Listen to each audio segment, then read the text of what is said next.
What is going on today? Just so you guys know, there's this an update happened on my computer and it completely like fucked every preference that I had. It unset so much shit that I'm honestly kind of like freaking out just a wee bit because legit, it my computer went into rest mode. I come back and legit every single like story that I had pulled up gone.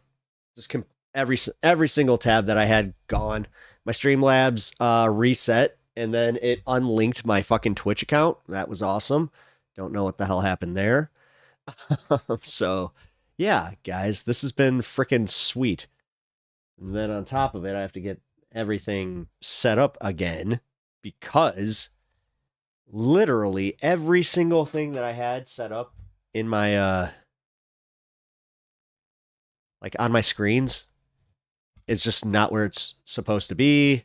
So, not sure if you guys have dealt with that, but it's not fun. It's not fun at all. Like, great. Right now it's doing the same thing where it's just like, oh, you don't want to extend the screen? You don't want to. Jesus Christ. All right, guys. But I have some good news. Some very good news. We are officially at 1,000 here on Pep Talks. So let me update the stream.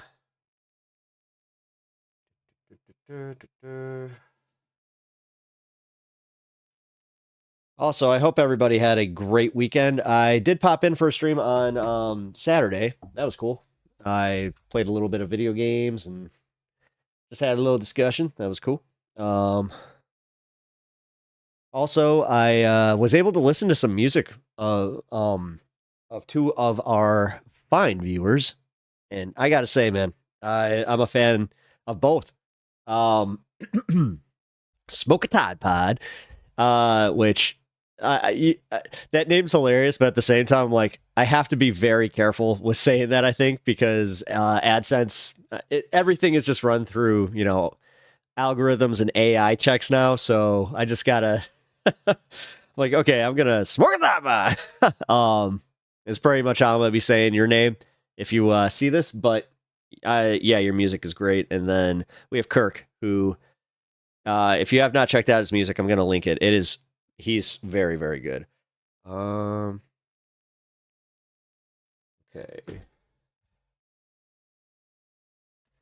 Oh, hey. Hey, thanks, Ruben. I appreciate that, man.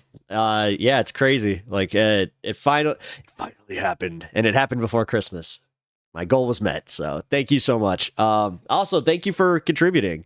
Also, like, you guys, honestly, when I say we did this, we did this. Like, as much as I could just be like, oh, look, I did it. It's like, no, I couldn't have done this without any of you guys. So the support has been crazy, and I really appreciate it. But also, another little bit of good news is on Twitch, I also made affiliate. So let's get paid. Let's get paid to do this. Yeah, actually, with somebody had said with how many hours I put in, it is kind of, I'm hoping that this works out in a way where I can monetize it to the point where, yeah, it definitely makes sense to keep going. Because I have had a few times that, oh no, mid roll on average, turn on.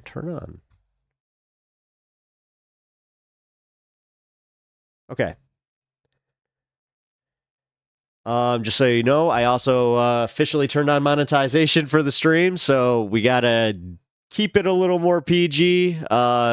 Definitely don't want to do anything. Well, I was already kind of riding that fine line, with a sponsorship, but yeah. So, real quick, some housekeeping. The High on Politics, I'm good.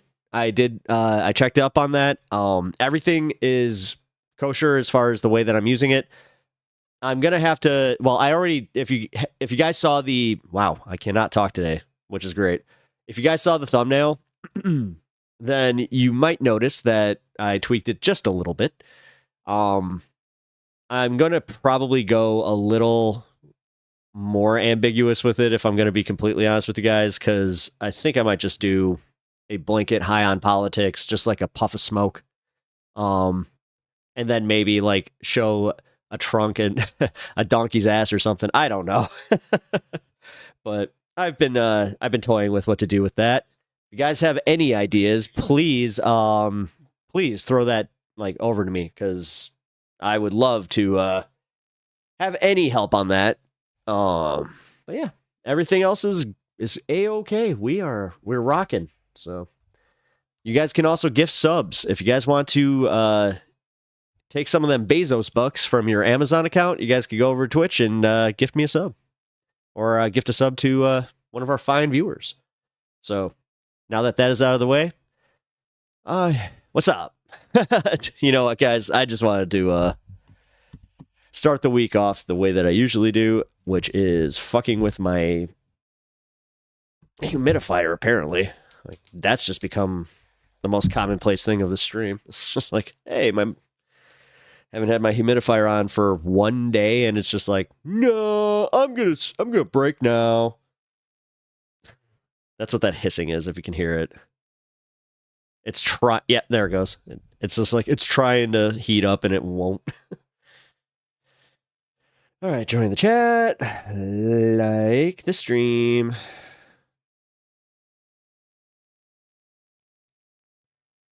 And I'm going to link the Discord as well. If you guys have not already seen, I added some more fun stuff to the Discord. Subscribe. Yeah, that pushed to 1,000. I can't believe like I actually did it, man. Like, well, okay, now I'll say I did it. I can't believe we did it. I'm kind of freaking out about it if you can't tell, because that was what I spent most of my day doing, was updating my tax records. It was a lot of fun. You know, going into full business mode. That was not what I expected to do with my day, but am I really going to complain? So, let me update the title here.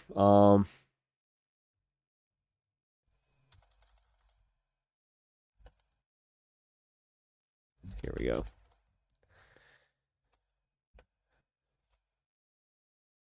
It was too long. Sorry. I just realized that it was kind of rolling off on my screen here. I'm like, okay, that's not going to work out. But yeah, like the title says, there's some good news in the Luigi case. He got arraigned today, so that is going to be a good story.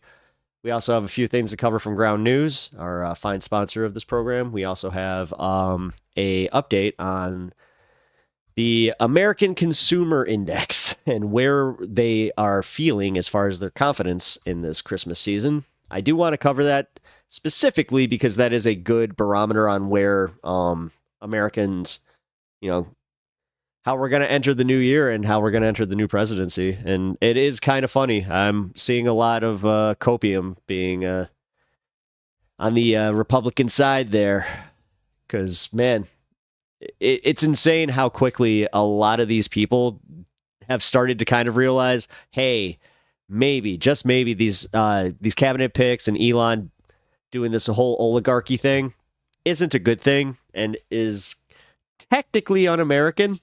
So we're wrestling with that, which will be fun for me for this Christmas season, because I get to see, my favorite people that are very opinionated about this stuff, and they, oddly enough, used to be like old hippies, but now they are what I can only consider Republican mouthpieces. But they don't even see it that way. They're just like, no, I'm just a free thinker. They're totally those I did my own research types. Just, yeah, okay, cool. Alrighty, let me tell everybody that we're live, man. Yeah, sorry if you guys are getting my alerts on Discord, but it's just easier if I just alert everybody. I've decided that instead of doing the wants alerts, y'all getting them, and it's just one. I'm doing, well, maybe one or two per stream. Because I kind of figured, I'm like, yeah, why not? It's un-American and anti-democratic. Double whammy. Do you know Frank Embry? No. I do not know who you are speaking of. Is this an entertainer of some sort?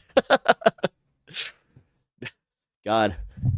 Making me show my age real fast today. I kind of do that myself, though, where I'm just like, are they an entertainer? Are they a singer of some sort? What do they do? All right. Also, I'm going to link the Discord. Oh, I already did that. Okay, so here. We also got this to link up. You can send donos on this link. I'm going to post this one a few times during the stream, just so you guys know. Helps me out a lot. And this is the best way to tip to me is through Streamlabs. So if you guys want to, that works out.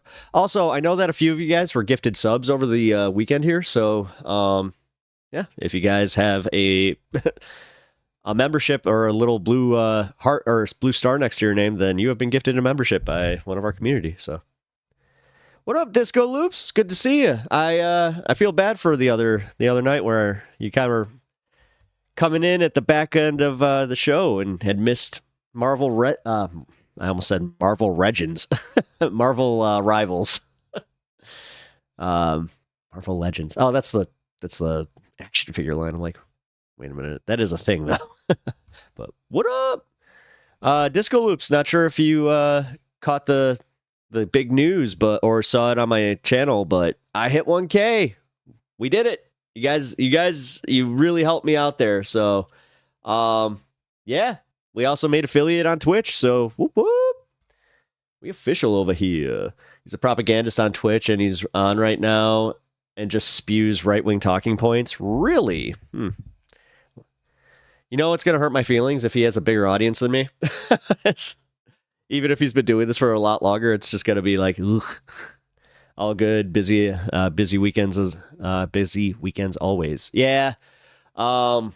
Usually I am actually really busy on weekends, but this was one of those rare ones where my finer half, she was like, yeah, I got to work this weekend, so have fun. Do whatever you're going to do. I'm like, hey, you know what? Cool. I figured that was the good first day to try out the video game stream, so. Yes, Tree, 1K, nice, thank you. Yeah, big news. It is big news. It is huge. I was just telling chat here that I spent the majority of my day today just updating my tax records, which, yeah, that was kind of a bitch. I'm not gonna lie.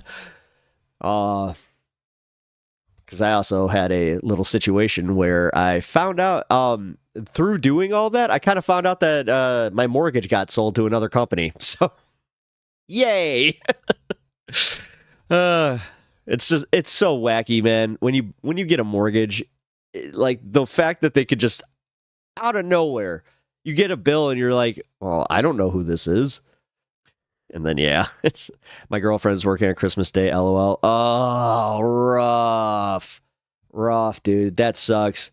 Yeah, my wife's working tomorrow, so that, you know, at least she gets like Christmas Day off. But yeah, dude, I've always felt bad for people that are working during the season, specifically because I mean I've been there. I used to work, you know, retail, so it was fun, real fun. God, I had to go out today. Not sure if any of you are in the same boat where you're not Christmas shopping, right? But you need essentials. So I went to one of like our local stores here, and holy shit, dude, it was so freaking wild. Like, number one, I almost got hit twice in the parking lot, and my favorite one was somebody tried to take my parking space before I even was in my car. Like, they were just lining up behind me and they were just sitting there. And you ever have that moment where because of that, all of a sudden the added anxiety of them just sitting there and then the people behind them getting mad at them, it's just like, then they're getting mad at me because I'm not loading up my car fast enough. Like, ah! It was such a fucking hassle. Yeah, I'm not a big fan of, number one, going shopping in general, but yeah. Bloodstone by Stars, what's up? Bloodstone, we did it. We hit the 1K. We did it. This stream is officially monetized. Like, this is the first monetized stream. If you guys get mid-roll ads, sorry. I am sorry. I actually had somebody that was refreshingly honest with me about how if I, like, when I did get the 1K, that they wouldn't begrudge me if I had ads, but they're like, I really enjoy your content because it is free, or like it doesn't have the ads. It makes it so much easier to watch, and I don't have a premium account. I'm like, oh, I'm sorry. Consumerism just makes people go crazy during this time of year. It's insane. I don't get it. Like, I don't get it. It does, like, and it doesn't seem like they're doing the kind of consumerism that we used to, like the whole, you know, I gotta get the Tickle Me Elmo or whatever the hell it was. But congrats, Pep. Thank you, Scott. I really appreciate that. Congratulations. Oh man, you guys are awesome. Yes. As I said, we did this. Like, you guys are much more culpable in this than me. As far as like helping me get to this point. But yeah, let the ads roll, buddy. Make that money. Oh, thank you. I appreciate it. I appreciate you guys being cool about it too. Cause I'll be honest, as a consumer on YouTube, I know my habits. I know that this is why I have a premium account, which once you have a premium account, it is kind of hard to go back. Also, those of you rocking premium accounts, the longer you're on my stream, you guys are helping me. Like, I'm literally making money just from you guys being here. So I really appreciate that. And it, you know, just an aside, I'm not even trying to give YouTube any free like plugs or anything, but if you were to, I don't know, prioritize what you watch, if you did what I did, where I was going through all my streams, I'm like, maybe I can get rid of a few things. I did, and I got YouTube Premium. Never going back. I'm never going back. I will be I'll probably be one of those homeless dudes at one point, just like, nope. Like, my cup will just say, keep YouTube Premium going. It's just, no, I can't do it. Nowadays, I get ads on videos that have literally 100 views, and the channel has 12 subscribers, and I know it. It's not going. No, and that's the thing. Like, I actually, I got a report from somebody saying that they were running ads on some of my videos already, and I was like, that's not cool, because I hadn't even had an AdSense set up at that point. So you want to talk about being taken advantage of, like, that shit, especially like when I was playing the algorithm game. Well, I'm always playing the algorithm game, but when I was actually playing it to like even just get the like to 20, like, I remember when I first started my channel back in August, like, I really had to push for that. But also shout out to like my real life friends that kind of helped me get pushing that first day, because I got to 20 in my first day, and that I know really helped. So, but yeah, it is insane just like how many times I've personally been on a video where I'm like, how the hell? And then I look at their subs. There's like maybe 12 subs. Yeah. Which, hey, not begrudging that, man. Smaller channels, they need your help. So every time that you see a smaller channel, I at least try to give them a chance. Especially if they have like something engaging there, whether it be the thumbnail, the title, any of it. I always just go boom. I got premium, couldn't handle the Temu ads during my ASMR videos. Nice. Just don't turn heel and grift now that you're making money. Cool. Keep it up, man. Nah, I'm not gonna. No. There's one thing that I want to strive to be, and that's as authentic as possible with you guys, and also not do the grifty. Like, I was already having a hard enough time trying to like advertise my my memberships to you guys, where, you know, and I know I should be a little more confident, especially in trying to build this community, but without saying too much, I also know how much YouTube was taking from that. Oh, by the way, it's 421. So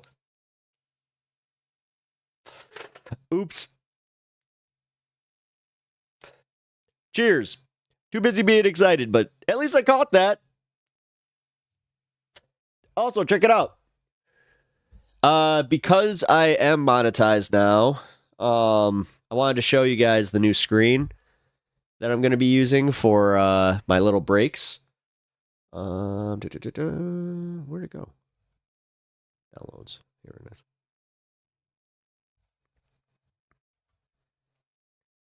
All right, cool.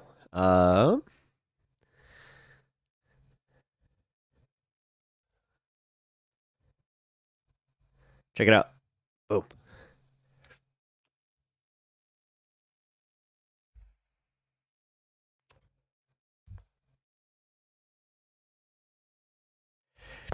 You know what that's from? That is literally from a picture I took of an old Lincoln Town Car. That was the clock in an old Lincoln Town Car that I had that for a long time. And I was like, wait a minute, I actually have a really good picture for this. So, yeah, streamlined, but yeah. It's funny until like 2 a.m. And I'm trying to sleep. They can't convince me during the awake time. They won't get me during my sleepy time. Nice. Undead Banana, what's up, Paul? Hey, Undead Banana, if you haven't noticed, you got a little star next to your name. You have been gifted a subscription. So welcome to the membership club. And yeah, we were actually talking about how you are one of our... now I couldn't remember if you were European or if you were from the UK, but I just remember that you are not of the United States. So, yeah, we were chatting about some other stuff about on Saturday about that. So, man, Squishmallow tier 1 subscription for 6. Oh, thank you, Squishmallow. You're fucking awesome. You guys rule. Oh man, like I gotta get better about this because I'm legit kind of blushing and I'm a little giddy. So thank you. I've always just been so bad at like getting gifts where I'm like, oh, but I want to get you guys something. So, whoa. Oh, my sorry, my watch was. Yep, see, look, it just did it again. What is going on with that? Man, my technology is possessed today, so... Oh, man. I just realized the dog is totally upstairs, and he is waiting for me, so I'm going to go grab him, and then we're going to start. Also, I'm going to turn on some tunes. But I figured that was a good way to start the stream. Also, let me know if you guys... you got your Founders badge. Nice! Woo! Hell yeah! Yeah, let me know if there's anything that you guys want to cover today. Thanks to the gifter. I am from Australia in the middle. Or Austria. Austria! We always do that, trust me, in America. Like, that's just the thing with us. We see the Aust and we're just like, Australia? And then it's like, no, Austria. It's like, oh, you got the Arnold. Yay. Looks like the CIA's got you pushing too many pencils. Actually, speaking of Arnold, just randomly, I watched that the Secret Level show, and I was totally just thrown off when all of a sudden it was Arnold Schwarzenegger's voice on this king, and I was like, he did a really good job. It was a really if you haven't seen it, definitely check out Secret Level. It's really good. Oh, that's so cool, Squishmallow. I'm so glad you got your badge. Kirk, what's up, bud? It's good to see you. I was just telling everybody about your music earlier. Yeah, everybody say hello to Kirk. If you have not checked out his channel, please do. He has got some fantastic music. I'm not even kidding, man. I was when I was showing my buddy your music yesterday, you were the one who you popped on. I saw like one of my comments, just like I think it was like my email. I was like, what? Congrats on the thou. What? Then I was like, oh shit, I did it. Yeah. But no joke, I was showing my buddy your music and he was blown away, man. He was blown away by the quality, so great job. Tree, seems like they rolled a dice on the games they chose. It's so random in the show. Yeah, the Pac-Man episode was surprisingly like great.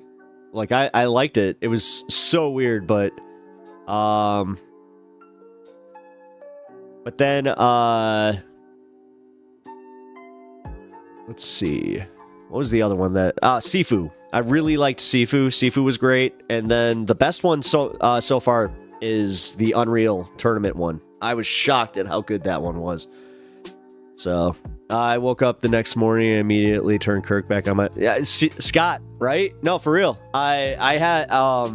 Way You Taste, I have had that in my head, like, for the past few days now, man. So... if you got a couple hundred like views on there, there's a good chance that there's like at least 50 to 100 of those could be mine. So, I'm not trying to flood it, but yeah, man, great job. Go get the dog, and then we're gonna go into the ground news segment, and then we got some news on Luigi that we got to get to. It's exciting, so give me one sec.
Woo-hoo. You beat me to it. We got him, though. He wanted to come on down.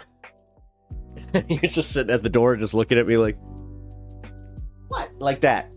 Like that. What's up, bud? I love you. All right. The pupper's just sitting there patiently, yeah, waiting for the sponsored segment. That's exactly what he's doing. I mean, hell. Let's be real. He's the one that's going to make the money there. He's the one getting the engagement. I left my coffee upstairs. That was kind of funny. I was just like, oh, shit. Oh, also, if you guys didn't see in the Discord, I made some new emotes, so we can have some fun with those, too. I just realized I didn't tell everybody I'm live. Yes, send it. Really? You've been playing Total War? I'm like this close to going and playing Space Marine. Space Marine 2, because yeah, man, after watching that the secret level, which I didn't know that tied right in, and it was Titus. I was so dumb. I must have missed him talking about Titus right at the beginning, where I was just like, Is Smoke a Twitch exclusive? Pretty much. So, yeah. Like, I'm gonna be figuring out how to do a little bit more on my Twitch, where I'm almost debating doing like my final hour on Twitch, where I can do different shit, because I gotta say, man, their copyright system over there is a little bit more fair than YouTube. Oh, which, by the way, also funny little bit. So when I was looking to raid on Saturday, I raided Adrian Vixen, and when I did, she was playing some music, and it totally flagged me for copyright. Right after I had just played all that music with of Kirk's and of Smoke a Tide Pod. So, which I gotta, you know what? I should probably call, like, Kirk, you made it easy on me, and you're actually, you know, the name of your channel, but God, what's the name of his actual channel here? I want to stop saying that so people can go there. I'm actually going to link it. I'll also link yours, Kirk.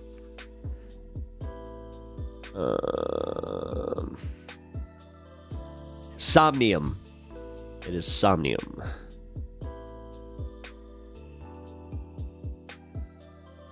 Copy here.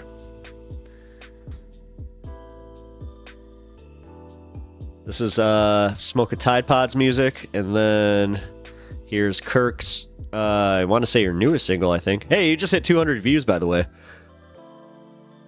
Share. Hey, what's up, Anna? Hope your weekend was good. Alirda.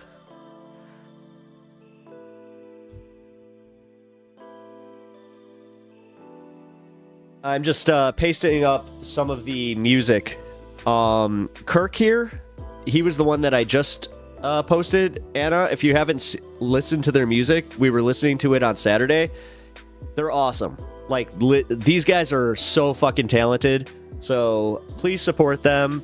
Every one of you, please sub to their channels and, you know, get these guys out there, because real, like, for real, they need to be out there. Kirk's music is what I consider like a better Post Malone, but Ilirda, do you have time to hear about our Lord and Savior Donald Trump? My weekend was busy but productive. Good. I subbed to both musicians last stream. Such good music. I know. I was blown away, guys. Because I'll be completely honest, as the guy that, you know, you guys were asking me, you're like, can I promote my music here? Can you play it? I was a little apprehensive because I'm like, all right, if this sucks, I don't know how to be nice, because I know that I would end up hurting somebody's feelings. You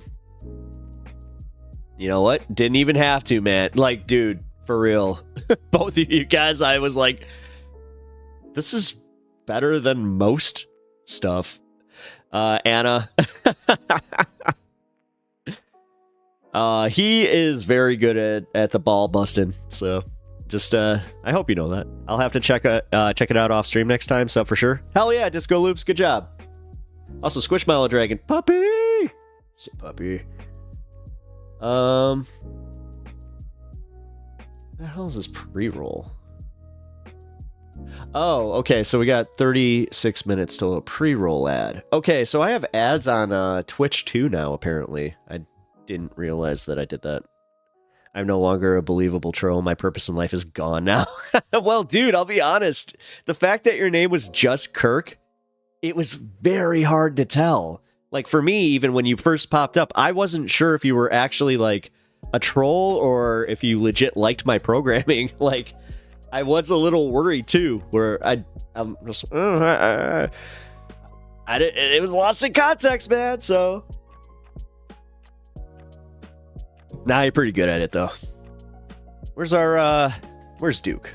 Where the hell is Duke? Why is he not in here? All right. We're gonna go to the sponsored segment after I smoke, blow my nose, and we're good. It's just my first name, LOL. What? No, because when somebody uses just one name and they don't have, like, even if they like have the numbers, but most of the time when they don't have numbers, that makes me number one go, wow, that's insane that they got that. Although I'm sure that you had the same thing like me, where like I thought I had pep talks and then all of a sudden it's like, no, you don't. But wait a minute. What do you have a sub channel name on your channel? No, it's just Kirk. Yeah, just Kirk. Okay, man. Yeah, no, so you did get... Oh, okay, it is. Never mind. All right. Yeah, actually. Yeah, like yours, Alirda, Besh, Anna. I actually kind of had that moment this weekend where just off stream, I had a random thought about that. I'm like, I wonder if people are kind of confused and like, who the F is Anna? So... but yeah, when you tell me you're like, this is Anna from Discord, I'm like, that's a little bit easier, but now that after you said that I read your name right, my confidence was back, so I gotta be honest. Now I'm kind of like, I could call you Alirda, whatever one you want. Oh, man. Yeah, actually, if you guys want to look me up, not sure if any of you guys are like console gamers, but my console game name is Mopsy, Moppzy, and I have had that name for 21 years. So it's like a ritual. Streamers get my name wrong. Yeah. Well, I gotta be honest. Like, yeah, I mean, everybody was calling you Linda. I was like, where are they even? Like, I thought I was dyslexic. Where the hell are they getting the N? I was like, huh. Okay. Wait, what is happening here? Hey guys, just real quick.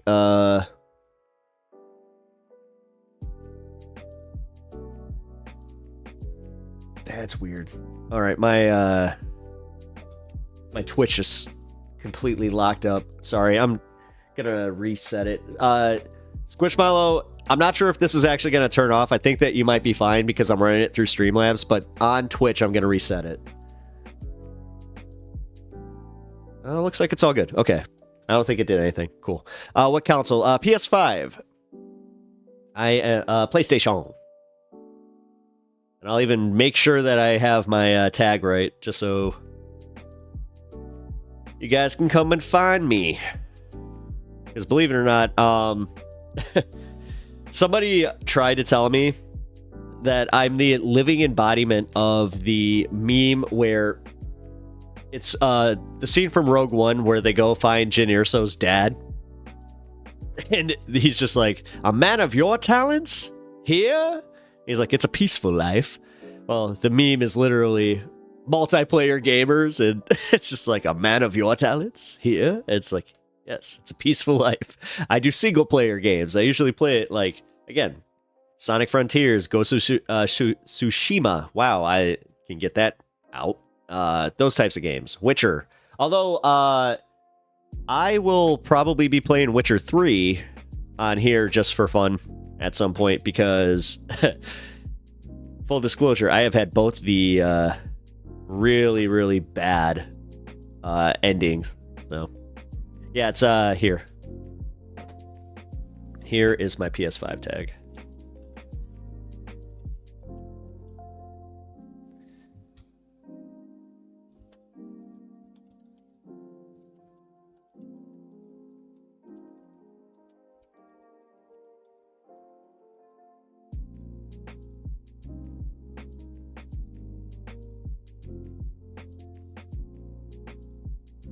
There we go. That feeling when a Tarkov pro player plays Stardew Valley. Nice. I'm a couple years behind on games, to be honest. I'm still trying to beat the Elite Four on Emerald right now. Oh, really?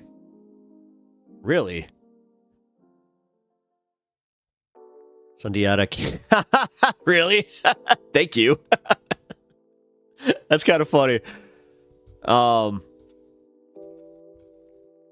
Flight Simulator? Dude, now that I have my like stream stuff like set up, I didn't have a PC for like the longest time. Doing this finally kind of pushed me into getting a PC again.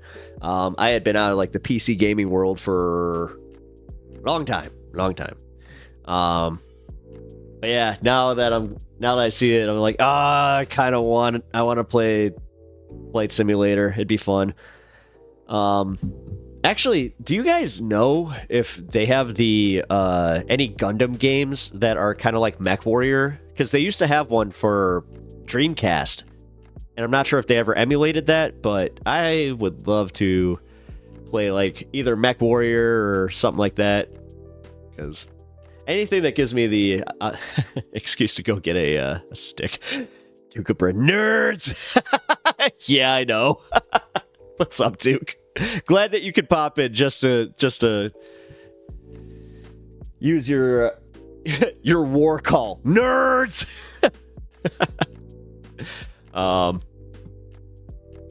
I'm going to start driving, but you will be in my headphones. Nice. Yeah, appreciate that. You play Mech Warrior? Yeah, why? Why? What? Can you see how red my face is right now? Because I'm like, do I need to feel bad about that? Because yes, I've played a lot of Mech Warrior. I tried to play Armored Core, but man, I'll tell you what, the new Armored Core, when they, God, I forgot whoever made Elden Ring. They made it Elden Ring Armored Core, and it's so damn hard. I hate games like that. This is why Elden Ring is I got problems with Elden Ring because I die a lot, like a lot. So I love meth. Yes, hit that like button, guys, if you haven't already. Please do. It really helps me out, and it helps the channel out a lot. Also, sub to the channel if you haven't already. If you are new here, yeah, we have a lot of fun. I love Meth Warrior. Typo. Or was it?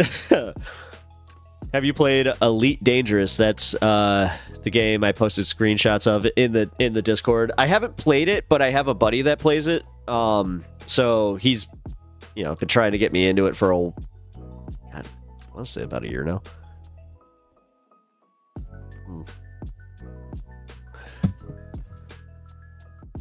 Have you tried by better at it? ING. Wait. Did you mean to say have you tried by being better at it? Because okay. Which, by the way, can I just ask anybody that saw my my stream of Rivals, did I suck like really bad? I felt like I sucked pretty bad. Yeah, I just kind of tend to run into battle. Especially like, dude, I was playing Wolverine. What the fuck else am I supposed to do? Although if any of you guys saw that hilarious kill where I ran up these stairs, I tried to do a like flying berserker attack and I just got dusted in midair. I was like, what the it's so funny. I never finished Elden Ring. I'm too slow in my head for... Yeah, you know what? I hate to say it. Like, I just played the Legend of Zelda Tears of the Kingdom, and I just essentially played it on hard mode where I just didn't upgrade my weapons for the longest time. And that was essentially like playing Elden Ring. But also, when you die, you don't lose everything, because that's insane to me. Like, God, did those guys just like play the Lion King or any of the Disney games on Sega and were just like, this is how we should do everything? Ugh. No idea what you said being spammed with adverts. You guys better not be being spammed with adverts. Is it really that bad? I know Duke is probably effing with me right now, but if it does get too bad, let me know, please. Like, dead serious. I don't want to, like, kind of turn people off just by having so many ads. Because I don't know how many they're running. I turned on AdSense and that's it. So, we shall see what happens. All right. No, I just got one. I'm being dramatic. Okay. Appreciate the honesty, Duke. Appreciate the honesty. Oh yeah, but I was actually saying before I had to go upstairs and get the dog, if you guys have any user recommendations that you don't want to even bother with the Discord, feel free to just say what the story is, and then if I go yes, link it up and then we'll go to it. I'm just preparing for this week because, yeah, most of the shows that we watch are all on vacation, so making my job a little bit harder, I'll be honest, but it'll also just be more fun content with just me and you guys. 5-sec skip. All right, so they're 5-second. They're skippable. I've had 2, but switched from phone to PC, so that might be it. Okay. All right, so they're 5-second skippables. Do you know about the interval that they're popping up? If you guys can just give me the details on that too. Because then I know that I can start kind of playing with that just in my settings, but yeah, just let me know. And as I said, if it gets to be too much, for real, I might just consider turning them off. We'll see. I'm very new to it. I'm super new to the ad stuff. I'm super new to the monetization game, so as far as being on, these platforms, so you've only had one ad break so far. Cool. Yeah, I know that I just had one on Twitch over here where I ran one ad, but cool. Well, this is fun. All right. As I said, thank you all so much for the support. For real, guys. I appreciate you guys so much, but I'm going to take my hit, and then we're going for it. Although, you know what? I might have to put a new one. Undead Banana, you had no ads. Do you have a premium account? I mean, if you have a premium account, you're obviously just not going to see any ads. But also, if you have a premium account, you guys are helping me just by being here.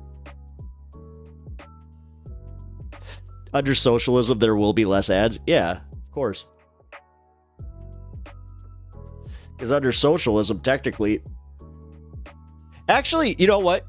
I could just say this. This is why I like doing this, and this is why I like these platforms, despite the fact that they take as much as they do from it. Also, that's why if you guys can and want to send a dono, please do it through my Streamlabs link, because that one helps me out the most. As far as the cut that they take from it. Can't say how much, but yeah, it's a significant enough amount. But yeah, what I was saying is I like how this kind of does play into like the socialism angle where, yeah, if you like content, then you can just pay for it. Like, I do really enjoy that whole thing, but it's also honor based. So like me, I just I renewed my MR sub. I think I need to resub to Hassan. I'm not sure, but I think that I'm still subbed to Hassan. Let me see. Oh, no, I got to resub. Yep, haven't really thought about it, but today definitely changed that a little bit, so. Alrighty. You guys ready for the news?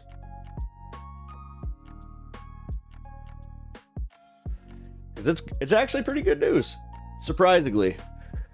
And it has to do with Luigi. Alright. Also, just so you know, I'm going to record this one as a segment because, yes.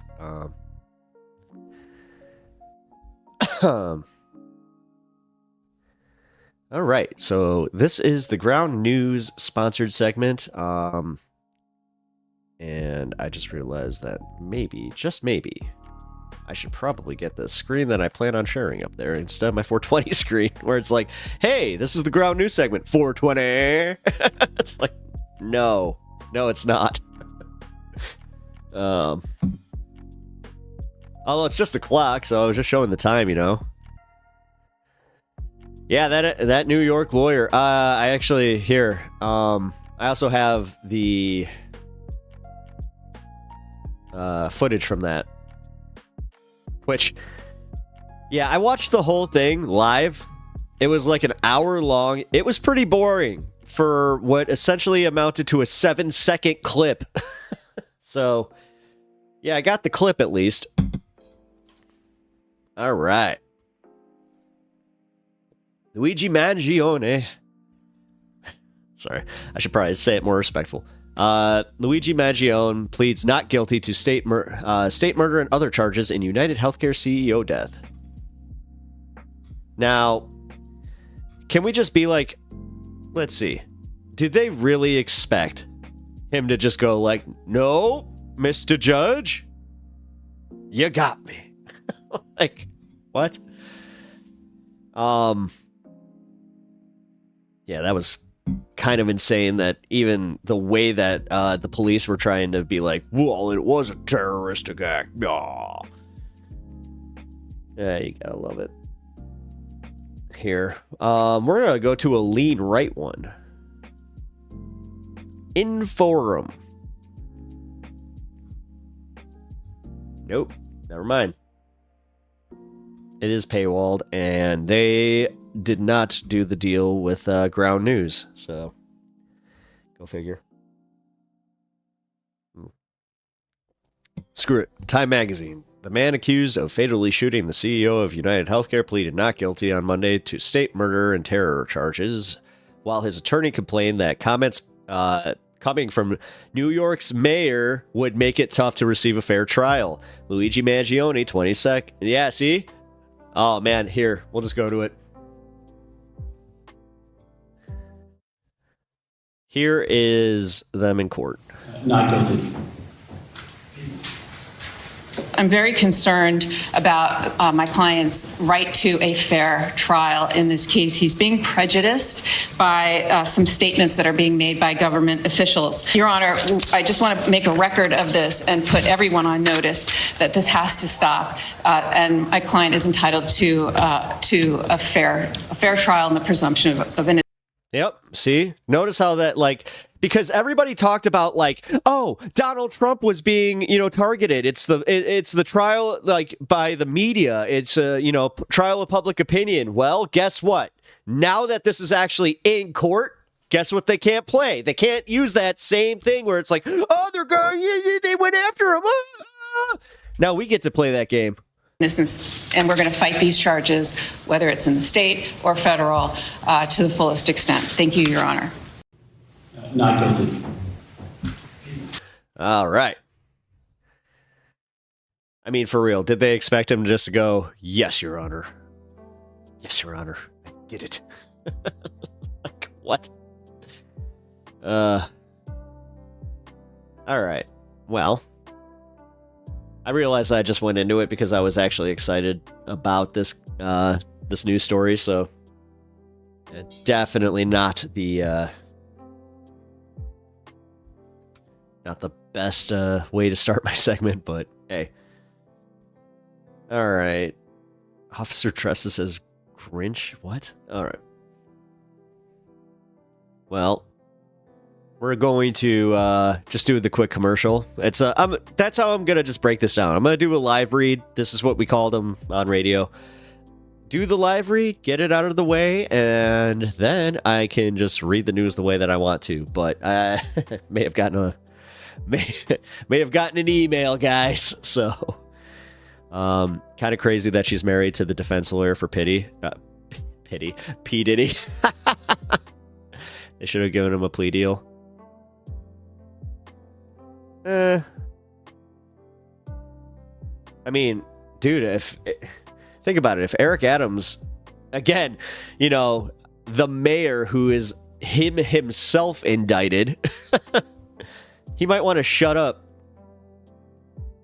Also, staging that photo op where they made him look way more badass than he, come on. You want to talk about just like miscalculations? Because for everybody that wants to talk about like, oh, Black Lives Matter is bad marketing, like me, I can say that it's like, nah, that was a failure on your part. You guys legit just made him an even bigger hero. With that picture, yeah, that was iconic. Because it also, like, it showed, the difference between how they treat somebody that they can use for a story versus how they treat somebody, that was, an actual piece of human waste.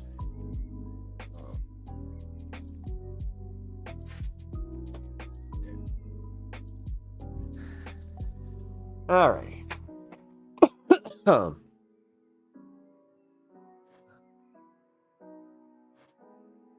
The sooner that January comes with the dry weather, I hate to say it, the better, because it's raining right now. It's like 40 degrees outside and it raining, dude, my allergies have been awful today. Is he indicted for the turkey stuff or something? Wait, for the... You do know what's going on, right? Undead Banana? I mean... I know you're from Austria, but...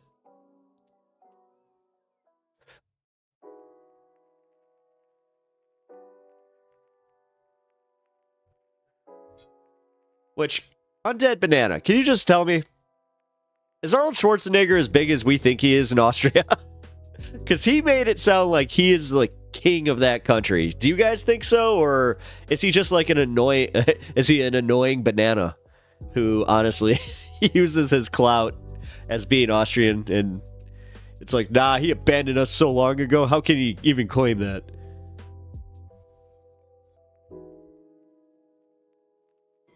Yeah, it was just a, he's being charged with animal abuse.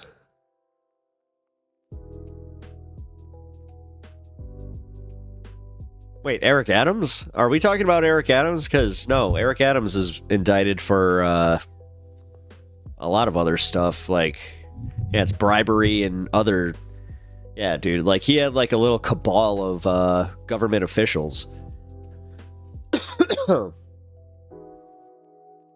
He goes home a lot? Oh, he does. Oh, okay. I'm wrong. I didn't know that. He was the governor of California, so I thought he wanted to stay in the great state of California.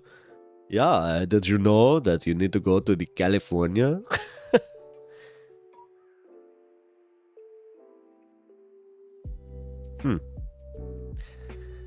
Uniboogle. What?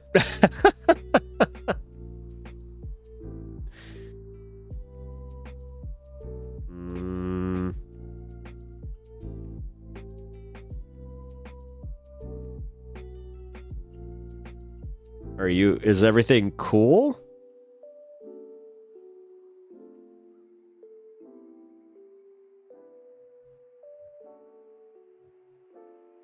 Okay. Sorry. Uniboogle just texted me. She's just like, yeah, okay. Thank you, Uniboogle. I got a little concerned there because I was just like, wait, and just nothing but behind it. I'm like, weird. Alrighty. So we're gonna do the live read and then just go for it. Alright, so I use Ground News specifically because I got sick of the algorithm curating all of my news for me in a way that really made me kind of feel like I was missing out on a lot of things.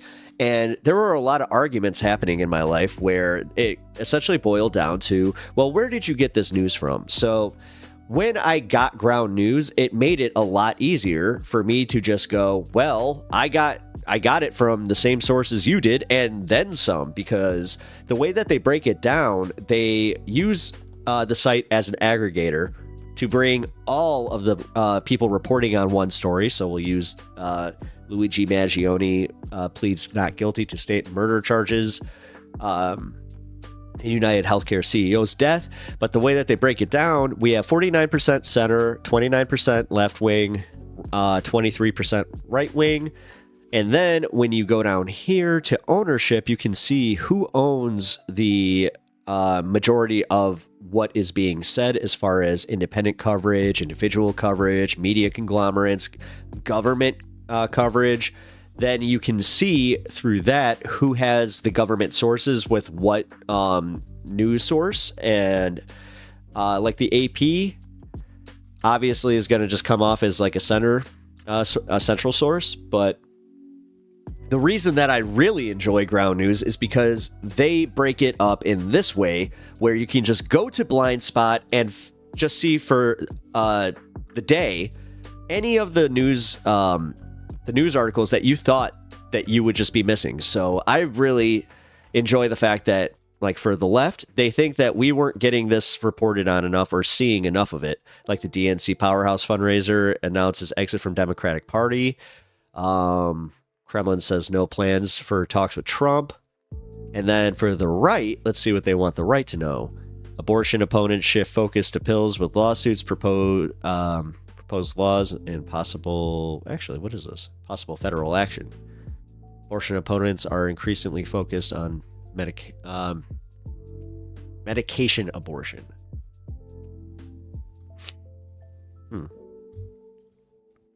Here we go. Isolated Chicago communities secure money for a coveted transit project before Trump takes office. Nice.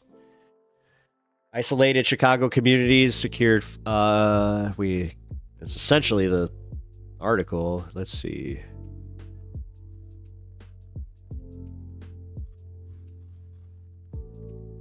Dropped in her college class.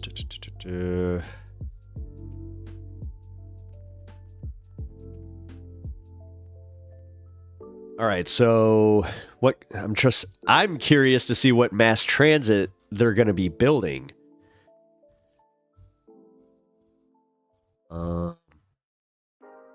It doesn't say if it's going to be it says mass transit and that's it, but I want to know if the L is going to be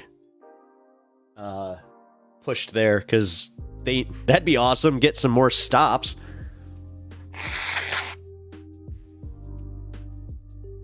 Basically, 6 companies own everything. Media, fuel, health. Of course, all media outlets are going to put him in a bad light. Oh. Yeah, it seems that way with Luigi. But anyway. So this is pretty much why I love ground news.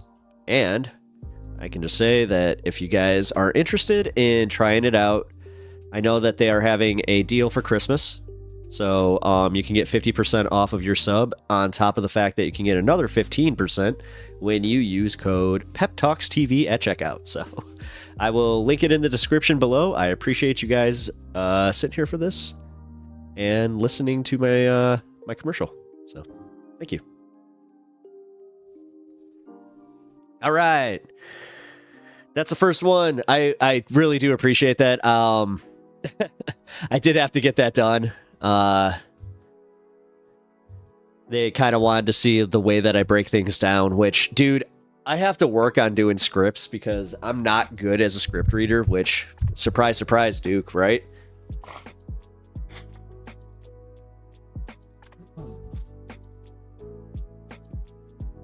Ugh. I remember riding the L back in the 70s, early 80s. It was dirty. It's a lot cleaner now. There's a few of them, like the Red Line.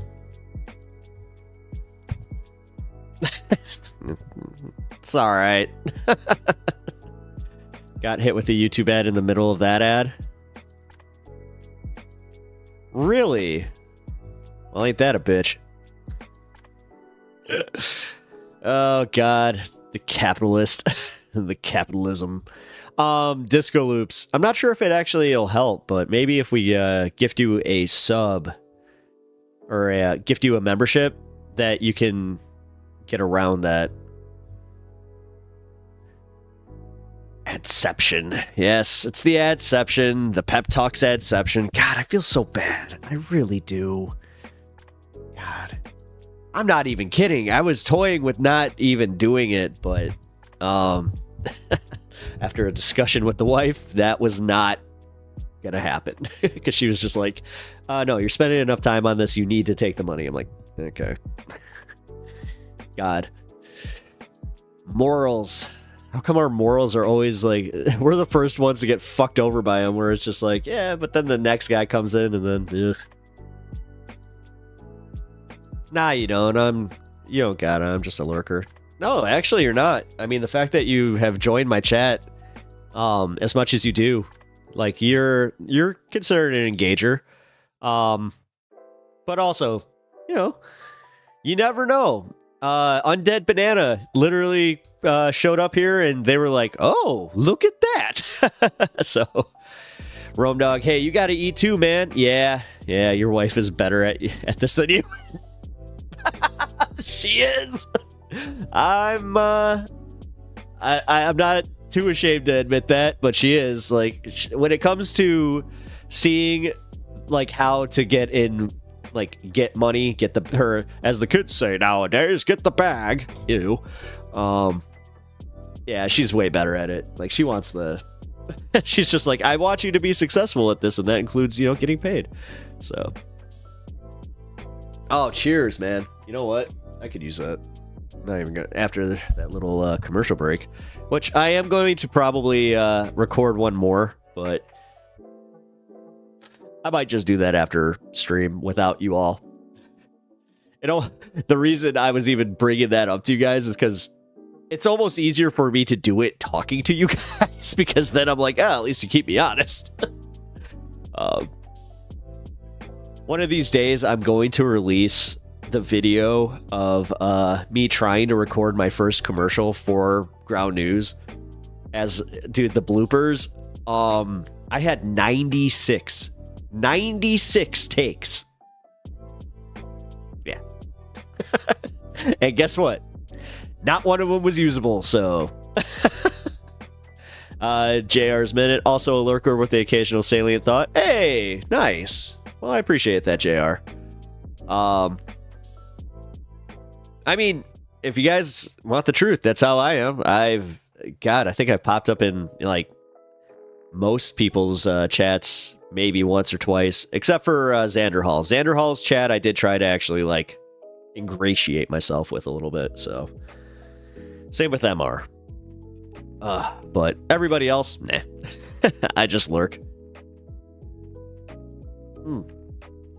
Which I did realize, because I've been doing this, I haven't actually been able to watch anybody's streams lately. So if anybody knows, because I had noticed the other day when I was going through Vosh's channel that he had like damn near 100K subs just gone. So if anybody knows the story behind that, let me know. Otherwise, I got to go do a deep dive during Christmas here. If you go to the right, I will make a documentary style video about your streaming career. Oh, sorry, Duke. Unfortunately, you guys are pushing me even farther left. I dare say that I am almost comfortable with identifying as an anarchist again, but we'll see. After watching that documentary about the the Puritans.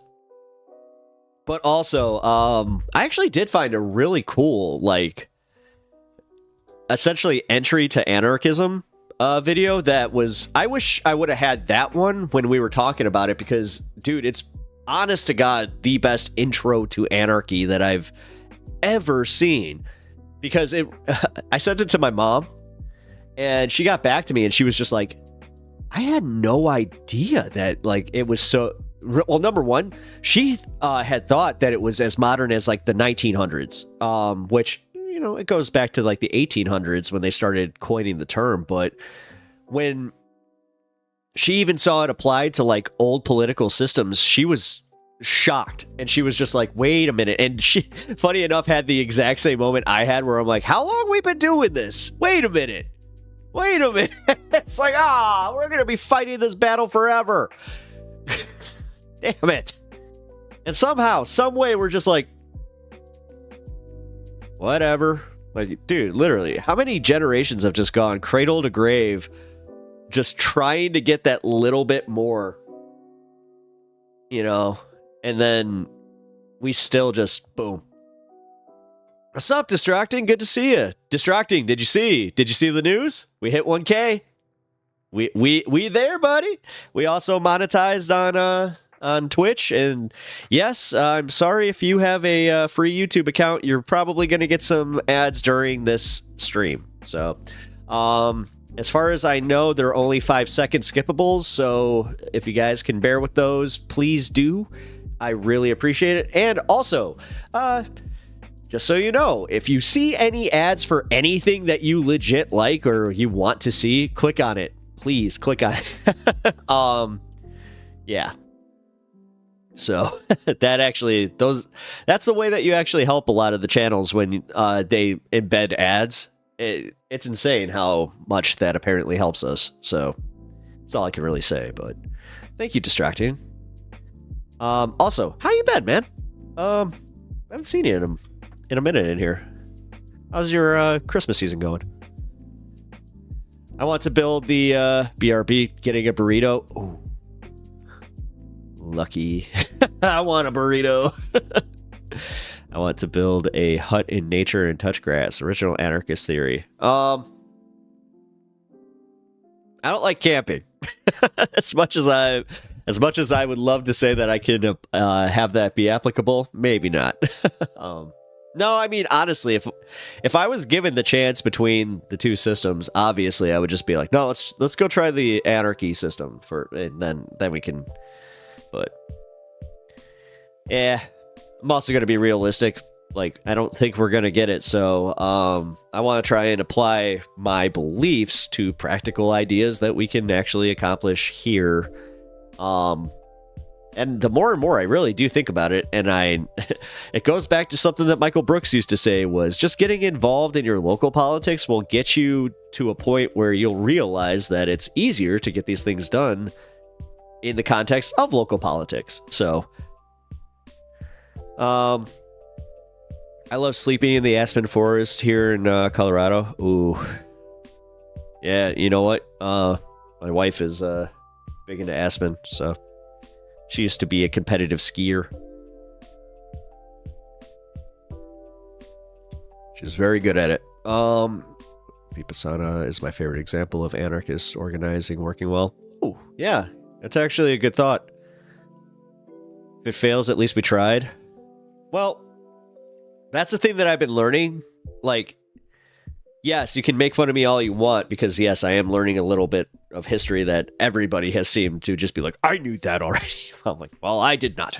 So, and I am kind of having that like almost teenage awakening with it, where I'm just like, whoa, I didn't know that. That's crazy.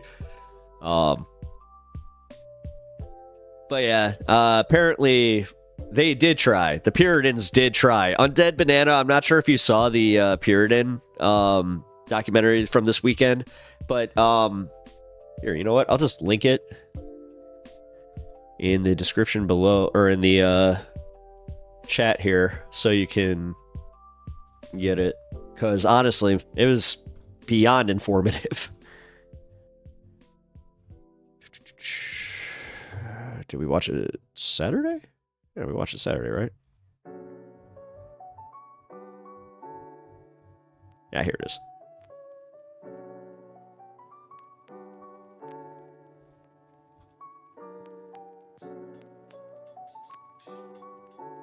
There you go. It was a very good documentary. One that I cannot watch again. So, yeah, definitely give it a shot when I'm off stream here, because I would like you to stay. But yeah, you actually, when you learn how much they did apply like anarchist theory to their governments in the early colonies, it is kind of nuts. And it's also nuts to like kind of just come to the conclusion that, again, religion is what did it. Again, they just had disagreements in religion, and they just couldn't make the politics work because of that. Oh, and that pesky witch trial thing where I did like the example where he even said, he was just like, yeah, the witch trials were actually very unpopular, and they kind of like did the sensationalized news with it, where a lot of people who didn't even live in the area were just like, yeah, we stand behind that, and even the people like that were in the adjacent area were just like, no, this is insane, what are you doing? All right, well, that's the Puritans killed my great-grandmother, Margaret Scott, in the witch trials. Oh, no shit. That was your great-grandmother? I mean, that's like your great grandmother, like great grandmother, right? Oh, that's actually what I just sent you on Dead Banana. It was actually the Atunshi Films YouTube channel. Yeah. No, I've been a fan of him for years. I used to watch his Civil War documentaries because actually, I have attended a few war reenactments, not as a reenactor, but I just go to watch them. They're 10 times great grandma. That's what I thought. Okay, yeah. Yeah, I gotta look at my family lineage. The last time we did that, I had one of those moments, like one of the craziest moments with it, where I had been friends with my buddy for God, like 15, 16 years. And I signed into my family, like my family did a reunion on Facebook where like for the check-in.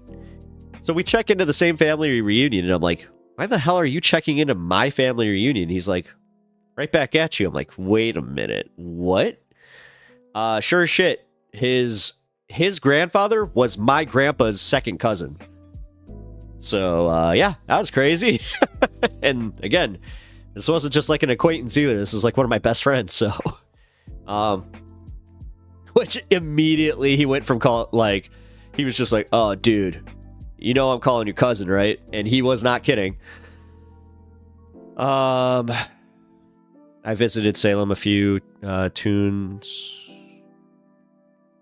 Really cool place. Oh yeah, man. I went down to Harvard Square. Then I also saw Salem.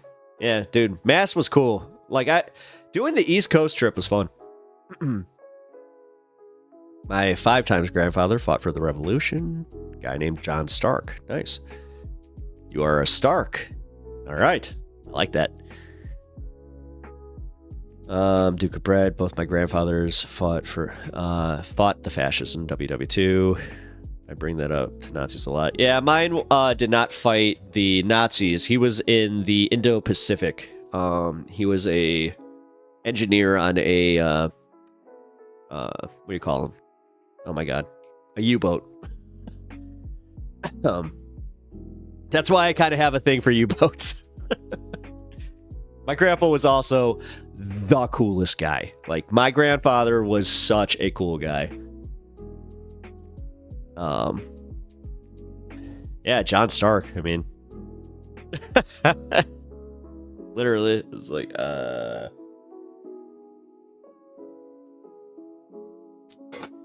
you know, Alirda, I did. And I got this guy with a really fuzzy and a dire wolf. What was up with that? Was that your grandpa? Sorry. Lame joke. I had to go for it. It's the low-hanging fruit, but you know what? The low-hanging fruit needs to be picked too, so don't want to waste it. Alrighty. Let's go to our next story.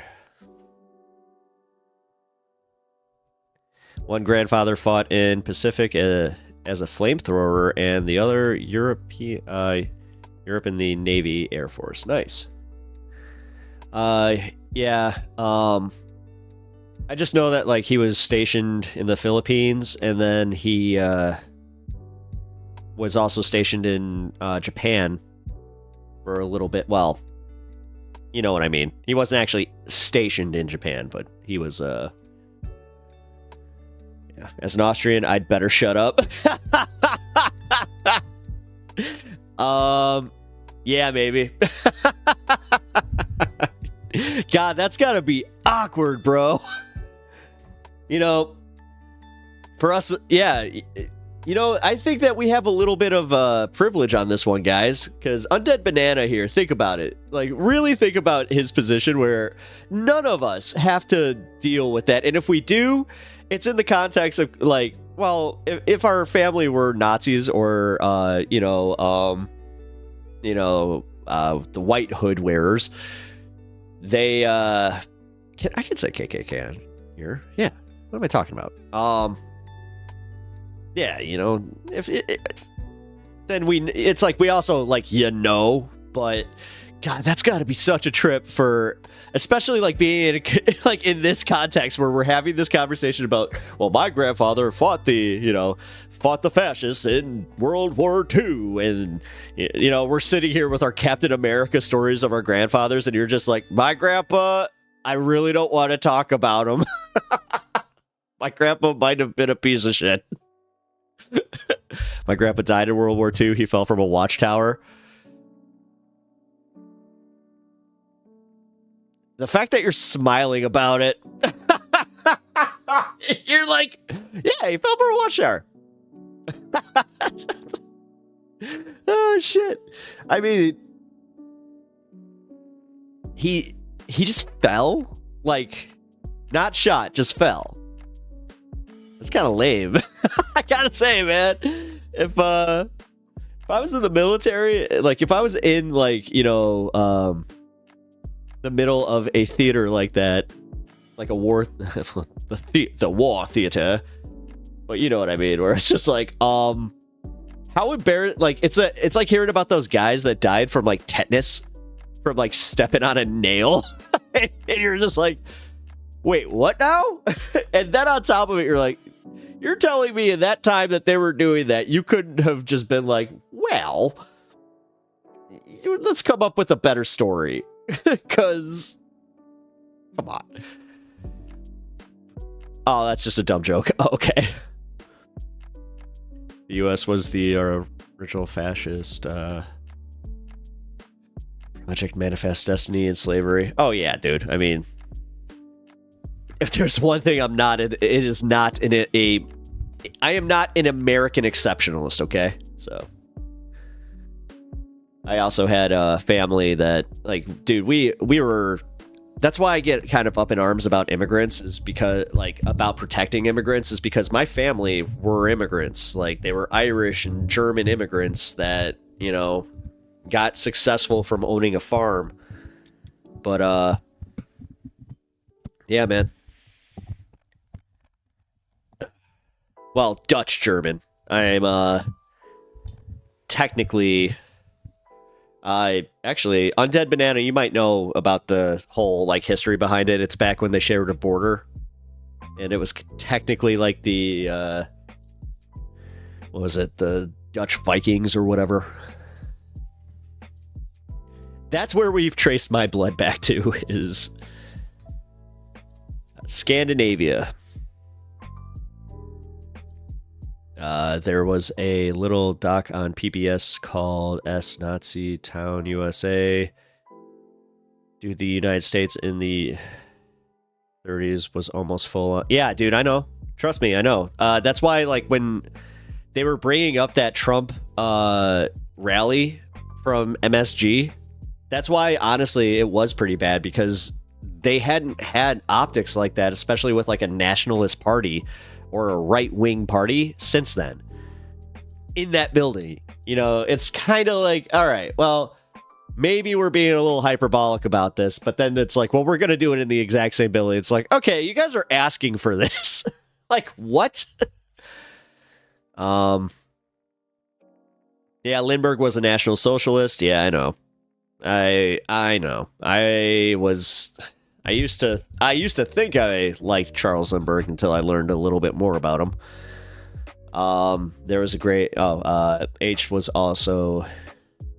H had also an admiration for the segregation that America. Yeah, I know, dude. There were youth camps in these countries, just like in Germany, dozens of them. Yeah, no, I know. Oh yeah, I know. Again, the fact that, like, I keep using the Blues Brothers as an example because I'm not sure, because also I happen to know that some of our viewers here are not, you know, American. So I always try to say, like, yeah, that's actually very close to how the Nazis are in America. Like, that's how they're viewed from the just general populace, where the scene in question is them trying to cross a bridge, and there's a protest going on where it was the National Socialists of Illinois blocking off the bridge. You know, they got their bands on and everything, And then you got the counter protesters just being like, nah, get out of here. Like, what? So Blues Brothers pull up. They're like, what's going on? And they're just like, it's the Nazis, you know, like, freedom of speech. What you gonna do? And then Elwood, without missing a beat, looks at Jake. He's like, I hate Illinois Nazis. It's one of the best lines. And then they go on to cause a lot of trouble for them. And it's also one of the funniest car scenes I've ever seen in a movie. Yeah, if you've never seen the Blues Brothers, I don't know what you're doing with your life. Please do. Also, it's like just one of my favorite movies. And yeah, it's got a lot of Chicago history in it.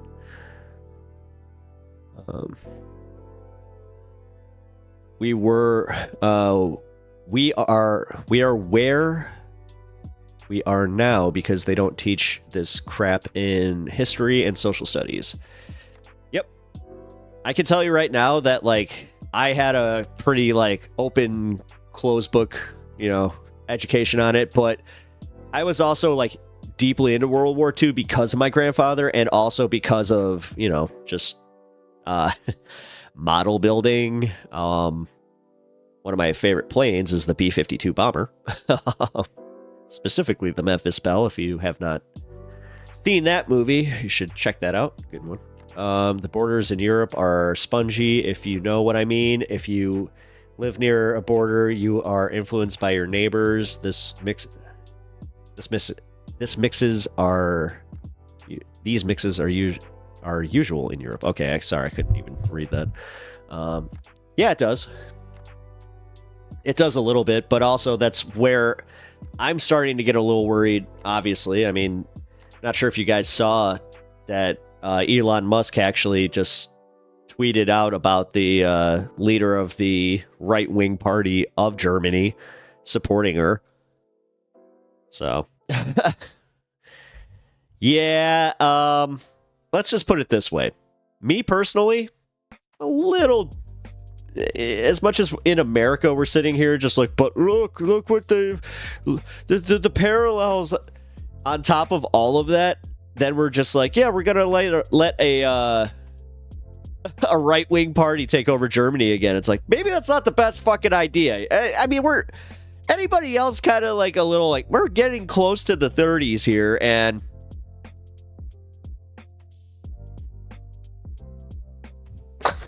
like, we already did the pandemic in the 20s. We don't need to do the 30s thing. Especially the depression part. We don't need to do that. The P-38 Lightning. Ooh. I like a P-51 Spitfire myself, but...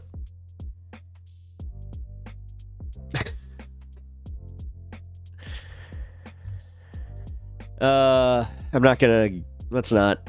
I don't want to turn this into, like, watching... and talking about planes and oh man, but the Lightning, good plane. Actually, one of my favorite planes was the Stuka. I hate to say it, but as far as designs, it was very, very good. Also, we have one of the only complete Stukas here in Chicago at the Science and Industry Museum, where the U-boat is also. Oh, Mustang. Sorry, I mix up the Mustang and the Spitfire. My bad. Yeah. It's been a while. What about trains, automobiles, even? You know what? I like me. My wife likes me. My friends like me.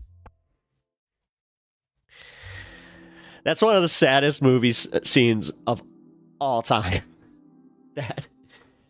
That movie, like, especially that scene, that makes me cry every time I see it. Every single time. And then when he shows up for Thanksgiving, oh my god. Just thinking about it, I'm like, John Candy. Disco loops.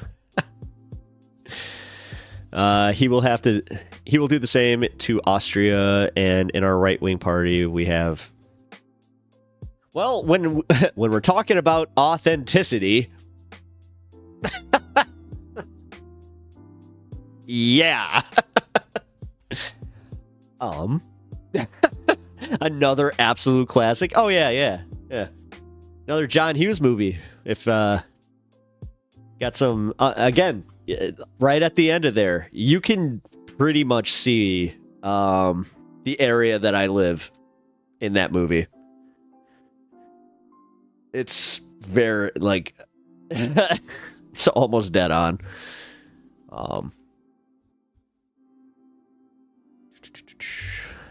Let's see. Actually, yeah, Home Alone. I think I said that. Like, Home Alone was kind of filmed near where I'm at. Breakfast Club. The Breakfast Club was also... Which... Funny, just a little side story about the Home Alone house. Did you know that they actually, they built that whole, like they actually had to rebuild that house, like for the interior shots. So all the exterior shots were actually that house. That the house is still there. Looks pretty close, but they redid the driveway so it doesn't have like the circle. Like they got the yard back, whatever. But yeah, they in a local school by us, they put in the pool there, they built this house, and that's how they filmed it. That's also why at the end, when they flood it, they actually did flood that. God, I know, like, the weirdest information about movies. Another apps. Italy elected fascist leaders recently too. History repeats itself. No, it really does. I mean...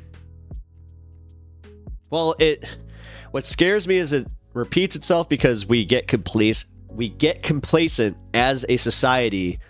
Also, we get like bored. You know, history boring, right? Education boring. Because like as Americans, am I wrong? Are we kind of marketed that, you know, school, like it's so important until it's not? It rhymes because the underlying social process is the same, and the same ideologies are at play. Yeah.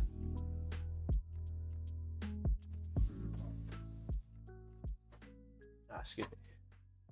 All right.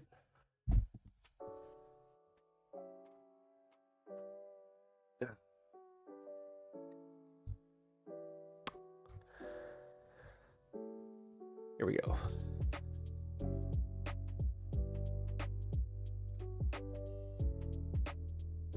All right, so I want to go into the good news for Luigi. I tried to find this news report, but the only place I could find it was through Xander Hall. So I have to use Zan's coverage on this one, which I'm trying to do less, to be completely honest. I as much as I love advertising other streams, and they have definitely helped with me being able to fill some of my programming block. Yeah, I don't want a content jack. So, but in this case, it's because he has the full story. I'm gonna try and not, as I said, watch all of it unless I can transform his. I don't want to comment on a guy commenting. That's getting even a little old for me. Hassan is the only one I am super comfortable doing that with because everybody seems to be interested in that guy's opinions all the time. It's kind of nuts. But here, give me 1 sec and we'll start it. Let's see what they got to say. A suppressor to him. No shot. My bad. I don't know why this started here.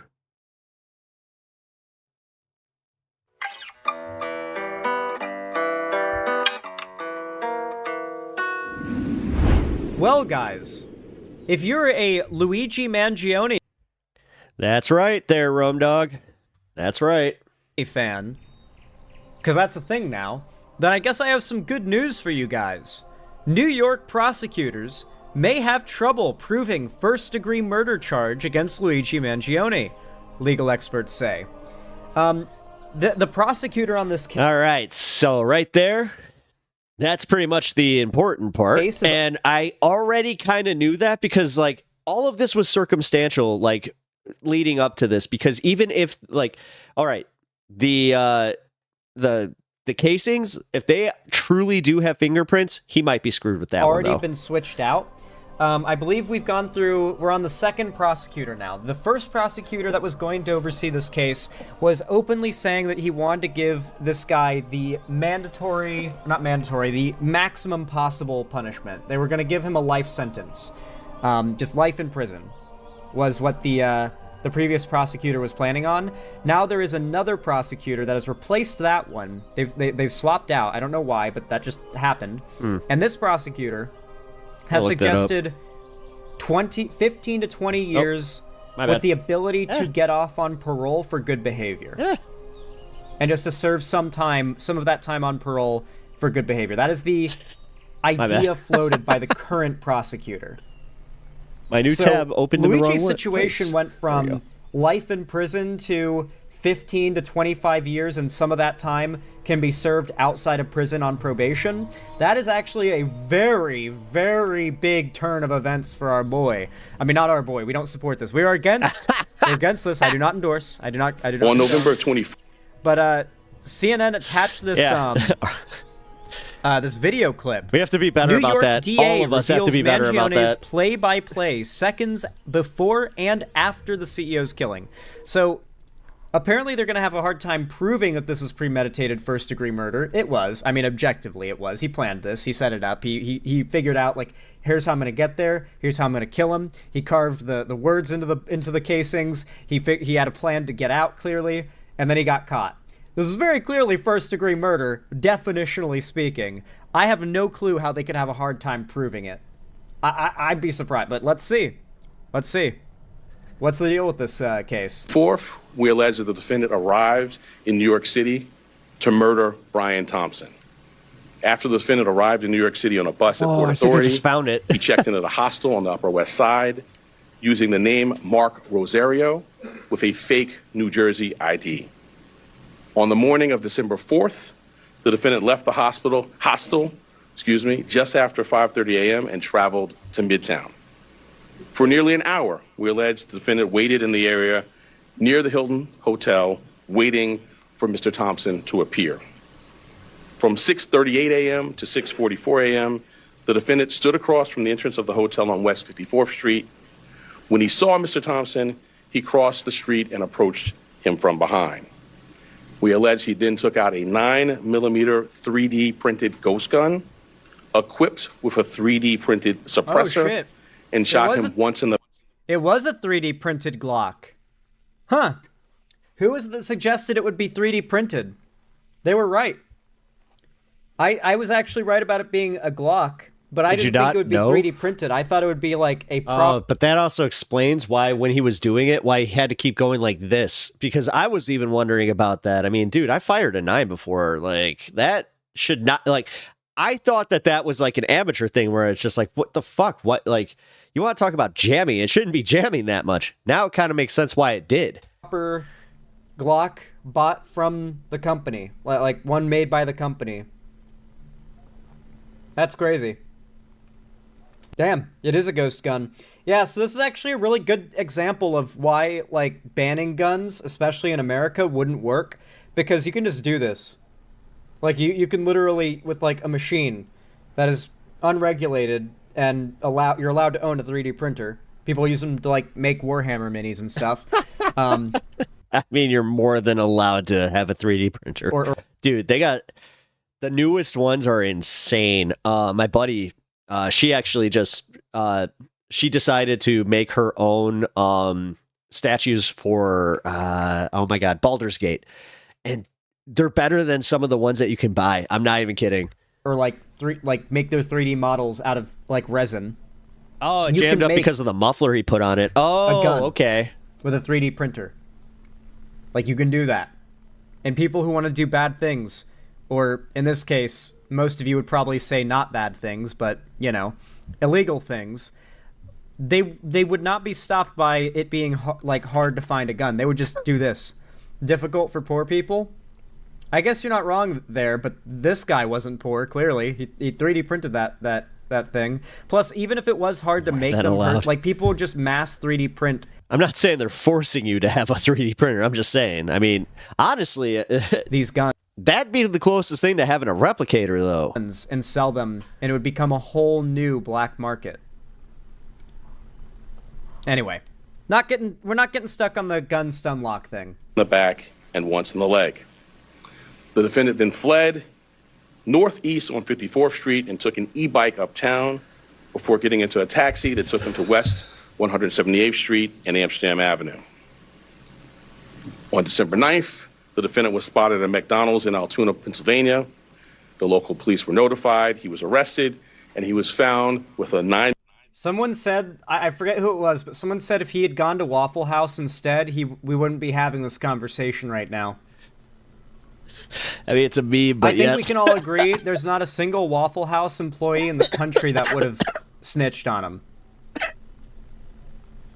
No. No shot. No shot would a single solitary Waffle House employee in this country call the cops in the sky. Never. I like how Burger King, they had that thing. Like, Burger King wouldn't have snitched. Not one. Like, 10mm. They were the first ones to do it, so I'm giving them their credit. Handgun, a suppressor, 2 ammunition magazines, and the same fake New Jersey ID he used at the hostel. We have seen a shocking This lady. appalling celebration of cold-blooded murder. Yeah. Yeah. Dude. I'm appalled. I'm super appalled. Actually, no, dude. Like, I just had this conversation earlier today with my mom, because she was just like, well, why are you so comfortable with that? And I asked her straight up. I'm like, Mom, because I remember her watching the news story about Sammy the Bull, like, getting murked.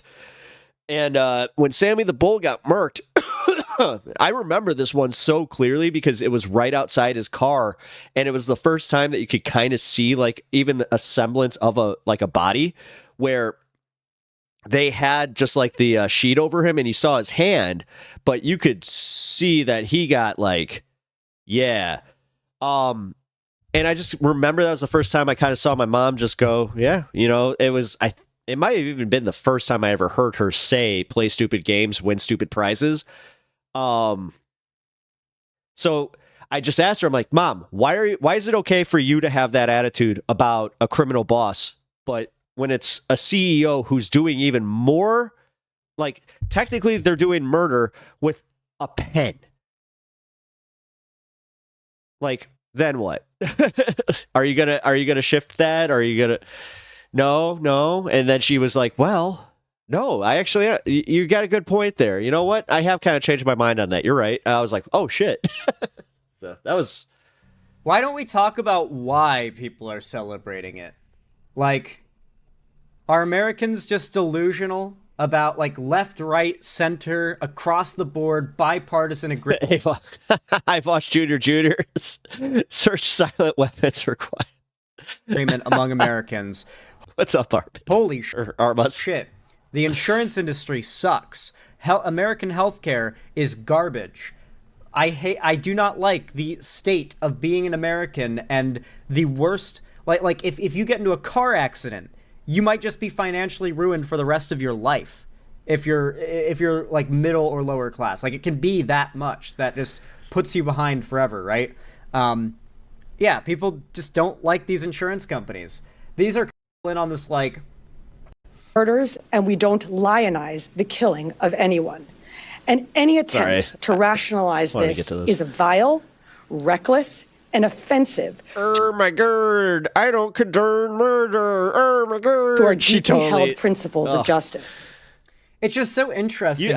Usually I've been saying this a lot, so I can't say it anymore. All right, maybe I do make fun of looks, but come on, feels guys. Like most people that I've spoken to, regardless of their politics, their age, their upbringing, their background, they default to seeing this guy as a good guy. Luigi Mangione. Like, when my mom first heard about this story, her initial reaction was, man, maybe the kids are all right.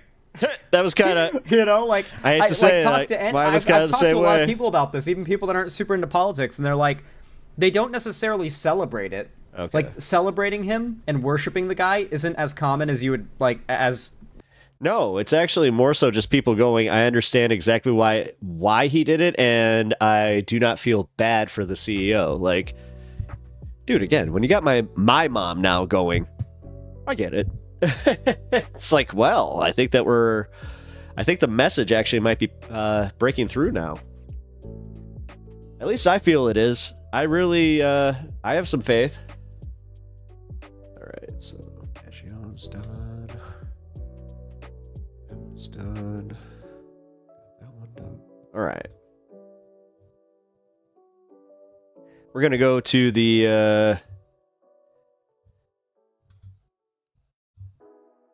I think it's funny. Well, I mean... let's see.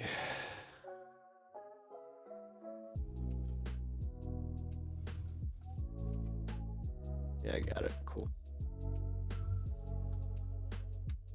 Squishmallow Dragon, I appreciate you still just hanging over there. Also, I noticed that somebody else just popped in on Twitch. How's it going? Welcome. For anybody on Facebook, or Facebook.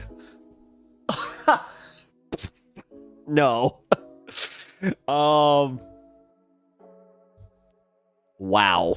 You know, I think that might have actually been the most boomer moment I've had on this entire broadcast. Now, if you're on YouTube, please like the stream. It helps me out. It's free. Sub to the channel. It's also free. And donate. That's not free, but yeah, if you'd like to donate to the channel, please do. I have a Streamlabs link available, so you know, it is almost that Yuletide Christmas season. So if you guys are feeling in the spirit, which, you know what, I'm gonna just go for it and say that I'm not. You know what's weird? I have not felt like Christmassy at all. And I saw somebody else kind of talking about it, like just in general. It was like on TikTok or something, where they posted a just short video about why does this season not feel Christmassy? And sure as shit, some like just random scientist that like he does like farmer's almanac kind of stuff. He just explained that it's because we lost a week, and that 1 week would have been like the barrier between Thanksgiving and the Christmas season, kind of leading to us getting excited for Christmas. But since we just got thrown into it, like a lot of people just are kind of, you know, processing it as it goes, and now we're just like, okay. And then on top of it, because of the way that the election season was, and obviously the outcome of it, you have a lot of people who are voting with, or they are definitely, you know, showing their confidence with their wallets. And I hate to say it, guys, Americans aren't so confident. And that brings me into our next story here. American consumers feel less confident in December, Conference Board says. Excuse me. American consumers are feeling less confident in December, according to the Conference Board. The overall index of consumer confidence has dropped this month. I'm not going to just read the Ground News AI. Yeah, that's the part that I'm like, nah. Let's get the full story here. American consumers feel less confident in December. Conference Board says American consumers are feeling less confident in December. Business research groups. A business research group. God, you mean these people who are just trying to make the case for more consumerism and they get sad whenever there isn't? Yuck. Yuck. If you work for that company, at what point do you realize, maybe my job is completely useless?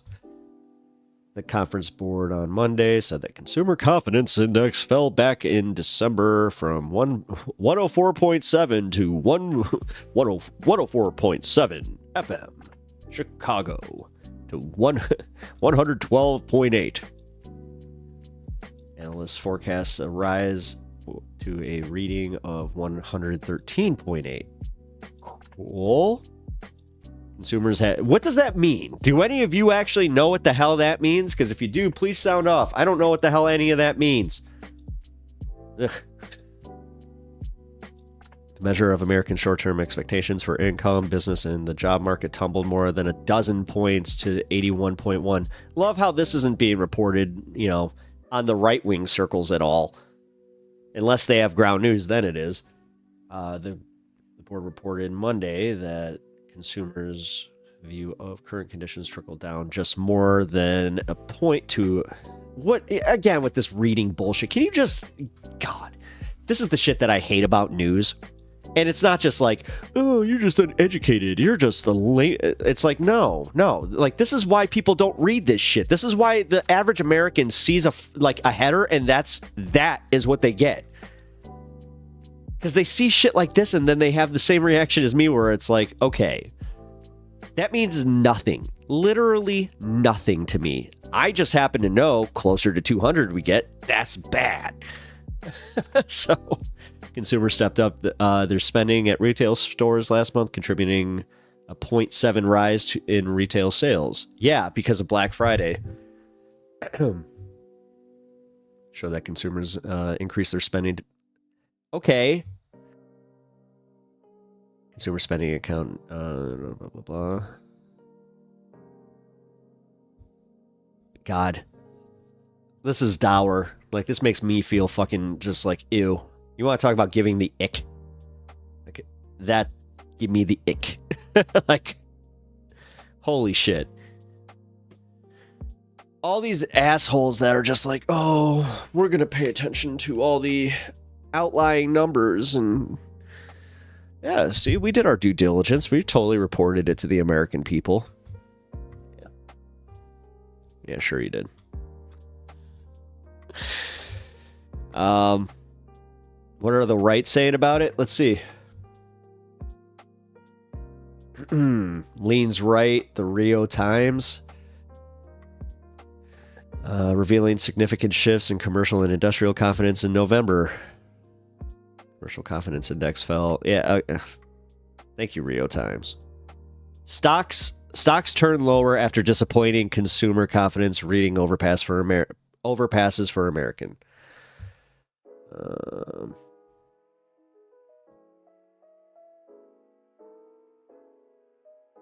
Conference board confidence unexpectedly tumbles post-election because... What? Because. Literally, just because. It's... Man. Nemos News Network? The fuck? Low faculty. Leans right. Go figure. Here. My bad. I should probably show you. I thought I was showing you. My bad. I took my screen off for a second. Yeah, look. Low faculty. Leans right.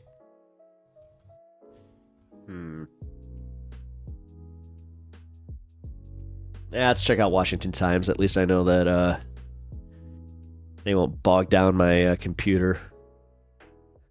Oh my God, look at how short it is compared to the left-wing one.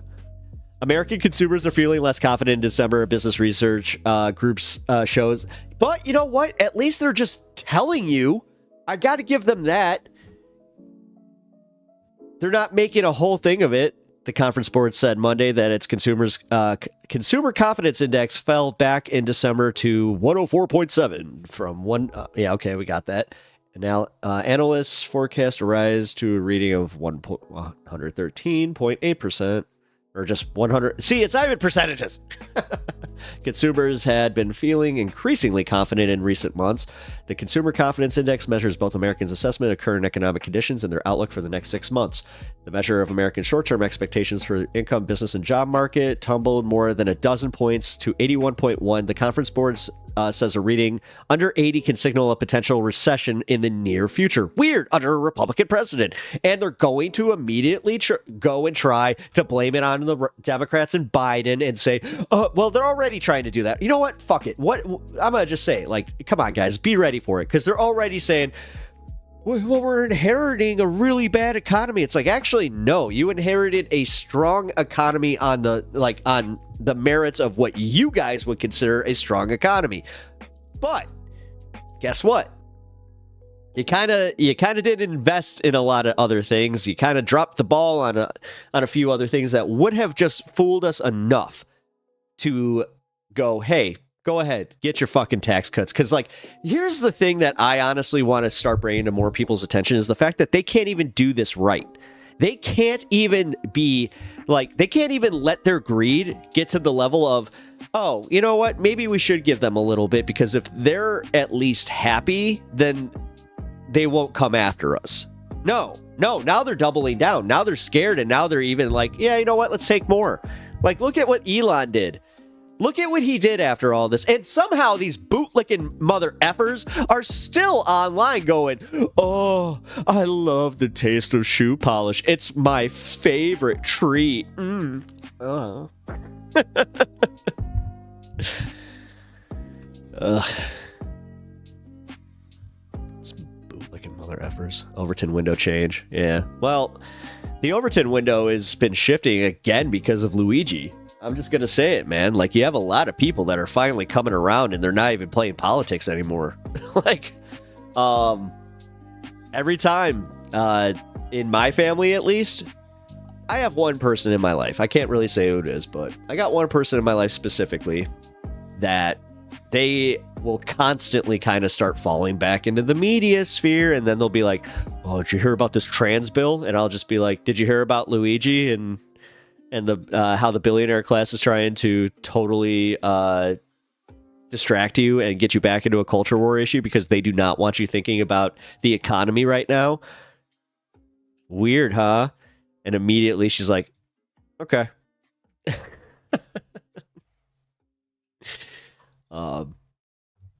It's an older person in my life too, so it's just like, okay. Changing minds. Not exactly the easiest thing to do when they are of a certain age. I don't think I have to tell you guys that, though. I figured they blame Biden or the left. I mean, dude, they already are. Like, the thing is, guys, we need to get better. Like, the fact that we can even see, like, if this was a game, then we would win. Like, if this was chess, like, actually, that's a good analogy for this.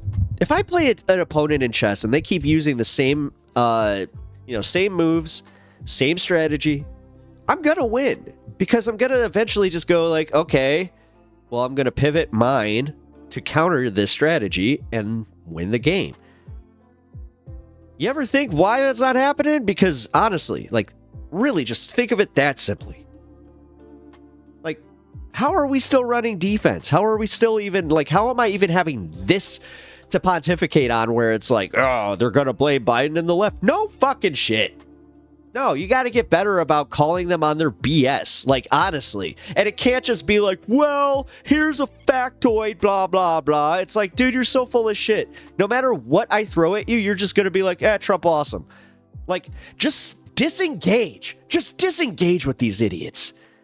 And honestly, try to make them feel embarrassed for even having the opinions they have, because they're that fucking stupid. Ugh. Sorry. I gotta be careful with the F word here, so I just realized that. I'm looking at my monetization, and it did like that thing where it was like, I'm like, all right, so gonna go a little more PG-13 from here on, but you guys got my rant. And honestly, like, after today, oh boy, did I almost let go while I was like, while I was at the store, and I overheard. You ever had that too? And I know, no, you ever had that? We've all had this, where you hear somebody in front of you having a conversation, the person in front of you says the dumbest thing that is just so wrong that you're like, but you just know it, like you know the answer to what they're saying, and you're like, I want to say it so bad, but I can't because I don't want to be that guy. So Propaganda is an art form, but lefty politicians think propaganda is always bad. Yes. No. The problem with lefties are the fact that we all don't want to be called hypocrites. And, you know, instead of just admitting where we are hypocrites and just kind of being like, yeah, technically, like, everybody is a hypocrite, but what these people are hypocritical on is, like, the big things. You know? It's not like, yeah, I'm a socialist, but you own a house in a capitalist society. It's not as, like, you know, I almost said as nuanced as that, but that's not exactly what I call a nuanced argument. But you know what I mean. I mean, shit, I've had, God, I just had that conversation with somebody the other day where I was like talking about guns in the left, and they're just like, yeah, the left is really pivoting, you know, with their stance on guns lately. I'm like, well, that's not hypocritical. Duke of Bread. I mean, the thing is, you have to see it when you're arguing with a Republican. Like, number one, arguing with a Republican is really hard because they are legitimately, most of the time, so stupid that their gotchas, like, they don't see anything past that. Like, they don't see anything past the trolling you aspect of engaging. Like, once they get their part of their information out, then they're done because they're just like, yep, I'm right, you're wrong, fuck you, buddy. Like, it's ridiculous, but I do love the fact that consumers are feeling the heat, and you know, left or right wing, that's going to show itself, and even right wingers are going, yeah, maybe I'll hold back on Christmas this year. You know what? Because I don't know how it's going to go. Like, again, in my own life, I got somebody that they will not make big financial decisions during an election season or post-election season. They want, like, they have a rule where making any big purchases that require loans, they will only do it 6 months after an election's been had. Because they're like, yeah, that's going to be the set interest rate, which I guess there's some merit to that, but I don't know, man. God, Duke, I'm actually yeah. Subestamos tu potente. I just have to remind you that I do not speak Spanish. Well, fluently. Give me 1 second.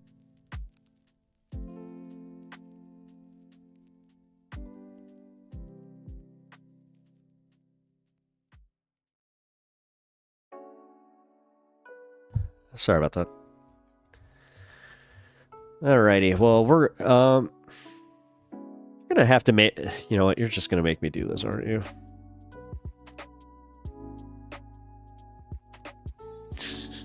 You gonna make me translate.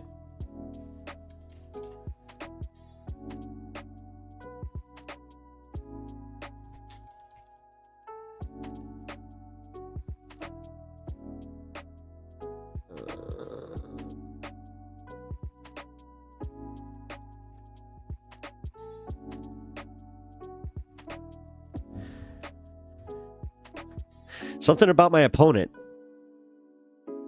I do know that.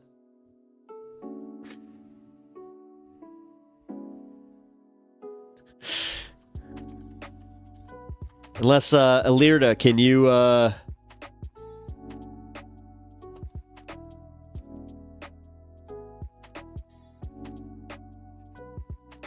you substantiate your opponent. Oh.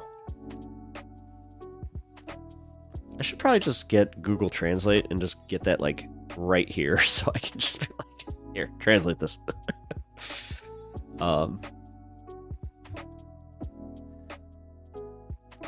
Overton window change, substantiate your opponent. Oh, hey, Smoke a Tide Pod. What's up, dude? Glad to see you. I'm not sure if you saw, but I posted a link to your music at the beginning of the stream here, and yeah, I was shouting you out. So I was listening to your music this weekend, dude. Yeah, you guys rule, and thank you again, both of you, for letting me play that. And yeah, I'll share a little bit of your music at the end of stream if you guys want me to do that again. I could even just close out stream with like go one song and the other. I might just have you get. I might play a game though and just have you guys like guess a number. So, no, man. I hope that you saw a little bit of a sub boost and also got some likes on your YouTube page, because yeah, man, I love to see you guys. Here, give me 1 second.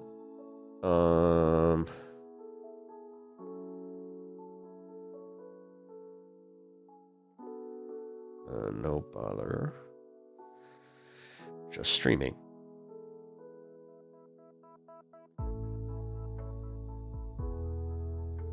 That's fine. Oh, hey, look at that. We got another sub. I appreciate that. Thank you. Thank you for subbing to the channel. Also, if you guys haven't already, follow me on Twitch over here. Also, you guys can do the gift a sub, or you can buy yourself a sub. What is it? The Bezos bucks. Yeah, because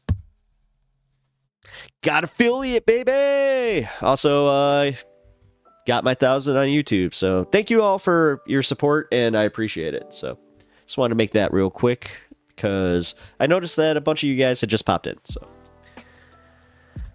all right, so we're gonna watch the Humanist Report. He had a special guest on that talked about something with a special. I don't want to bury the lead here, so we're just gonna go into it. Okay, so this is a surprise segment. Okay. Here.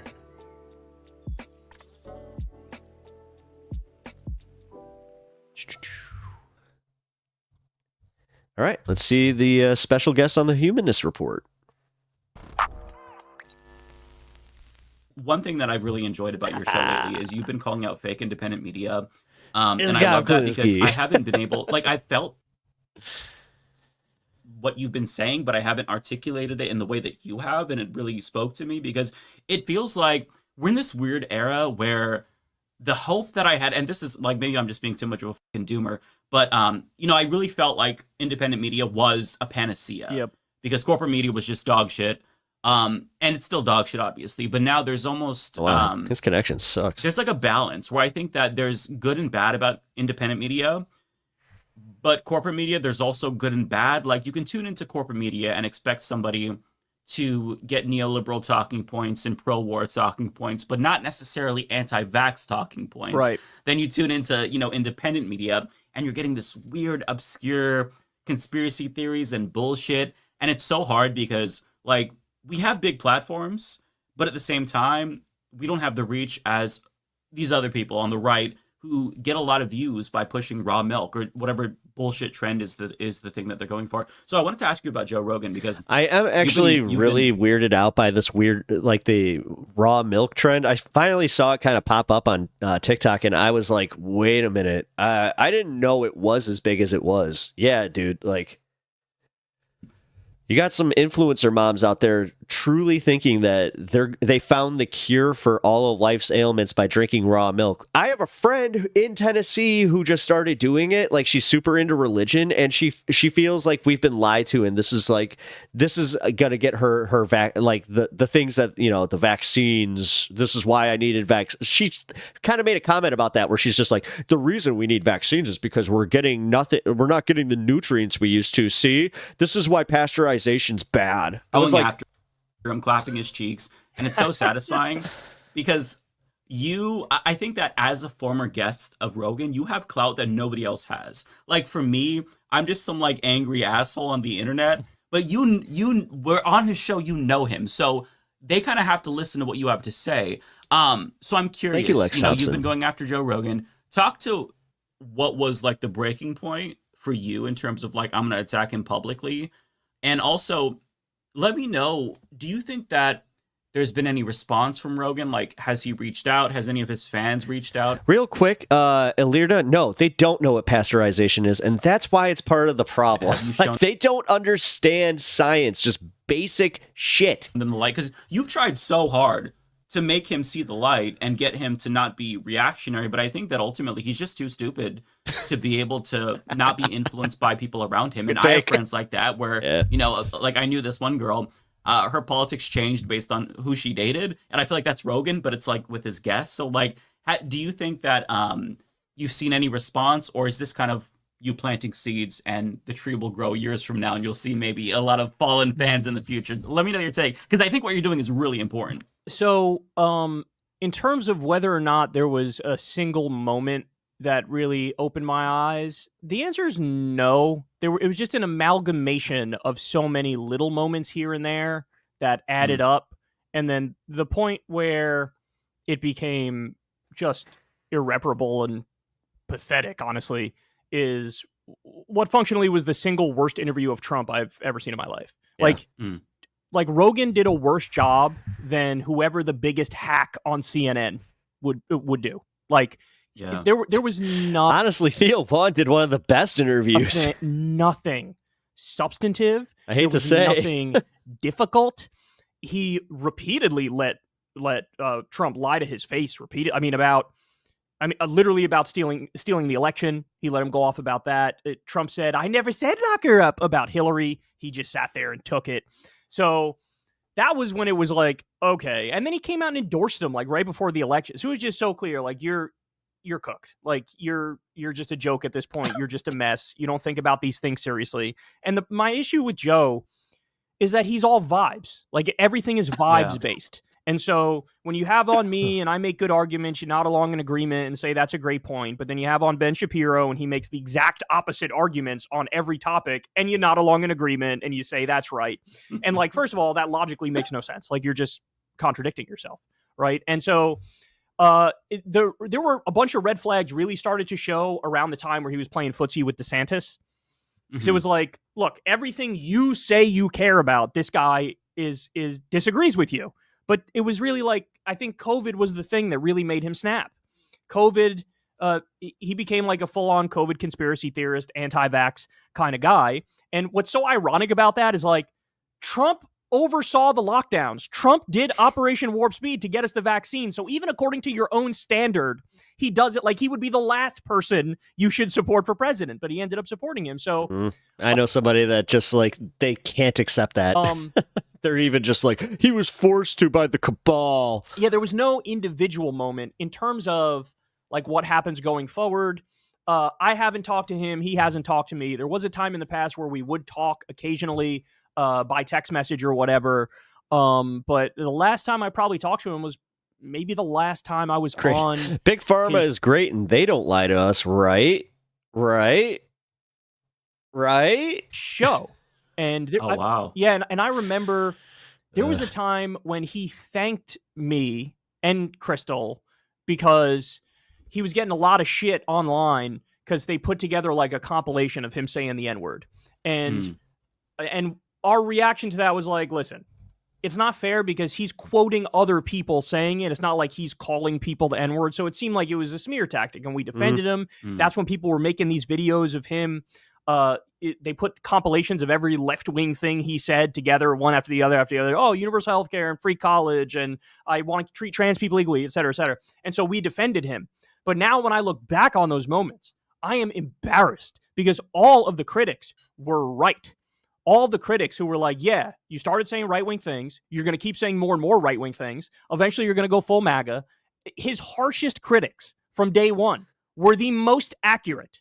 And people like me look dumb for taking him at face value and saying, no, I actually think maybe he is a decent guy. No, I actually think he means what I hate to say I was part of Kyle on that one. I was even trying to be like, nice, he's not even a political guy. He's just a normal guy. This is like his whole thing. This is why people love him.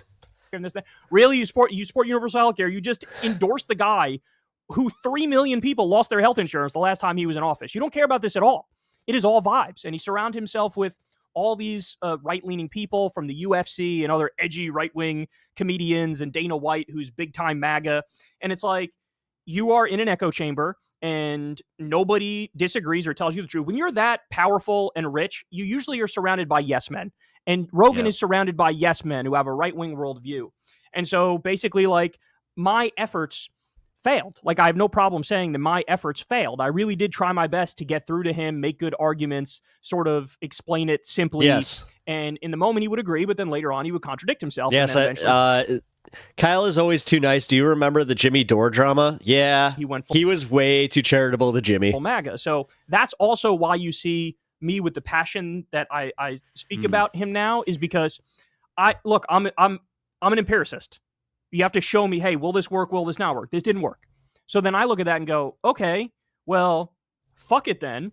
I'm going to do the thing which deep down I feel like is the right thing anyway, which is call out the bullshit aggressively. Shame these people who are arrogantly incorrect about everything they say. And that's why I am where I am now. And that's why you see me be so aggressive, because, I do feel I feel like burned, right? Like, I feel like I tried my best, I failed, and now it's incumbent on me to make clear. Because now you see even like liberal media now, mainstream media is like, oh, maybe Kamala should have went on Joe Rogan. It's like, you guys are missing the fucking point. Like, you're all missing the point. Yeah. You're all missing. He's not the same guy he was. There was a time when his audience was like 50-50 left and right. And that's when I was on there. And then it became... No, they just see numbers. They literally just go to the Spotify numbers and they just see like millions of people and they're just like, look, she needed that reach. 30 or 40 MAGA, whatever it is now. And it's like, now it's like going to talk to Rush Limbaugh. It's not really like, it's not is. worth it. He's It not really George is. Carlin. He's Rush Limbaugh. He's not Bill Hicks. He's Sean Hannity. Yeah. Right. And so He's we gotta gone, call gone. that. Yeah, he's gone. We gotta call. We gotta call it what it is. Right. And He so is. that's why you see my anger, because if there was going to be, like, he was a Bernie to Trump pipeline guy, but the idea that those are the people you can target and change their minds, it's not true. All the evidence in the world is you're more likely to flip the liberals, the standard Democrats, or the apolitical independents. Those are the ones who there's an open door where you can really make the arguments and flip them. Maybe you'll get 2% or 3% of like the so-called populist right, but by and large, they're gone, man. And the fact is, they're willing to shove their head in the sand and not acknowledge what we already know about Trump's record. And that's the problem, is like, if I already explained to you all the warmongering, all the anti-worker policies, all the corruption, and you still support Trump, then clearly those things are not a deal breaker for you. And so I'm going to stop wasting my breath on you and go to the liberals, who will probably change their mind, because there's somebody out there right now who's like a Pete Buttigieg stan or a Gavin Newsom stan, or, they have a Kamala picture for their Twitter bio. And it's like, that person is actually persuadable more so than the Joe Rogan types and his audience. We can save him. Yeah. So in your defense, I don't think that it was stupid. Like, I don't think you look stupid trying to get Joe Rogan to see the light, because even if you can't affect Joe Rogan, I think that process and the arguments that you make for those kinds of people, it still resonates with some members of his audience. And I don't think that, like, I don't know how big of an impact people like us have. I think you certainly have a bigger impact than me, but I think that the minimal impact that I think that you guys are minimal, like, dude, and I'm not trying to maximize the impact that I have on any audience, but just seeing, like, how many people I've had, like, come into my community and that we have built relationships with, and that we've built this community, I think that they're kind of, they're not being fair to themselves. Like, especially Kyle, he's got a huge community, and, so does Mike. It's just, you have to take the small wins and go, hey, I am making a difference, even if it's a small one. It can't always just be like, you're gonna just change the world. It's a collective effort, man. It's not just gonna be one person. And I know sometimes your brain can't wrap around that concept. That does matter. The few people that we can convince, that does matter. So I think that it's never a wasted effort what I was just saying. to try to get people to see the light. One thing that I always try to not be super cynical about people, even though I am very cynical. But I think that what I'm beginning to realize is that you really have to disaggregate, like, the influencers from just regular people. Like, if somebody is a factory worker who had all of Joe Rogan's beliefs, you can reach that person. Joe Rogan, on the other hand, he's partying it up with Trump at Mar-a-Lago, or he's going to go to Mar-a-Lago or something. Right. So you can't reach that kind of a person who lives in a different world than us. He is 100 millionaire. He's not going to be seen. He's in the CEO one thing class. I will say is, when I saw your video of Rogan's interview with Trump, I watched it and I'm like, oh shit, Kyle's not getting that invite back. that bridge is burned. Yeah, I never cared about that stuff though. That's the thing. Like, yeah, it's so funny. Yeah. Some people, of course, have conspiracies of like, oh, did Joe burn Kyle, and that's why he's reacting like this, bro? Anybody who knows me will tell you. Even by like the second or third time I went on Rogan's show, I was like, all right, this is cool, but damn, I gotta hop on a plane. Damn, I gotta break my schedule. Like, I am the most schedule-oriented person you've ever met. I'm definitely like on the spectrum, and I'm one of those people where if you change my schedule, I don't like it. I lose it. I'm unhappy with it. I feel out of place. I feel uncomfortable. I don't like it, right? So by the second or third time I went on, it was like, we changed the world with Anna Arc. Random acts of kindness. Yeah. Zoidabate, Bacate. Thank you and welcome to the stream. All right, this is cool. If you haven't followed already, please do. I appreciate you being here. But also, it's a little bit of a chore. And by the fourth or fifth time, it was like, I've been there, done that. Like, it's not that, like, none of that matters to me in the slight. Like, I couldn't care less about that stuff. So it's funny when people have conspiracy, like, oh, maybe Joe burned Kyle or something behind this. It's like, that's weird. Actually, to be fair to him, one thing I will say that's so high school. Most people in this space, guys, did you hear about the Joe Rogan drama? Oh my god! Who actually start saying negative things about them and their politics? You might get an angry text message or something. Joe hasn't said shit to me, and that's to his credit, because it's gonna fucking land on deaf ears anyway. I'm gonna delete the text and I'm gonna delete his number and put him on the don't respond list, come on, right? So, you disingenuous asshole! You're not deleting a Joe Rogan. Credit to him on that front. But look, I guess my point is, I'm sorry. Even I wouldn't do that. Even if like something really bad happened, I'd still be like, look, I still have his contact. Moving forward, for me, it's instead of being clout. And Destiny makes this point too with his debates with conservatives. He went and debated Ben Shapiro, and in the aftermath, he was like, you know what? I was too conciliatory. There were a number of times where he said things where my response should have been like, you're a fucking idiot, and let me tell you why that's 100% wrong. At least you recognize it. He went the diplomatic route of like, oh yeah, I see where you're coming from, but here's how I disagree in this narrow way. And then the thing that people take away watching it is like, I don't know. It seemed like Destiny was more conciliatory than Ben Shapiro, and Ben Shapiro was more clear and strong in his language and his positions. Therefore, it leaves the impression of like Ben Shapiro got the best of him, right? And that's how I feel now too, looking back at these conversations. You got to be strong, and you got to be direct, and you got to be clear. And when something's wrong, you got to be like, "That's wrong," and here's why that's wrong, as opposed to, oh, I see what you're saying. Let me hold your hand and love you. It's like that. I'm over that because it didn't work. Yeah. And I'd rather. And by the way, also Trump's a good example. What a random of this too, poll right? for an impression, but he sounds like the. I'm not sure if you guys have ever seen Kung Pao, but Betty, Betty, what are you doing, Betty? Trump is the most divisive figure in modern American political history. He was talking about Arnold Palmer's dick and immigrants eating cats and dogs. He was, and he won the election. And it's like people don't. The whole like, oh, I'll meet you halfway or whatever. People don't care. They don't like that. It feels weak. And then here comes Trump like a wrecking ball, like a bull in a china shop, who's like, everybody's wrong about everything. If you disagree with me 1%, you're horrible and irredeemable. And that's why I'm right. And people go, okay, he ended up winning, even the popular vote. And so that self-assuredness and that directness needs to be something that all of us embrace. Yeah, but we also need to embrace how important it is to people to get somebody that's not a politician into office. Like that, again, I keep going back to like the AOC district, and that's why there was the split vote there between Trump and AOC. And a lot of people are focusing on the wrong parts of that, where they're just like, oh, did you see that? Like, why else would they vote for Trump? Like, because somebody was saying that yesterday about like on an AOC interview where they're just like, oh, well, if this was so right, then why would they even like vote for Trump? It's like, listen, it's because she's outside the establishment. This is how much people hate politicians. This is how much people hate the system.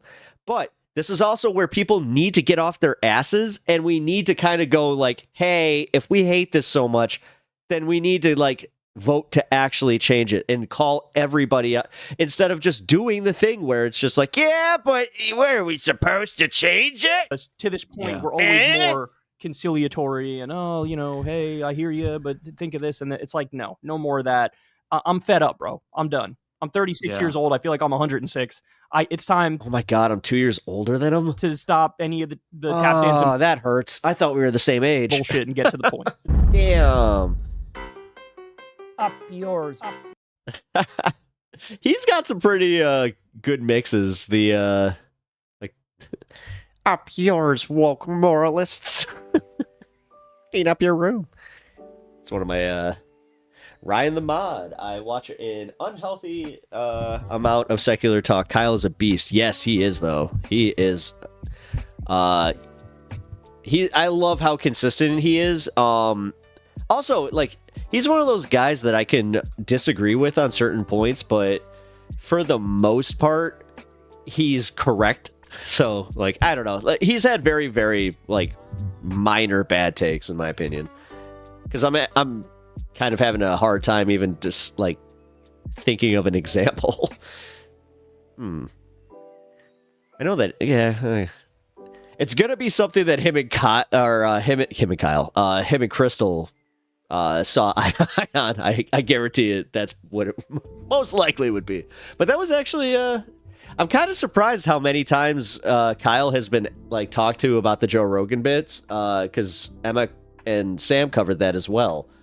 So wonder if this will be the last time that he covers that, or if he's gonna ride the Rogan tags, because hey, I got one of those where I was just like, ooh.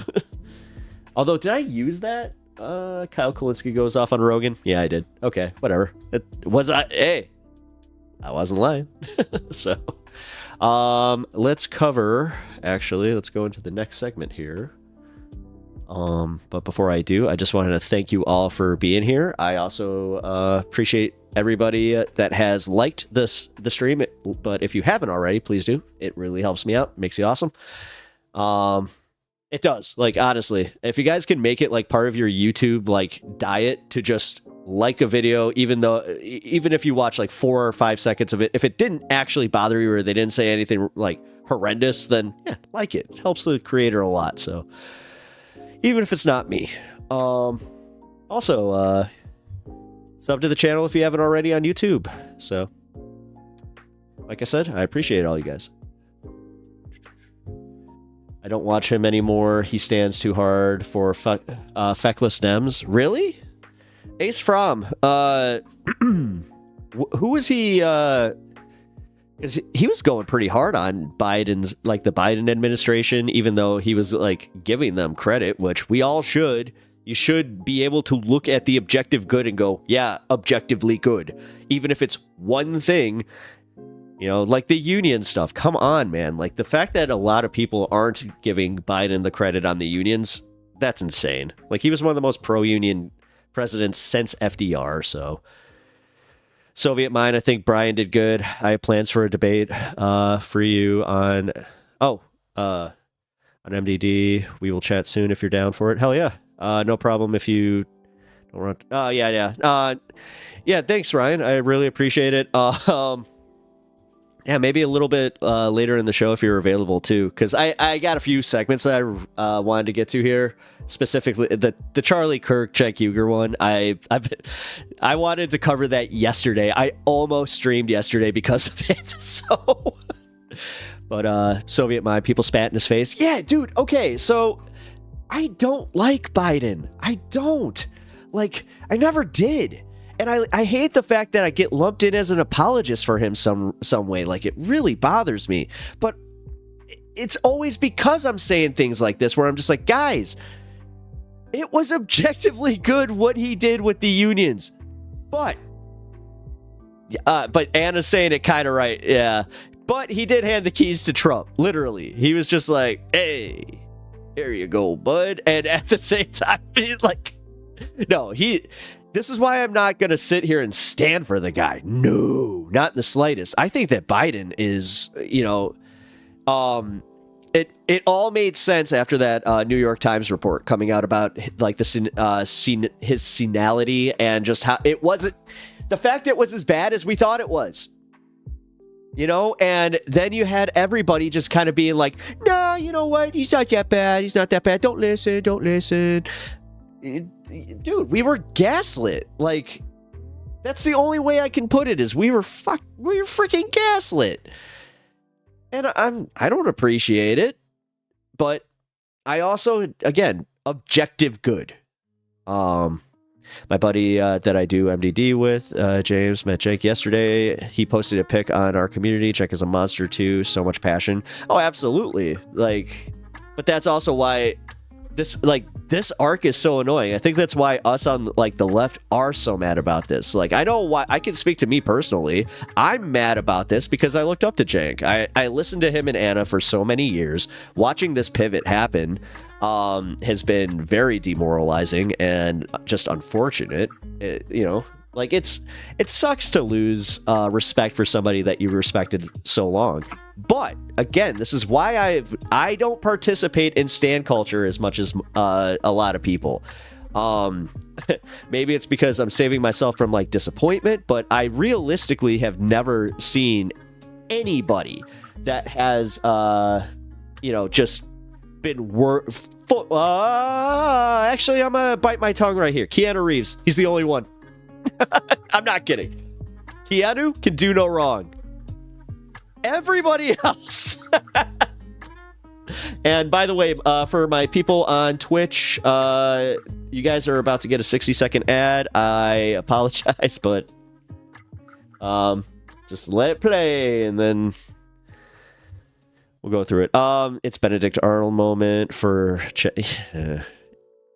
I don't listen. I'm trying to be fair with this, man, because Cenk is at least consistent in the way that he's communicating.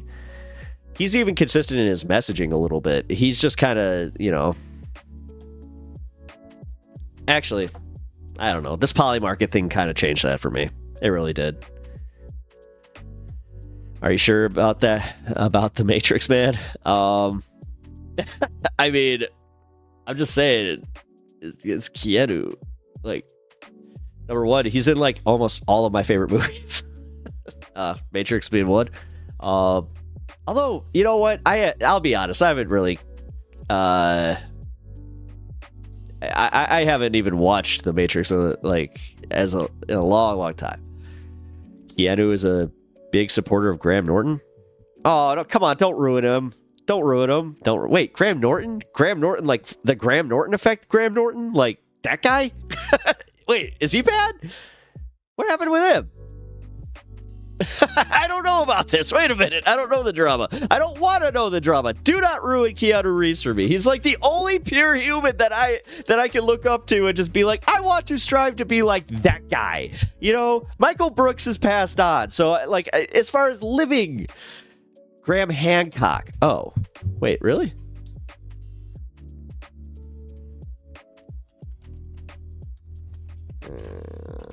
Hancock. Who's that? Graham Hancock travels the globe hunting for evidence of mysterious lost civilizations back to... Okay, so he's into pseudoscience a little bit. You know what? Whatever. I got a weird aunt. I love her. She's into crystals and shit. She's also got good politics, so I'm not going to sit here and begrudge people just because they're into something weird. Also, you know what? Yes, he gets the... I look up to Fred Hampton. Oh, nice. I mean, that's a good one. I almost made a very crass joke, though. I'm glad I didn't. No, Soviet Mind. Fred Hampton. Again, like even revolutionaries, man. I remember when I was into like Che Guevara for a while, and then I was like, the more you read, and then yeah, it's just, dude. I too wish to be like Michael. No, Michael's legit. Like, I'm not sure if it's because he passed. Like, seriously, dude. Like, Michael Brooks is kind of like my Kurt Cobain because he passed so early. And like, yeah, man. Like, he could have evolved. Who knows? But he didn't. We all have a weird aunt, but Graham Hancock has some interesting ideas, for sure, to say the least. Here, let me look him up. Let's get just. I love how the first thing that I see about him is Scientific American. No, there wasn't an advanced civilization 12,000 years. 12,000 years ago. Did an advanced civilization disappear more than 12,000 years ago? Graham Hancock is an audacious and auto-dictate who believes that long before the Mesopotamia, Babylonia, and Egypt, there existed an even more glorious civilization. One so... Oh, God, he's one of those, like a Zachariah Stitchin guy. Okay. Randy Rhoads. Nice. Well, again, even musicians. Nice one, though. I mean, Randy Rhoads. I call myself Banana. I shouldn't judge. Okay. That was very self-aware, but like hilariously self-aware. Where you're just, I call myself Banana. Bro, Steve Carell's a good one too. I could brag a little bit about this. Steve Carell and Stephen Colbert were my mom's teachers at Second City, which my mom was part of Second City for a while. The main stage too. You like Michael? I know. I am socialist. At least I don't know. I'll let you guys call me whatever the hell you think I am at this point. I mean, people are just like, oh, you're like I don't even know anymore. And I don't want to do the thing. I don't want to do the thing where I do the political compass test for content. I already tried that once and it didn't go well. Oh, he's the guy behind Ancient Aliens on History Channel, levitating stones in Egypt. Yeah, okay. I kind of remember who this guy is. Got to shout out the guy at Minuteman for the pseudo-archaeology debunking. At Soviet Mind, I don't even recall I don't even call myself socialist or communist anymore. I'm just progressive. I mean, labeling aside, I'm at that point where whatever. Like, I know what I am. I know my belief system, but at the same time, like, I have so many different people like doing the labeling thing. Like, somebody tried to call me not just even an anarchist. It was a different type of anarchist. I'm just again, as a stoner who I'd call myself like a half academic. But realistically, man, pretty much the equivalent of like a college dropout, you know. So from a Maoist perspective, you're what we call a member of the sympathetic masses. Cool. I like that. I just don't want to be like that reductive, you know, I don't like labels. Like, whatever. I also don't give a shit. The thing is, I'm also not trying to claim I'm something that I'm not. So, especially in this space that I'm in right now, it is kind of just like, hey, I could just kind of ask you guys what I am, and then I get a good idea. You're on a journey, need grounding in dialectic materialism. Socialist is a broad term. I know, and trust me, I understand. And then Duke is right. Okay. God. You know what my problem is reading about dialectic materialism now? Is I'm just literally like, I don't want to pay attention. Like, God, I'm not sure if you guys have figured this out yet, but even with subjects that I am even like very interested in, I don't like okay, saying I don't like academic points of view is stupid. What I don't like is when people can't break it down and just to a layman, you know, to a layman. If you can't break it down to a layman, I kind of feel like, number one, it can't be communicated to me effectively.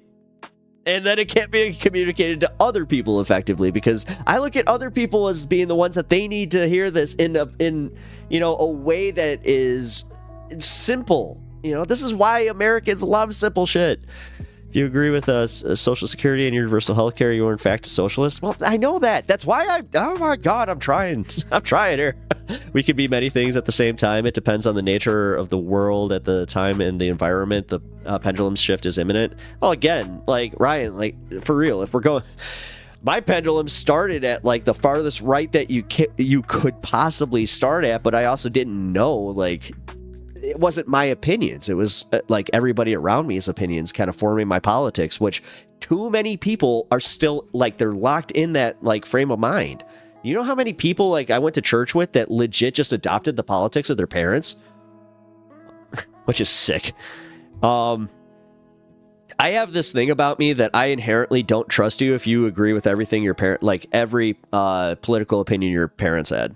At that point, I just, sorry. People who stand their parents a little too much also creep the hell out of me. Sorry. I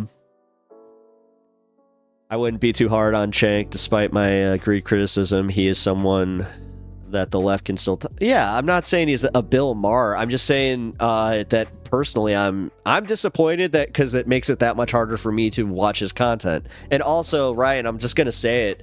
Have you not like have you caught any of the TYT like content where like John Adirola or even Rashad Ritchie, like those guys, the vibe on TYT right now is super uncomfortable.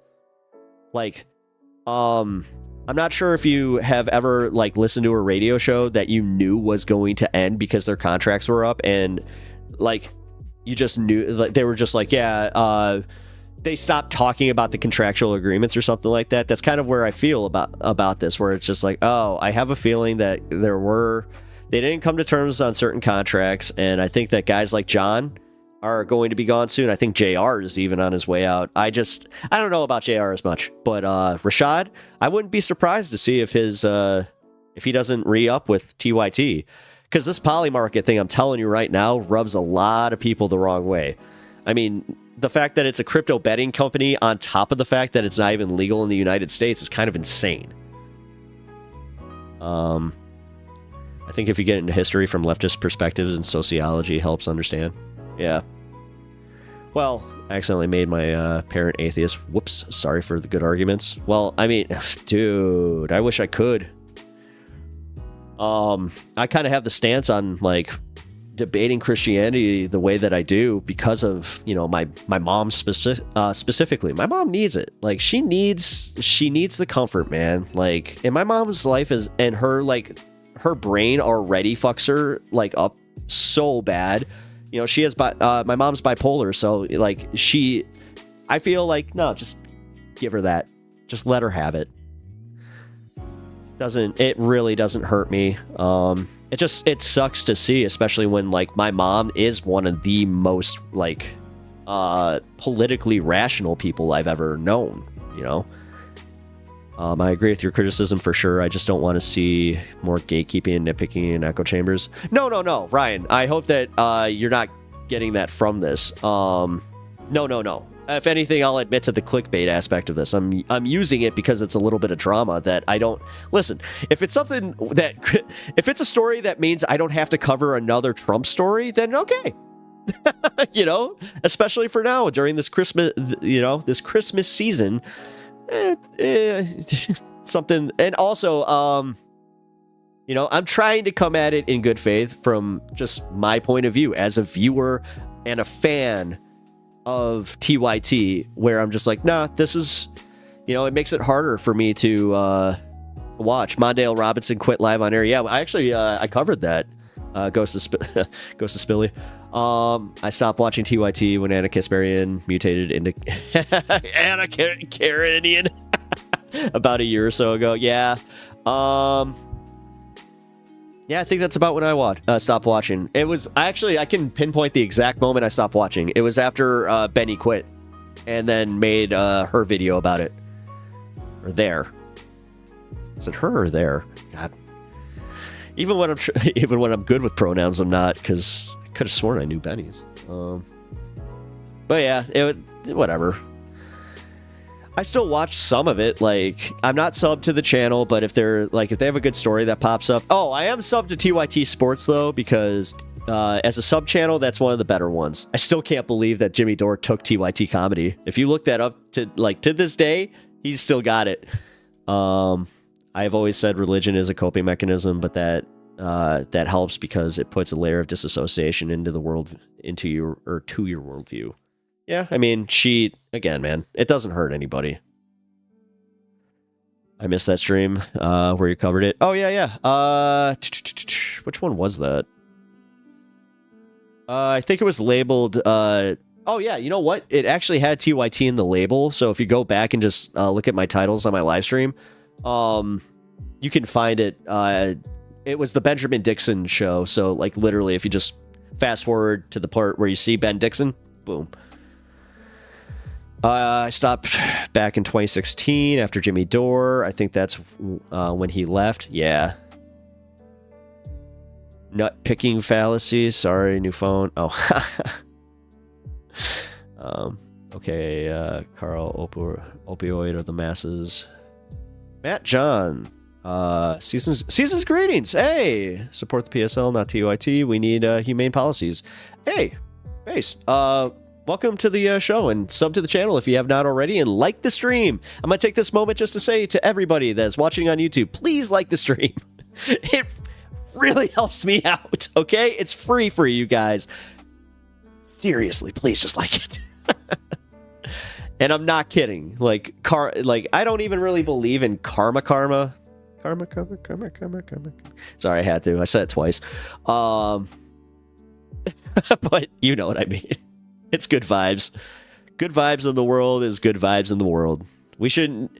That's also like my problem with karma is like people do karma like with selfish intent, where it's just like, yeah, you're doing it because you think that something good might happen to you. You can't just do it just because. I don't know.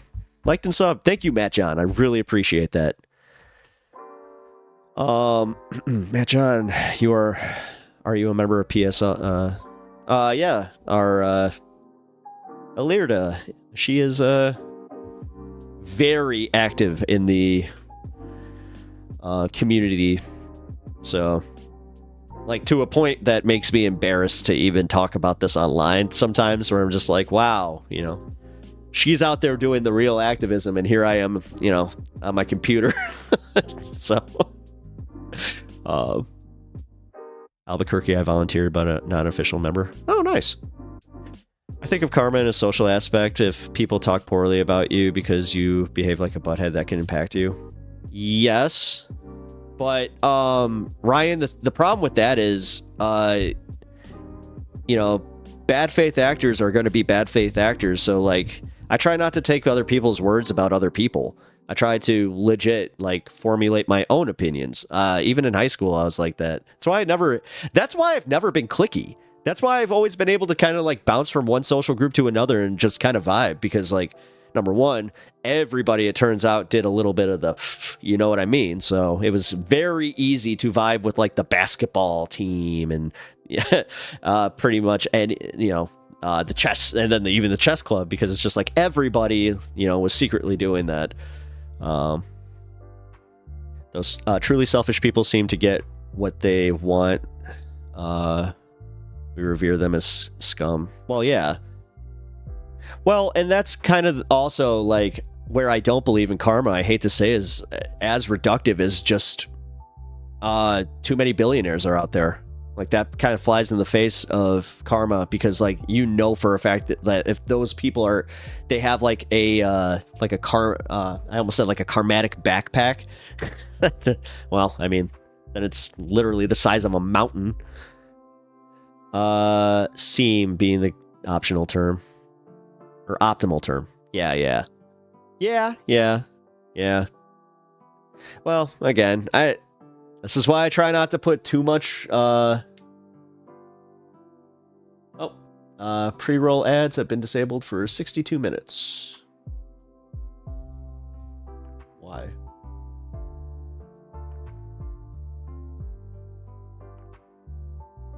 Oh, okay. I didn't know that I just set that up as a arbitrary thing. My bad. I'm still learning. I literally, you know, spent the majority of my day putting tax records together. Ugh. God, that was fun. Karma is a deeply flawed concept that has a history of being used for really bad things. Oh yeah, dude. That's why, like, again, even in Buddhism, I was like, that's why I never vibed with Buddhism. I hate to say it. Like, I vibed with the meditation aspect of it. Again, Michael being the closest thing that I've ever come to actually getting truly into Buddhism. I still have my disagreements, man. Pre-roll some of your own if YouTube's gonna be like that. I mean, YouTube's gonna be like this. This is all I got. Also, Ryan, here, I'll show you real quick. I put a new bumper. I keep using that term. I gotta stop. Because I actually put a bumper together, but it was with Ground News. I finally filmed a commercial. Like, got sick of doing pre-reads. Or, live reads. And also, they kind of were like, I think they were getting sick of my live reads, so they were just like, can you put something together for us? I'm like, yes, fine. Here, check it out. This is what whenever I disappear for a little bit, this is what you guys will see. So, and I was telling everybody that that's actually a picture from a Lincoln Town Car, like a classic it was like a 97, 98 Lincoln Town Car that I took that picture in from, my brother had it. We called it the Blue Beast. That thing was huge. But yeah. That was pretty cool. And also, yeah, I'm trying to, because of the monetization situation now, I have to definitely make things a little bit more ambiguous. Hence why on my thumbnail, instead of saying censored, it now says politics, because I even hope that works, because I'll be completely honest, I might just do a smoke puff. YouTube is it went from being very okay with things I was doing to being like, hey, we're not sure about this anymore. So religion is like a parasite for humanity. It is. Definitely has caused more problems than it's fixed, in my opinion. Just from a historical context, too. It is like, I don't know, man. I've seen a lot of good done in, like, with my religion. Like, we did a lot of good things, but you could almost argue that in the name of that same religion and in the name of trying to propagate, like our pastors, because I'll tell you what, the pastors are kind of one of my biggest, like, things that I have a problem with, is the way that they abuse their power. And they do it way too often. What? No, come on, what? What? Oh, Anna, are you sad about the YouTube thing? Or did I say something dumb? I don't know. Religion isn't a parasite, it's a tool. Who uses it and how is more important than the tool itself. Yeah, but I kind of see where Duke was, I don't know. The meditation technique is undeniably effective, and Vipassana tells you to not buy into any spirituality involved if you don't want to. Well then, I mean, dude, I'm already trying to practice, like, tenets of that. I can already say, again, I don't know how many times I have to repeat myself with you to tell you that the 10-day retreat of silence scares the living crap out of me, okay? Also, I don't have 10 days, just if I go 10 days, number one, 10 days of silence and then 10 days off of stream, then goodbye channel. So I'm sorry that I may have started this and not thought about having the benefit of doing that. I smoke a lot of herb on modern day, and when I started, I could drink a 2-liter. Oh, jeez, dude. Well, yeah. Oh, actually, Ryan. Funny enough, we did cover your debate with Aaron. I got halfway through it. As far as like the questions. But yeah, that was actually a really good one with Aaron and Stuart. I just think that Stuart needs to quit being a child. He really does like have some of the most like childish Christian arguments of just like, well, yeah, if you just need to believe. You might as well just say that. You just need to believe. And I would give him his belief, but the fact that he wants to debate these things and then just constantly ignore everything that Aaron has to say. Religion is only as good as the people in it, and lots of people are bad everywhere, especially in religion. Well, yeah, unfortunately, I used to call them Christians of convenience, the ones that would just use it to, like, I can spot them a mile away nowadays. The second that they, like, any Christian comes out and says, well, Jesus said this about gays, or Jesus said this about, Jesus said this about anything that I don't like, and that I should judge it. It's like, no, actually, you missed that. And there's a great verse in there that tells you exactly why you shouldn't even be judging and why you shouldn't worry about it. Let him worry about it. It's his burden to bear. But no. See, what you're doing is called, again, the Christian of convenience thing, where you're just, you want an excuse to hate somebody, but you also want the superiority of going, well, I'm saved. Yeah.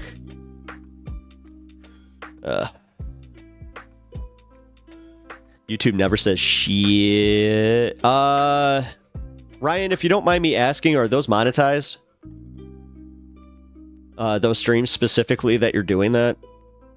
Because the problem that I'm having is the fact that I put high in the title. So,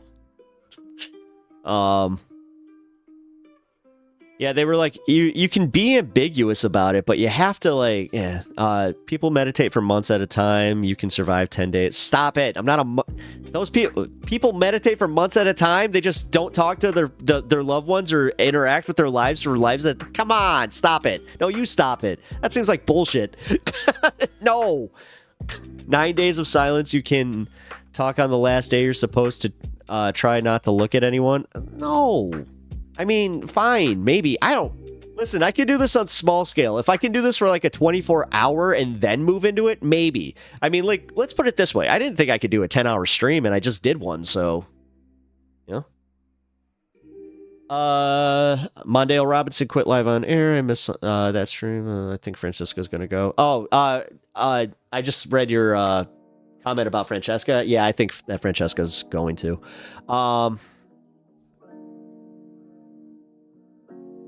This is true. Haha. Listen, I know. Okay. Like, this is where I'm saying superiority complex or whatever the hell it is. Like, yes, you're better than me. Okay. I cannot wrap my head around the idea. Your live chat had derailed you. I love how genuine this channel is, buddy. Oh. Hey, that's just me, bud. I think that my excuse is that I'm just too stoned and lazy to be fake. I really am. I just don't care. Take me or leave me. Some people, you know, I got enough friends and people in my life that like me, so. I actually just did the thing from Planes, Trains, and Automobiles earlier. You know, I like me. My wife likes me. My friends like me. 10 days naked and alone in your apartment, pure silence and darkness. Now go to Vipassana. You need instruction to do meditation correctly. No, I'll give you that. I will give you that. Having guided meditation, I mean, you made me look it up because they have some good YouTube channels about Vipassana and practicing, you know, the smaller scale. And I also did listen to like Michael's breakdown where I think he talked to his sister about it. I can't remember who he had on, but he was talking to somebody about it. But yeah, I'm over here now. Jeffrey White. Hey, what's up? You are over here now, Squeesh. It's kind of funny when you said I'm over here now. So just real quick, my Twitch is on this side. My YouTube's on this side, so you literally kind of did a swap. But then I have my general chat open in the center here, like a smart person. But that's my problem. I'm too stoned to care. You are the channel. I mean, I am. Yeah, unfortunately, dude, I'm not even kidding. Like, I know that. I think, Duke, because you have done it, that maybe you just can't, like, put yourself in my shoes, specifically thinking, like, how, well, number one, the stream, that is a big part of this. I am kind of coming at this from just being practical, like, hey, I can't just leave stream for 10 days and not talk. So, what? Maybe when I give up my career, bud. But so for now, what I can do is I can do small scale meditations. Like, I'll be honest, when I get off stream, I have been making it a point to put my phone away, go upstairs, and not even like interact with anything for at least 10 to 20 minutes.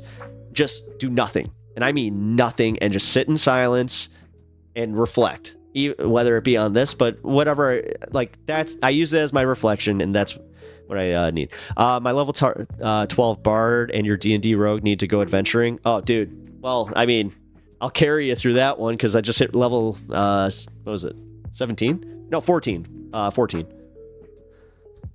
That's right, because I multi-class, so I go from, bard, ranger, and yeah. Just hit 7 on both. Sorry, my ADHD and your is purposely trying to derail, Oh, well, I mean, that's part of my chat. Like, that's what sucks about, like, my community is we are... I know that some of you don't like when I use the term, but we are of the neurospice. So, the spice melange. The neurospice. The spice melange. It gives you the ADD. Shai Halud. We must pray Shai Halud. Actually, that's what I should have done when I branded this channel. We only have one god here, Shai Halud. Oh, deep. Sorry, my buddy just text. I guess that's.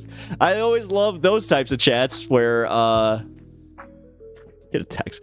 Derail. I mean, yes, I was talking about my meditation. So you need the days of Anapana meditation to focus your mind to do the Vipassana. Well, so then technically, I guess what I am practicing is the Anapana. It's healthy to meditate regularly on your own, but you won't dig deep without the long sits. No, I do long sits. Like, I have done long sits of meditation, just not 10 days. Actually, funny enough, like DTP yoga uses a little bit of Vipassana meditation. Like, and it's like the way that you're supposed to focus on your breathing. Like,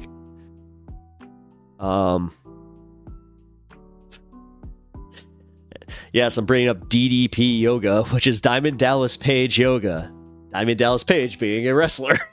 But it's honestly, it's yoga for dummies and for like bros. Like, it makes you feel cool when you do it because you're technically doing wrestling moves. So I can hear Donald Trump saying these lines in my head. What? You need to do Anapana meditation to focus your mind on Vipassana. Vipassana meditation cleared my mind, gave me the time to focus on me. Could you actually imagine, like, an enlightened Donald Trump? That'd be kind of funny. Oh, shit. That just made me think, like, no, that's not even possible. All right, we're gonna go to our the Cenk Uyguer Charlie Kirk thing. I'll admit it. I got derailed. Okay, okay. Like Ryan said, the ADD is purposely trying to derail you. I like how the ADD is a separate entity at this point.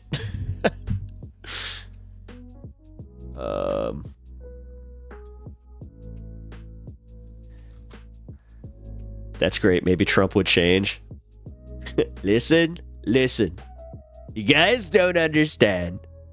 I came out of my meditation and I realized I'm a little bit of a dick. I'm gonna be Dude, that'd be so wild. Excuse me. I have an announcement too important for True Central. What I need you guys to understand is that I'll be giving up my entire fortune. I'll be giving it to I want to make sure that everybody in Palestine is taken care of. So I'm announcing today that I'm giving up all of my wealth. Oh yeah, it needs to. Yeah. Wait a minute. Yogi Donald Trump needs to be its own thing. Yeah. Guys, I'm not sure if you've gotten your chakras in order, but my chakra, I'm not sure if you guys can believe this. Check it out. My energy is orange. I'm not sure what that means, but everybody says it's a good thing. My ADD is a little goblin. Yeah, mine is too. I actually do picture like a Warhammer goblin. I'm just like, you dirty bastards. Sheriff calls his deputies on Burger, then... Oh, yeah. Rome Dog. I actually I did watch that a while ago. Yeah, where he pulls up and he's just like, did you guys talk to the manager? He's like, he says he's the assistant manager. He's like, okay. Did you guys tell him who I was? It's just... He said he was afraid. It's like, dude, you're literally bullying this kid. They wouldn't make it my way. And that was his whole thing. It's like, I'm at Burger King, damn it. This is the one place I'm supposed to have this. It is its own thing. I need this out. After much meditation, I've realized Mao is in fact a very powerful, very beautiful leader. Very powerful, very beautiful. That's a great impression. I'm a vocalist. I'm all about it. Spank Tech, I'm trying to help now. All right, cool. Yes, we are going to the Jake Uyguer and Kyle Kulinski. No, it'd be actually cool if it was Jake Uyguer and Kyle. No, it's so much worse than that because it's Jake Uyguer and Charlie Kirk at the Turning Point. At the Turning Point event. It's so gross. It makes me feel the ick. And I hate using the term the ick. The term the ick gives me the ick, but this one's bad. But also, fair warning, this is the Hassan segment. I said we were going to have one. Here it is. So Hassan's going to cover Unk, and we're going to go with it, okay? So down to the Unk we go. That's Dark Side Comedy. I just, it hurts my feelings to see my uncle behave like this.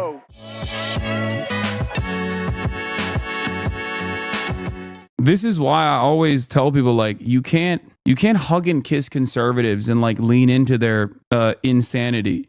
Okay, you can't do that. If your goal is to actively decouple them from the whims of reactionary sentiment, you can't do that by compromising with them and telling them, like, you know what, honestly, you're right on this. Okay, guys, I'm actually asking a legit question here. I'm not sure if this is a thing in Turkey. I know that in some Middle Eastern cultures, is the like the two cheek kiss a thing in Turkish culture? You can't tolerate their intolerance because their intolerance is inherently illogical. Their intolerance is not coming from a place of genuine concern, but pure anger. And oftentimes, it is a very apt mechanism of distraction and deflection away from the real vectors of harm in contemporary society. It's stupid. This doesn't mean that you should, like, I don't know, actively treat every anyone and everyone as though they're Charlie Kirk. You know what I mean? Like a professional villain.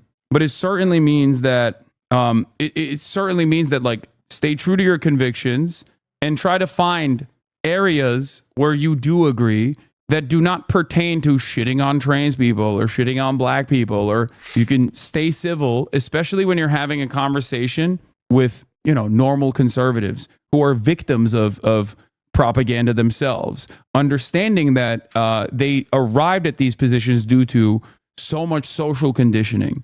Okay? Yo, you just said not to compromise. You need to be more careful with your words. Yes. Never compromise on your values. The f*** do you mean? Never compromise on your values and never capitulate to right-wing framing. Absolutely. But that doesn't mean that you should also be antagonistic or aggressive to some random conservative person that you met. Okay? I try to play this delicate line fairly well to the best of my ability. You can find similarities, you can find shared interests, you can find areas of civility, you can find areas where you're in agreement.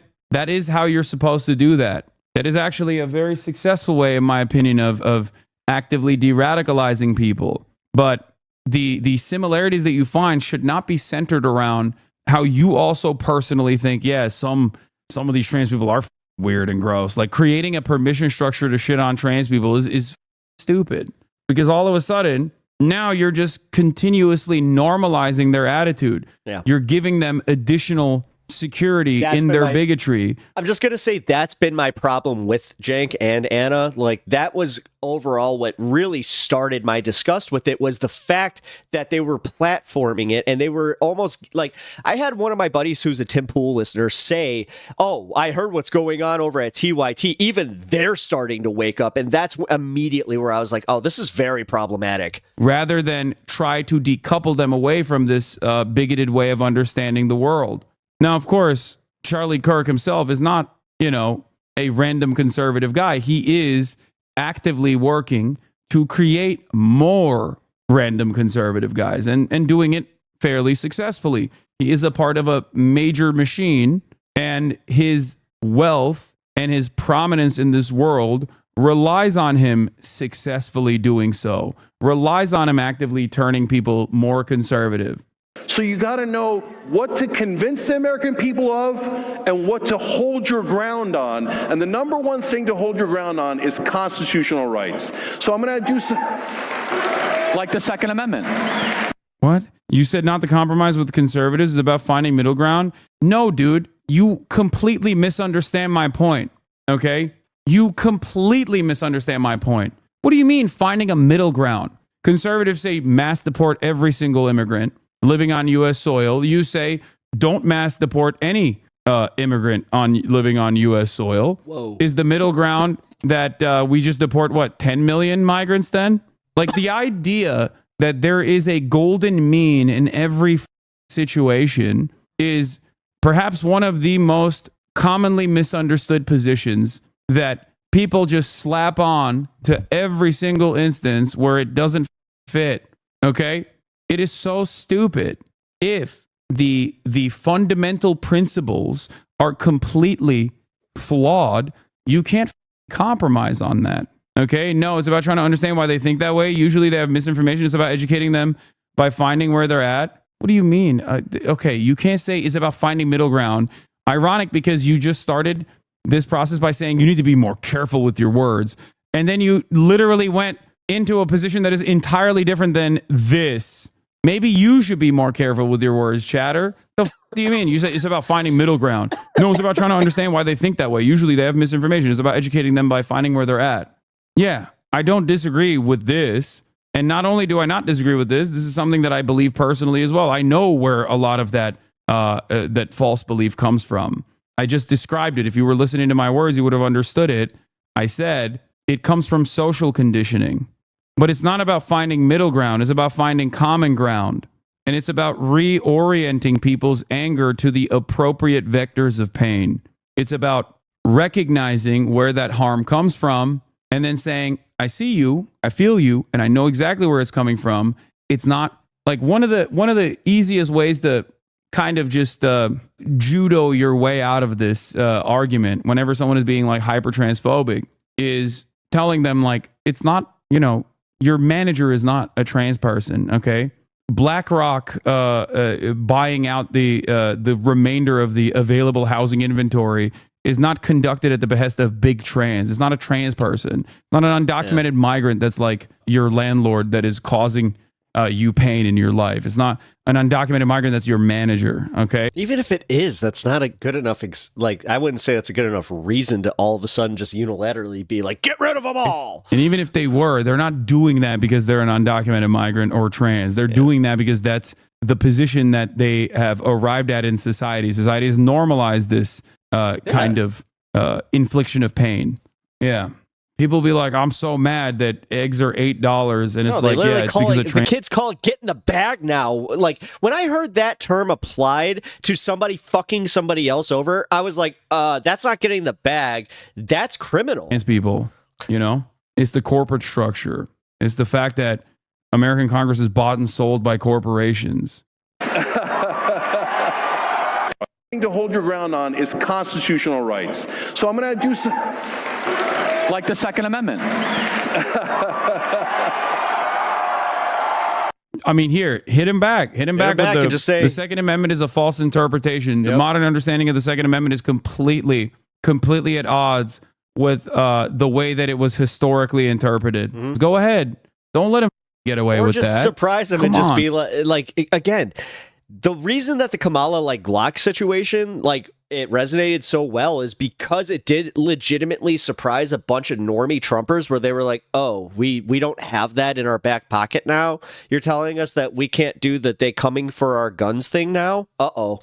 Shaky Gurga. Chunk yogurt.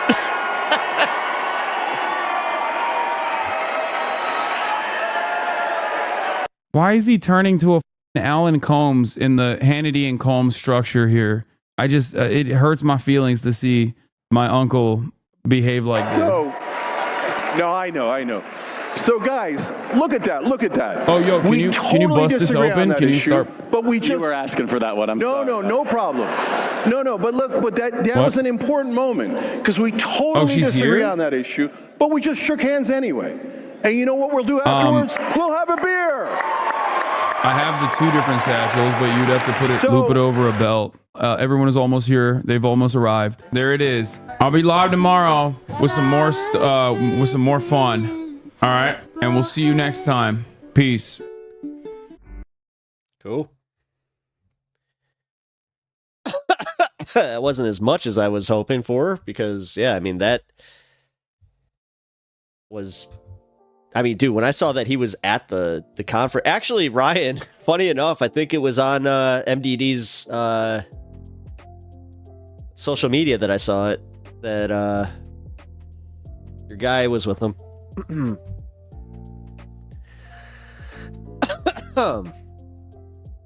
Yeah. I mean, whatever. Again, I think that it's not necessarily a bad thing for Cenk to try and expand into these audiences, because honestly, bringing over, de-radicalizing some younger, people that are just getting into this, not a bad thing. Also, but I think that there's technically a better way to do it and not have to compromise on all your positions. Mehdi Hassan has showed me that there is a much better way to engage with this kind of stuff, but I'm also not the straight up hater.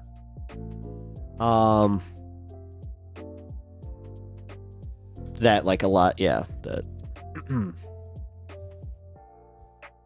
All right, so what else did I say I was gonna do? Oh, hey guys, it's 3:17. We're almost an hour away from fun time. So that means that, yeah, I got work to do. Oh, yeah. All right, so we got two things to cover here. We got the dark side of the Counter-Strike situation, which I'm not sure how much I want to do this Beasley thing, but somebody sent me the Luke Beasley clip from this weekend where I guess he semi-changed his co-host. God, I hate calling her that, but yeah, he's doing the rising thing, or the left first right. We're not totally ripping off Crystal and Sagar, except doing it backwards. Look, I'm a gay man and she's a hateful bitch. I don't even know her name. What's her name?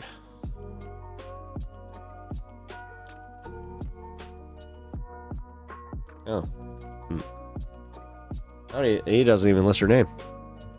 Honeymoon must be over. Makes me wonder if they're actually just going to end the show. Trump voice. Elon opened my root chakra and they said it couldn't be done. Do you know what it was? He did it with a Tesla coil. Said that it was the best way. I was like, Elon, do you know what that'll do to my hair?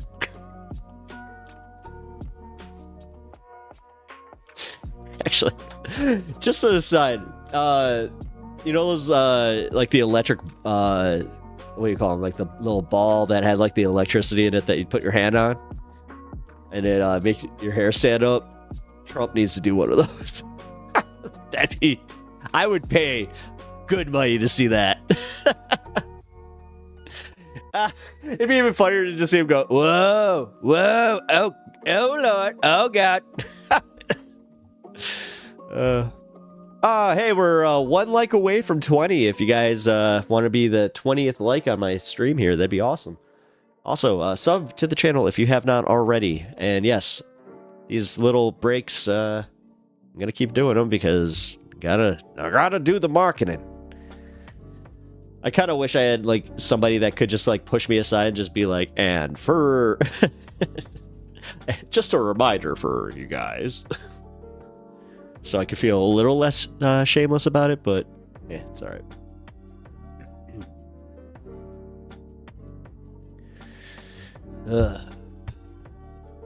It's funny. Somebody tried to tell me because they saw Hulk Hogan with like the Trump shirt, and like they know I'm a wrestling fan, and they also like they know I'm a Macho Man fan. So they they sent me like a meme where it's Hulk Hogan and Macho Man just like talking about politics, and sure as shit, Macho Man being, you know, the leftist. I'm like, oh man, leftist Macho Man would be so much fun. Yeah, just read a little bit of Karl Marx. Yeah, sees the means of production. Vince McMahon, yeah, didn't like that. Said it might, yeah, give the talent some ideas about unionizing. Yeah, Jesse Ventura tried to do the same thing. WrestleMania 85. Yeah. Then Jesse Ventura's just like, listen, I know a lot about the union and in wrestling. It didn't work the first time. I hope it works for you. Did you know I was a Navy SEAL? I have to listen to that guy to do it. God. Actually, what happened to him? Where is he? Has he done an interview like in a while? Let me actually look at that.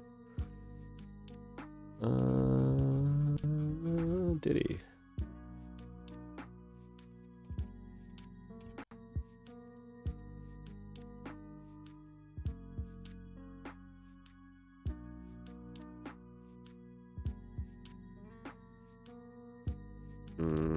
No. 9 years ago? No. No, definitely not. Ooh, I wish I could play that one. He was on, yeah, okay, oh my god, apparently, Will Sasso also does a Jesse Ventura impression. Did you know that I got my inspiration for my latest haircut from Riff Raff from Rocky Horror Picture Show?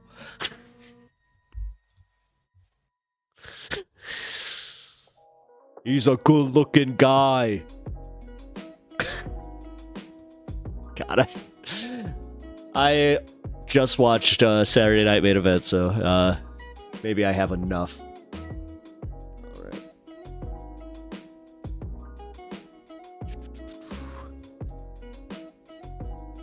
Oh, what the hell happened here?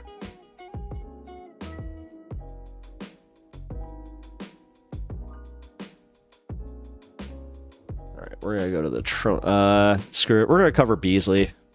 I guess Beasley and this lady. God, I don't even know her name. But we'll see. We'll see. I'm not exactly a Luke Beasley fan and have becoming even less of one the more content of his I watch.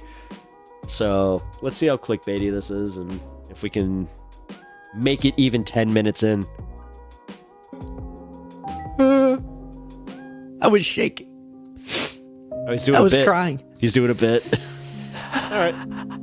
I was gutted like a fish. I was sniveling and my career was ended.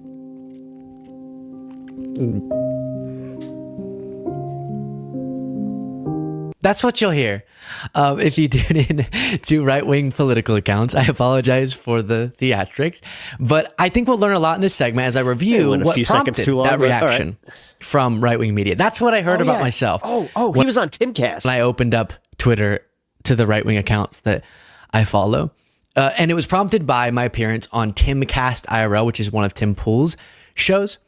And I think what's so interesting about this... good. Okay, never mind. I just realized that I screwed up because I have 2 videos here. And the other one was the debate that he had with his co-host. And I can't stand her. She's such a reprehensible human piece of POS. So I didn't want to even platform the video of her. Well, you'll see. It illustrates the mechanisms by which a lot of people become misinformed. And how people can see the same exact clip that we're seeing, but draw a wildly different conclusion. Because Duke, did you learn your liberal politics from Galaxy Quest? Never back down, never surrender. Because they're misled about the details. Okay, what am I talking about? Well, Benny Johnson, who provided some of those quotes that I was saying to you, he's one of those right-wing political commentators. Him and Tim Pool. This is not relevant to our discussion necessarily, but they were caught up in that Tenet Media, Russian money scandal. But he said Tim Pool ends the career of sniveling lib, yours truly, live on his show. Guts him like a fish. Leaves him shaking in stunned silence. Now, what's weird about that to me is that you can watch the clip, and I feel like then you're going to be disappointed whenever I'm not shaking in stunned silence. But then what's so fascinating is, to Benny Johnson's credit, I guess, the clip you're about to watch again from the conversation I had with Tim Pool and 3 or 4 other people who were all right-wing also there during that conversation, debating me, is Benny Johnson at least posted the full context, whereas one of the guys, before going into that video, named Colin Rugg, said liberal influencer Luke Beasley sits in total silence for over 3 minutes as Tim Pool excoriates him in defense of January 6 prisoners. And this clip, I'll take note when we're going through the longer one of where this one cuts off, but it cuts off my entire response where I debunk what Tim Pool said. So it's crazy how people would see the rant you're about to watch from Tim Pool and not be curious what my actual response was, and instead just assume I must have just sat there silent and not said anything. While you watch this, if you do appreciate my show and you don't think that I'm a crying, sniveling, shaking lib, you can show your support by clicking the subscribe button. In reality, this clip demonstrates that Tim Pool, despite his performative rant here, himself isn't freshened up or isn't informed on the details of January 6th. As you're going to see, stick in. It is like 3+ minutes of him ranting. I know, just hold on, because that amount of aggression becomes really embarrassing when I get a chance to respond. Okay. You have. No, right? I So haven't. no, stop. You don't know anything about these January 6 cases. You don't know why these people are in jail. You don't know that... Oh, my man's wearing baseball tees now? Come on! Man is in Brooklyn right now for 3 years without charge or trial. And when Donald Trump says these people have been held for too long, you say, no, Trump is wrong. Keep them locked up. That's fucking fascist. Dude, you have sit here. He's literally... You've been sitting here with no knowledge of the specifics of some of these cases. There is a man in Brooklyn right now, I'm going to say it again, no charges whatsoever brought, and he's been in jail for 3 fucking years. For you to sit there and say it is good that he remains locked up is fascism.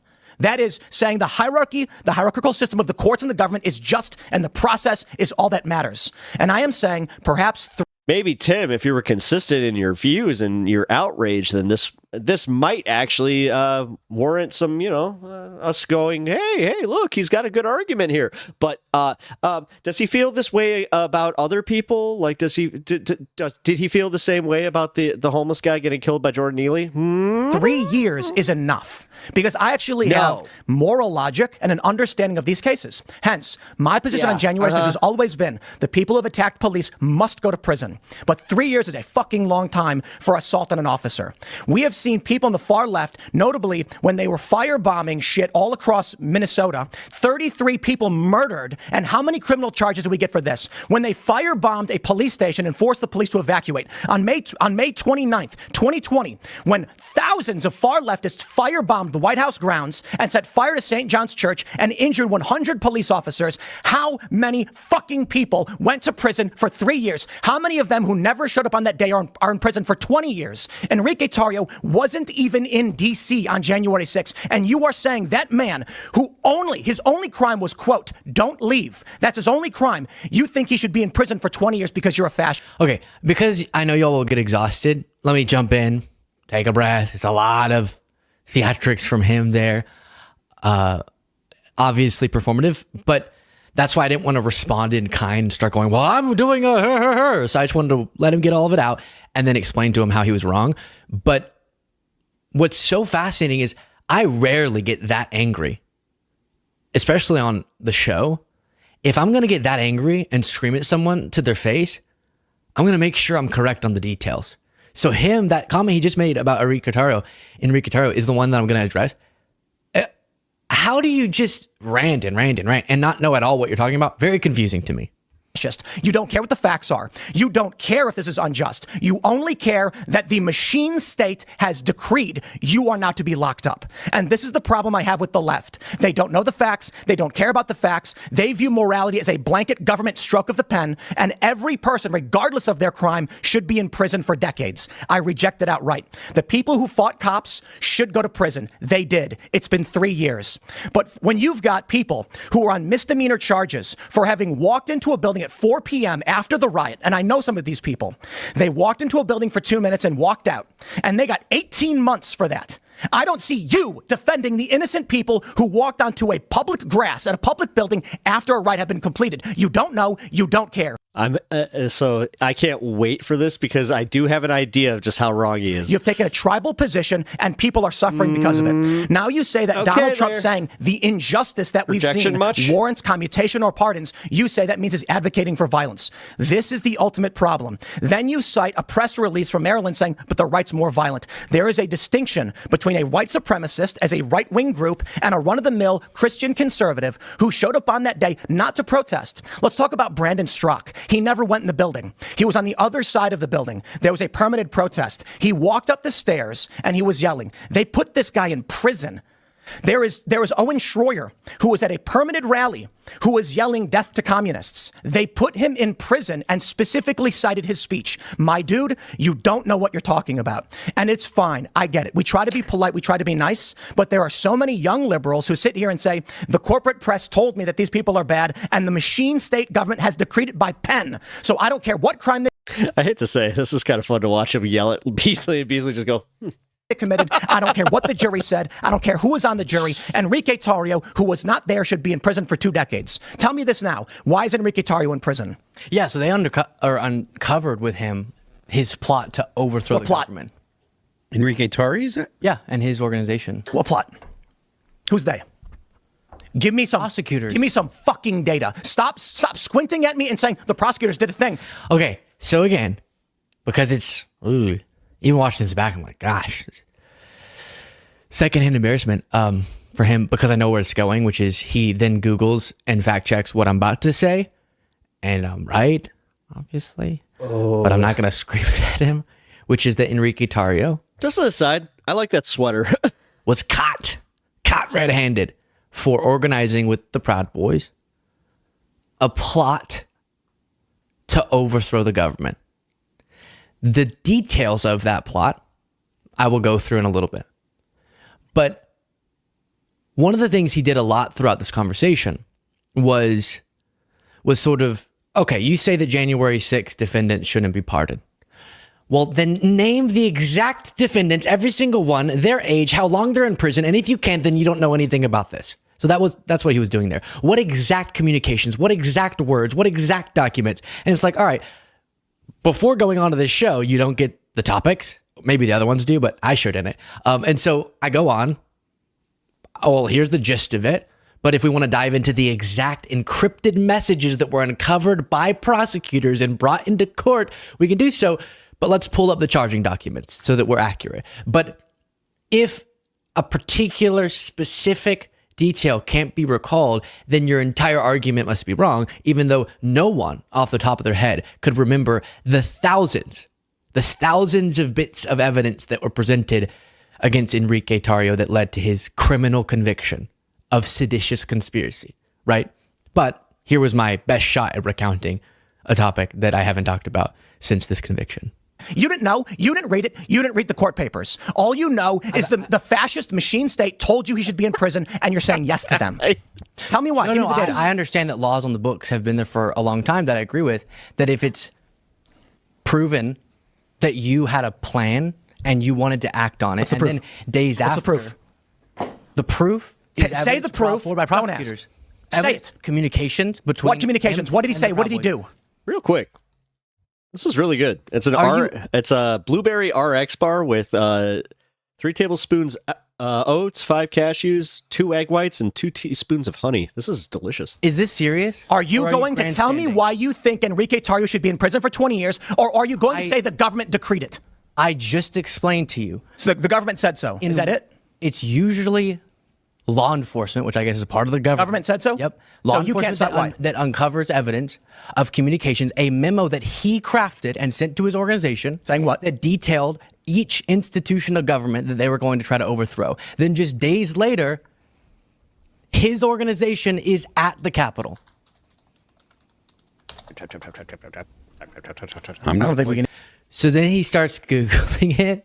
But first, let me play, again, 3 minutes of ranting and misleading people, followed up by not letting me say 5 words to explain what it was that justified seditious conspiracy charges and then a conviction on Enrique Tarrio, the leader of the Proud Boys. But then when I finally get a second to say it, it's that this guy messed up and was communicating with his organization and sending a written out, documented plan to overthrow the government, then coordinated such an attempt as the Proud Boys tried to do that. If you don't think you should go to prison for a while for such traitorous activity, I don't know why you would think you are patriotic, to be honest. But for the fire and fury to be coming from him on that, and then to go, well, let's Google it. Well, I thought if I didn't know the exact wording. Exactly. I mean, also just knowing how Tim Pool interacts like with guys like Sam Cedar, this is hilarious. In this memo that prosecutors obtained for a topic I didn't know we were going to talk about that day, then I can't be right. But you don't clearly know anything about the court documents yourself. And here, let's just play this and then we'll go back. Just him saying you don't know about the court documents. Give me some prosecutors. Give me some fucking data. Stop squinting at me and saying the prosecutors did a thing. You didn't know. You didn't read it. You didn't read the court papers. You didn't read the court papers. Okay. And then I give more details about the court papers than he seemed to know. And it leads to him Googling. Let me play this for you uninterrupted. It's fascinating because this is how I guess people are misled. They won't take the time to just research what it is that they're saying, or they're convinced by sort of his chest beating instead of listening to what it is he's saying versus what I'm saying, and which one is substantiated by fact. All you know is the fascist machine state told you he should be in prison, and you're saying yes to them. Tell me why. Give me the data. I understand that laws on the books have been there for a long time that I agree with, that if it's proven that you had a plan and you wanted to act on it, and then days after. What's the proof? The proof is say the proof. by prosecutors. Say it. Communications between. What communications? What did he say? What did he do? Is this serious? Are you going to tell me why you think Enrique Tarrio should be in prison for 20 years, or are you going to say the government decreed it? I just explained to you. So the government said so. Is that it? It's usually law enforcement, which I guess is a part of the government. Government said so? Yep. Law Law you can't enforcement say why. that uncovers evidence of communications, a memo that he crafted and sent to his organization. Saying what? That detailed each institution of government that they were going to try to overthrow. Then just days later, his organization is at the Capitol. That was him just realizing he didn't know. I don't think we can even pull up Enrique Tarrio. I'm not quite sure that there's any evidence of that sort. Yeah. You know what? I'll say this. The idea that Enrique Tarrio crafted a memo outlining, okay, or they, he goes, seditious conspiracy, okay. And just cut away from that for a second, Jade. Let me quickly, for all of you, explain. You had this 1776 returns document, which was the memo I was referring to. I'm going to pretend I have somebody that specifically out. I'll just actually say Stan. It's like, yeah, Stan, can you pull this up? Pause it. I'll just start doing the Sam Cedar stuff. By Tarrio, or I should say, accessed by Tarrio and spread around. I don't know if he did the actual writing of it, but his organization did, and then he was using it as guidelines to disrupt the certification process of the election, of course, and to take over government buildings. You obviously have all these communications, Proud Boys group chats. You have, let's see here, encrypted messages. Of course, video footage of his organization at the Capitol attempting to violently overthrow the lawful election. And geolocation data as well, helping to establish the placement of all these different Proud Boys members, Enrique Tarrio being at the top of that organization and leading them into battle. That's seditious conspiracy manifested right there. Literally flies in the face of Tim Pool's argument there. But somehow, I don't even understand from his perspective what made all that rage justified if his big bombshell question of, tell me about Enrique Tarrio. And then he didn't know the main points of what sent Enrique Tarrio to prison. I don't know where that came from or why he was so confident to scream so much. Very weird. 3 months featured witness evidence issued at Tarrio and co-defense included videos, thousands of messages and encrypted chat groups, as well as a public message on Parler. On or before January 6th, Tarrio convened a Ministry of Self-Defense to coordinate Proud Boys leadership on January 6th. The chat showed that Tarrio, stationed in Baltimore, encouraged the Proud Boys as they attacked the Capitol. Let's figure out what that encouragement was. Are they going to actually say in the article? So here's a citation. Proud Boy and 3 other members. Oh my God, he's doing the thing. I've done this. I can just admit when I've been embarrassed like this, where like I've had these types of arguments with my friends where I'm just like, no, dude, I know that I'm right about this. And then I'll pull it up and I'll just be like, see? What? And then they say that they're proving you're right. Well, I mean, come on. And then I'm just like, wow. But not everybody's like me where I'm just like, well, I'm dumb. Fuck. Members of the far-right groups were convicted Thursday in a plot to attack the Capitol. A jury in Washington, D.C. found Tarrio and 3 lieutenants guilty of seditious conspiracy after hearing dozens of witnesses. Jurors cleared a 5th defendant, Dominic Pizzola, on a citizen charge, and a significant milestone of the Justice Department, which is now secured a conspiracy, blah, blah, blah. They will never stop. Okay, that's interesting. Wikipedia asserts that they did this, but there's actually nothing in the news article that actually states that is true. Well, now we got a problem. Well, no, okay. Yikes. This is so strange. I'm excited. I am going on again. So look forward to that. And I also will show you. Okay, guys.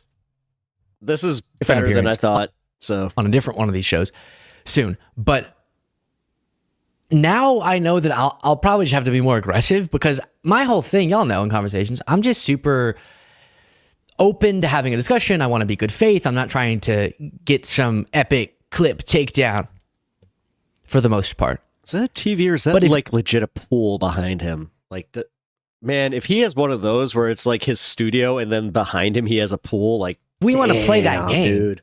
I'll play the game and I'll be more aggressive.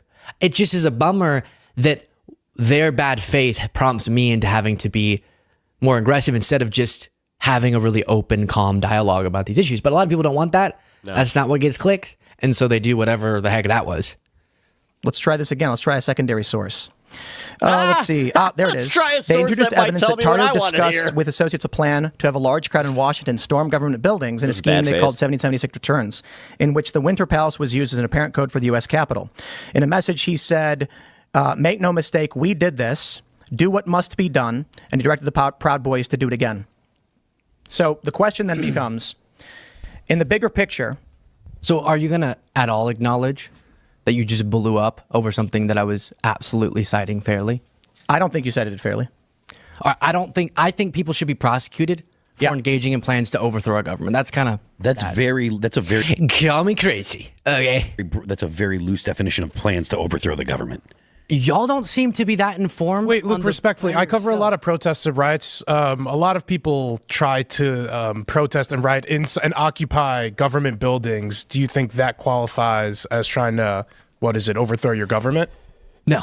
Okay, good. So, I mean... but if they had a plan to take control of the government, which was this one. If this was an actual plan, this was the leastly poorly, most over the government, ridiculous plan ever. They went after people for having Lego sets of the Capitol. Yeah. I mean, the level of political prosecution here. Would you even admit that there was some level of politics when it came to the prosecution of the J6ers? Would you say politics played a role in this? Engaging with this as thoughtfully as possible, not trying to grandstand.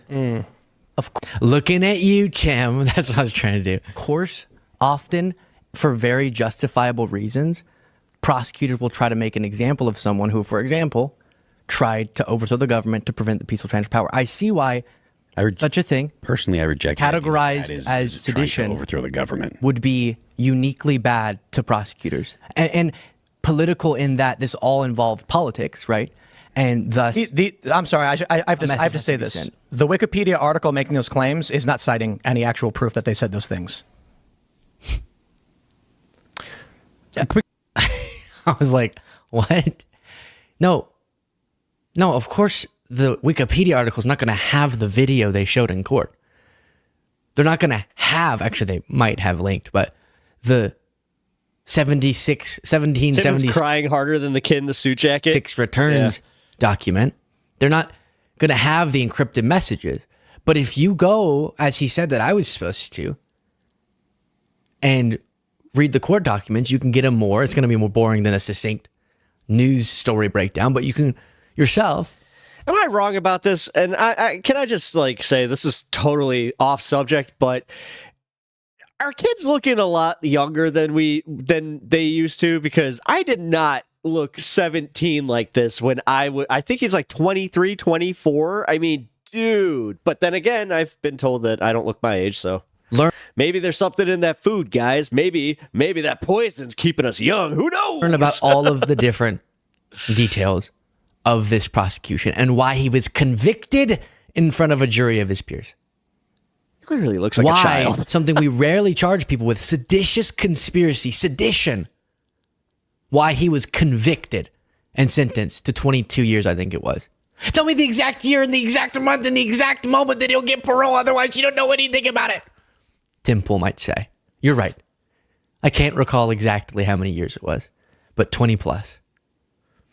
And I'd say, what do you think someone should be sentenced to if they are caught directing a militia to violently attack the Capitol as an election's being certified? Well, if they're Black Lives Matter, prosecute them to the full extent of the law. Come on. But it's got to be a leftist group. If it's a right-wing group, then you got to know that we're about to have a double standard. Just prepare for it, bro. Block, in their words, the certification process as a part of a broader plot that didn't end up successfully happening for them, for obvious reasons, to take over other government buildings, to take back, like 1776, our government from the tyrants. Violently. They don't even understand that. And then hand it to, I guess, Trump. Do you think that's not like one of the worst things you can try to do democratically? Violently block elections. Sedition. That's pretty bad to me. So we have more clips to go through that are less intense. But look at where the most viral clip, they got something like 6 million from one guy, so like tens of millions of views. Look where the right-wing clipped version of this clip ended. Oh, you didn't read it. You didn't read the court papers. All you know is the fascist machine state told you he should be in prison, and you're saying yes to them. So weird. They didn't show my response where Tim Pool is forced to completely give up on that tone he was using and start Googling, which means I guess he doesn't have the correct stance, because he says that needing to access information to make sure you're correct on an argument that you didn't know you were going to have to make that day No, see, at least I'm like, I don't pull that shit where I'm just like, oh, see, you had to look it up. You're a moron. Yeah, he's setting that up, but then not even I being one iota of ironic about it. Come on, wanting to man. substantiate your argument comprehensively instead of just throwing out talking points. That means you don't have any argument because you don't know anything. Yeah, exactly. But him Googling in front of everyone and going, oh, seditious conspiracy, who knew? Beats me. I thought it was for saying he likes Trump. That apparently is not a sign of not knowing what he's talking about. But again, and I've had thousands of reminders. They said that was because he was. If you're right wing, you whatever. saw that. Probably just 3-minute, 53-second one where I don't get a chance to respond, where I kind of just wanted to let him let it all out, and then I was gonna give the correct side of the story. But even people who saw the 7-minute, 54-second one. Look at this one, or 55. 2.6 million views, 78,000 likes of Benny Johnson saying I got gutted like a fish. But I was the right one. He pulled a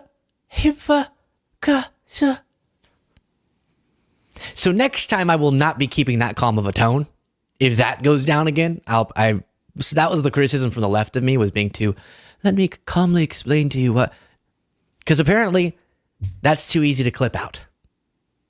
So in the moment, I'm going to have to not let him go on so long. I understand now, but God forbid I try to have a good faith conversation once in a while. Also, where was the shaking that was happening? Jane, did you see? I heard I was shaking and crying.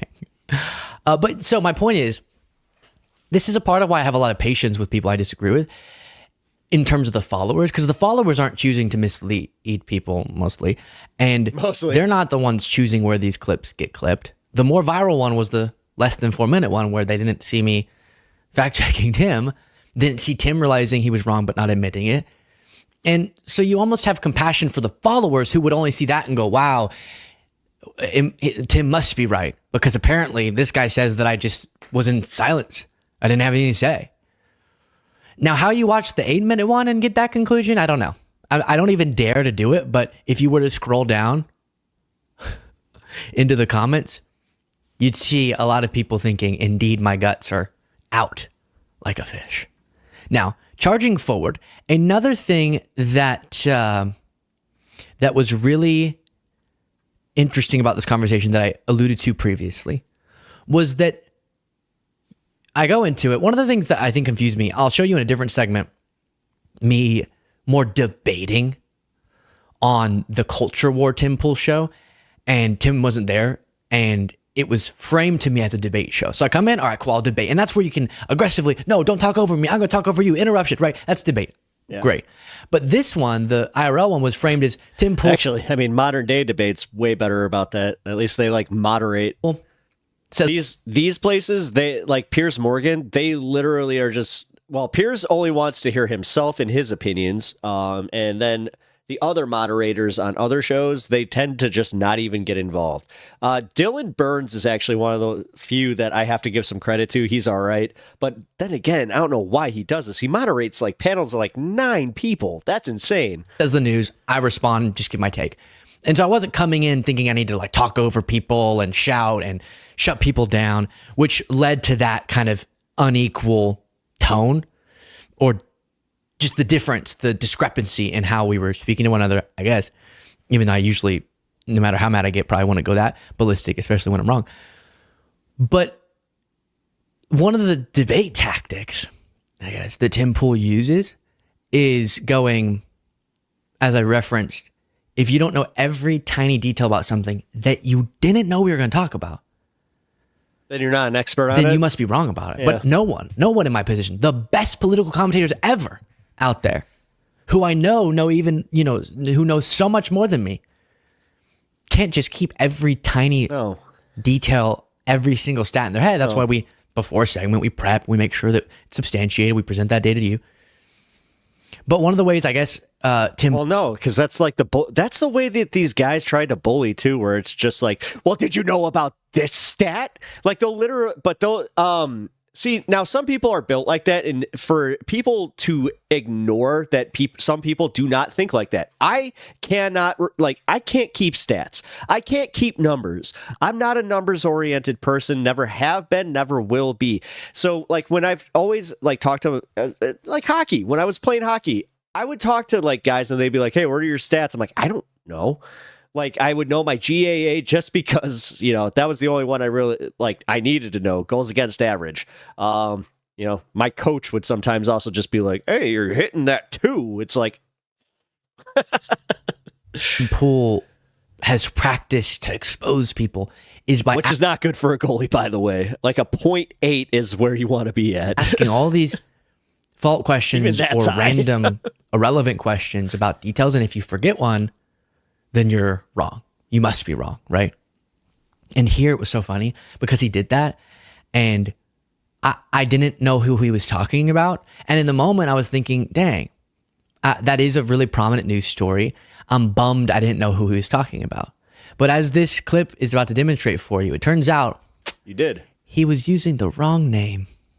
Do you believe Christina Hoff Sommers too? Oh, this was during a segment that you could describe as "Do you believe victims?" And he was going through E. Jean Carroll, and then this one. And you might be thinking, who's that?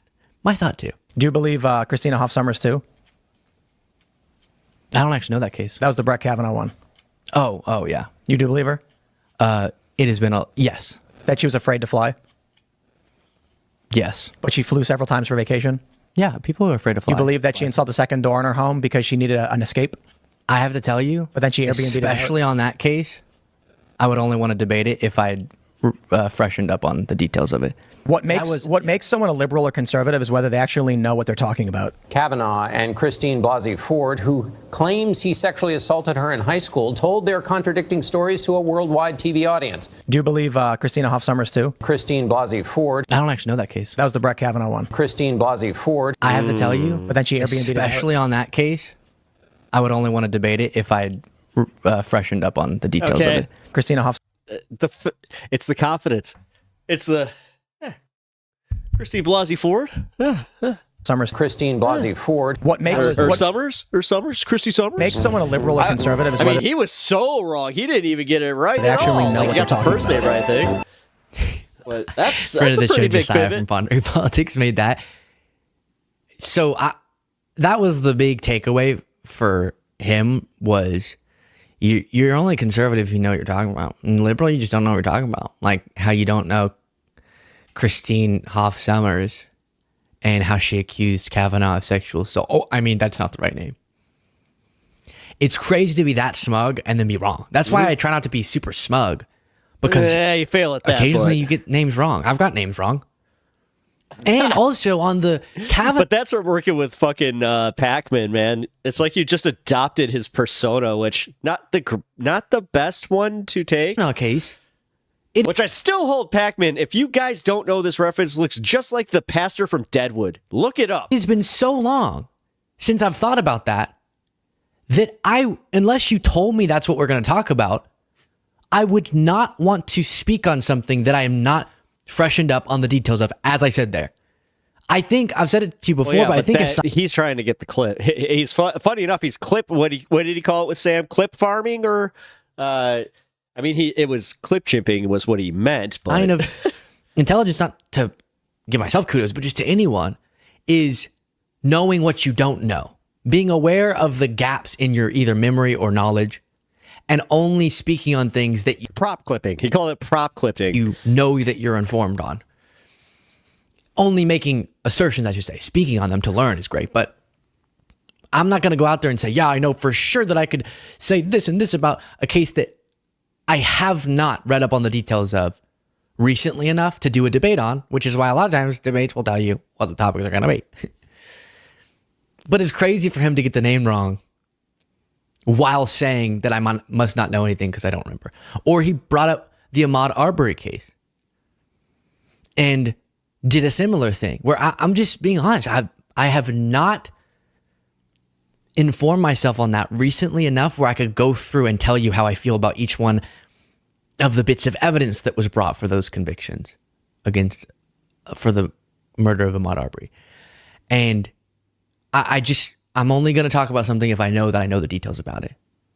I don't think that's crazy. I don't think that's proof that the only true definition of conservatism is when you know things, except for the things that we're talking about right now, apparently.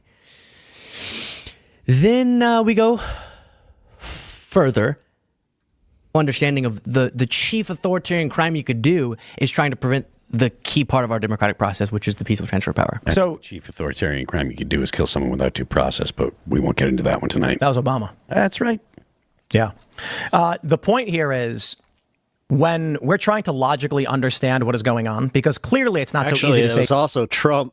Trump is evil, Trump is good. There's two different factions in this country. Trump won the popular mandate. Therefore, you could argue, I guess the public thinks Trump is good. They both did it. In that case, the public interpretation of this in the majority is that Trump wasn't calling for the termination of the Constitution. His faction won the Almost every person I've talked to doesn't know that. Doesn't know what? What he said? Yeah. No, people don't know that he's threatened media outlets like he has. He's talked about... Threatening them with what? Like, come on. Calling them criminals would be bad. Why? Because fostering an environment where people who, for the singular reason that they speak out against you politically, which they're allowed to do, are criminals... That's the only thing he would cite, is that they've said terrible things about him. And then going further to say the government should get involved in punishing them. And then to show his willingness to, even before he takes office, with him as a much more resourced person, trying to punish ABC, which we could talk about that. That was ridiculous that they decided to bend the knee there. And then Ann Seltzer for doing a poll that was wrong. But that's a private lawsuit. Yeah, and he's doing that for a purpose. So? Which I don't like. I sued Kamala Harris. Awesome.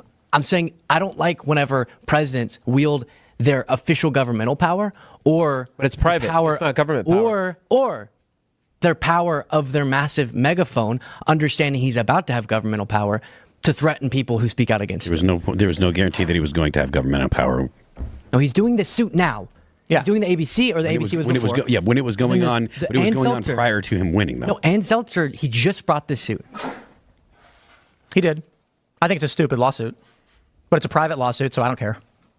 What is with the lack of principles where they can't just admit that they are fucking sycophants for Trump? Like, this shit right here is disgusting. Yeah, I don't stupid. So I'm not gonna ask you. I was about to ask you. Like, why? Like, I don't know. Like, Trump could sue whoever he wants. I don't know. He said that the government 20 minutes should rip CBS off the air, ABC off the air. Do you know why he says he was lying about what happened in a Kamala Because CBS edited the interview. They edit every interview? No. They edited his interview too. They edited two different versions, and when they got a bad reaction... Tim's one-word responses and quips are so pathetic. Yeah. And they changed her answer. So I'll play more. Yeah, because you want to talk about prop clipping there, Anna? I'm pretty sure that, this is what exactly that this is built on. I mean, I'm pretty sure he's even counting to 15 because he knows that that's the sweet spot for getting those YouTube shorts out. Of this back and forth, pretty interesting. But they go, who cares? Who cares if Trump's trying to induce utter fear for anyone who does anything that he doesn't like in the media? Oh, yeah. He's the ultimate uncurious person. All he cares about is looking good and doing it. So, like, his audience goes, oh, look, Tim's smart. Who cares? Okay. I mean, that can be your argument. What Tim Pooley claims logic, but then wants to think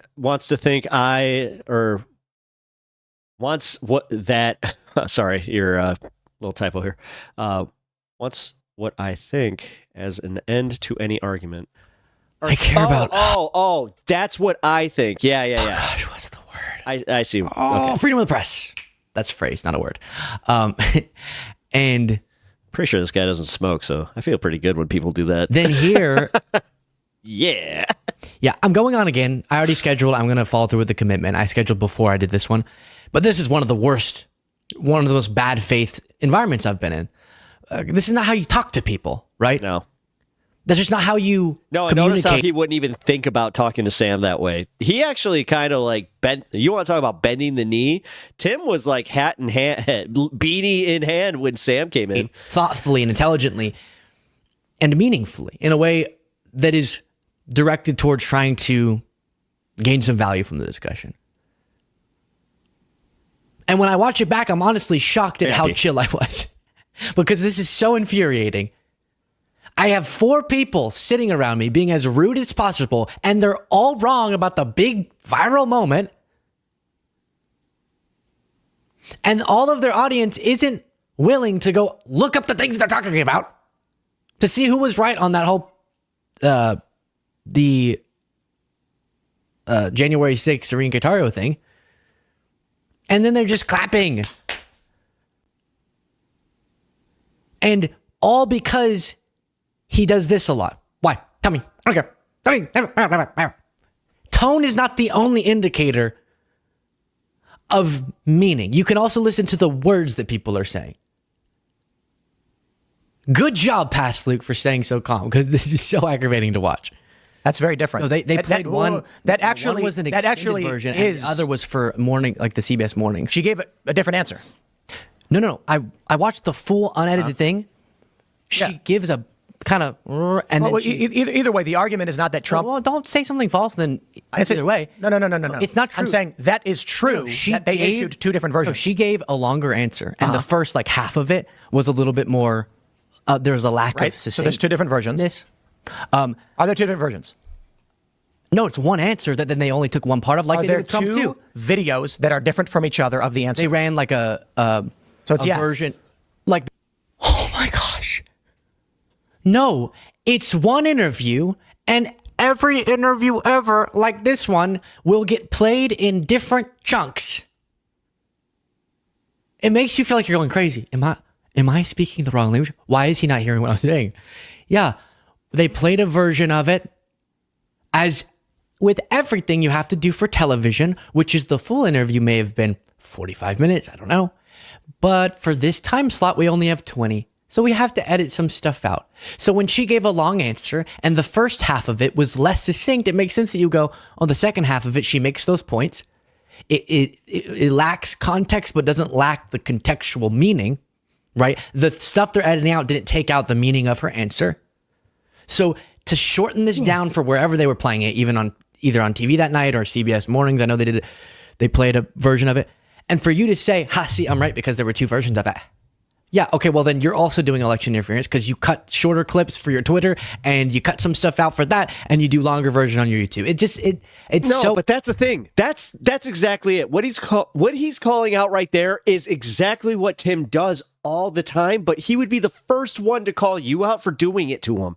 That's why I can't stand Tim. He's so fucking bad faith, but he projects anything he says he has a problem with, you can bet your ass he's gonna do to you. So unserious. It's so unserious. If Tim, he took it from the Book of Trump, otherwise known as Art of the Deal. Paul or any of his peeps are watching this, I look forward to seeing you a little bit later in January. It's going to be an interesting discussion. But then you have this. And I know that you guys have a tribal reason why you're going. That'll be a better one because he can confront him on this shit. You're not. No. I think this is on termination of the Constitution. There's just few things that are so succinctly an embodiment of someone's lack of dedication to our Constitution. So let me ask you a question. Him thinking Ann Seltzer. Let me ask you a question. If I said the overturning of Roe v. Wade allows for women to be put in bonnets and red dresses and forced to be impregnated, am I calling for them to be? Yeah, you're alluding to that being, yeah. So when the Democrats literally said that, you were saying, that's the argument? So you agree that the Democrats want to put women in bonnets? No, I understand that you can both make an argument that we live in some dystopian reality where this is the case. So here's my point. But Trump earlier in the message was talking about overturning the election. He was saying he would be the one by the mechanism of terminating the Constitution. So this overturn the election results. I'd call this the Covington effect. When was that the Covington kids, or the Sandman effect? Trump said, do you throw the presidential election results of 2020 out and declare the rightful winner, or do you have a new election? A massive fraud of this type and magnitude allows for the termination of all rules, regulations, and articles, even those found in the Constitution. Our great founders did not want and would not condone false and fraudulent elections. I'll give you, we talked with Cenk about this a couple weeks ago. Please tell me, please. Yeah. Are you saying he wasn't obviously saying that we've gone so far because of his lies? You agreed those were lies. What lies? About the election. Which ones? How millions of votes and Dominion was flipping and all these things. Did Trump explicitly say Dominion flipped votes? Yes. Then that's not true. Yeah, that was wrong. Okay. Well, there's a difference between being. Oh my God, he is so. Is this a debate to people? Dude, seriously, he's a fucking child. Anna, you're not kidding. At this point, I was trying to kind of be nice, but he really does argue like a kid on the playground. It's funny. Like he's an idiot. He's holy shit. I think I'm not It honestly makes me angry that he's as big as he is, because it's like, how did he get that big being that fundamentally uncurious? They've said what I'm about to say that they told me publicly. Okay, so this is a public thing, but I was also told behind the scenes that they're having a really hard time getting liberals onto their show. And I was like, you know what? I love going on every show. Let's do it. I'm trying to get into those different bubbles to express things. Well, now I see why. That's so crazy. Okay, well, tell me the exact quote from Trump on Dominion voting machines. Otherwise, I wonder. He never said it. And luckily, I was able to say, yes, he literally said that Dominion flipped votes. That's literally what he said. And so then he goes, all right, I accept it. Well, you know what I was referring to. No one has conversations like that. When I do interviews with people, if they go, Vice President Harris said something about trans people and prisons, I'll go, hey, Anna, guess what? I'm going to just be completely real with you. Because of my high school situation and the fact that I got kicked out for religious reasons, I technically did not graduate high school either. Oh, I know what you're talking about. I know the quote from 2019 in that ad. I'm not going to go, what's the exact quote? Otherwise. But the thing is, I did want to go to community college. I did want to learn more. Like after I got the big difference is when I got out of high school, I was just like, oh, I have to relearn like half of my curriculum. Why did it happen? When? He got this big because he's stupid and people can fill his empty, hollow skull cavity with whatever nonsense they want. Yeah, it really does seem it. I mean, now that I think back to it, the way that he was in the Occupy movement, yeah, that tracks. What date? Was it March? Was it April? Was it May? Oh, you don't know? I'm not going to do 10 minutes. that. I know what they're talking about. I've seen it in that ad a bunch of times, and then we can talk about it. Boom. You skip past a lot of whatever this is, which is gaining no value. And then when we actually do take something to the mat, he's fundamentally uncurious about everything. Yep. Look into one of the questions, the Enrique Tarrio one, or termination, or Trump's threats against the media, then your research substantiates what I was saying. So what was all of that bickering about? Wasn't bickering, one-sided, whatever. Wrong and lying. And I'm not here to assert that I can read anyone's mind. Okay, but there were times that the people around him heard him say, like, can you believe I lost to this guy? Who said that? Oh my gosh. I mean, come on, like, dude, you're making a lot of statements of fact, and I'm asking you just be like, hey, like, who claimed? You're making a lot of statements of fact, and I'm asking you not to do that. He accidentally made a bunch of false statements, and it led to he lies. terrible things. I think Trump lies a lot. And even if you thought the election was unfair, trying to do the fake elector scheme, all those things, none of it's justifiable.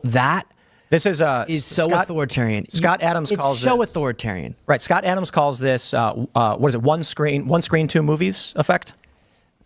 I call this two people, one liar. That's what I call it. I love when he references little. I was reading a book about a man named Ralph, and he had an interesting philosophical lens for this, which is that we can both look at the same thing and one of us can pretend to see something different. He is a fucking... What a nudge. What? One more clip. No, it's fine. What the hell? We've been going for 41 minutes. I'm going to stop this segment there. We're already going to do a whole nother one on my appearance on the Culture War edition of this Tim Pool show. I hate to say I'm probably going to cover that. Just a couple things in case you stumble across it that also happened. At one point, he brought up George Floyd and was doing the same. Like, if you can't exactly give me every detail of the George Floyd thing, then you must not know a correct stance on George Floyd. And he said that George Floyd... he said, how did George Floyd get on the ground? And I said, there was an altercation between him and Derek Chauvin, and then he was brought to the ground. And Tim Pool said, no, you're wrong. Actually, George Floyd requested to be put on the ground.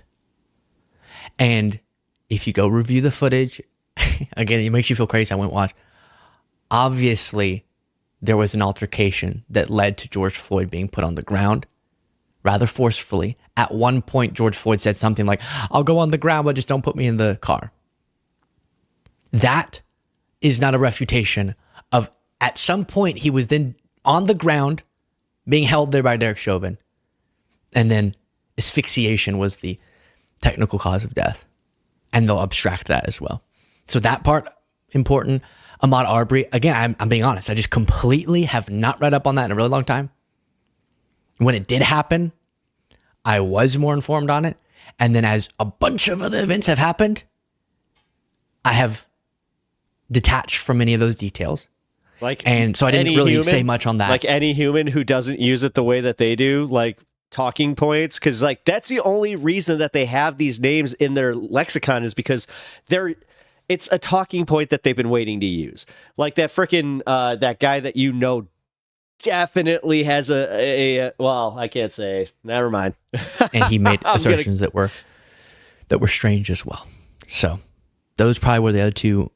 I'll just say that he definitely has an F-150 truck. Strange moments.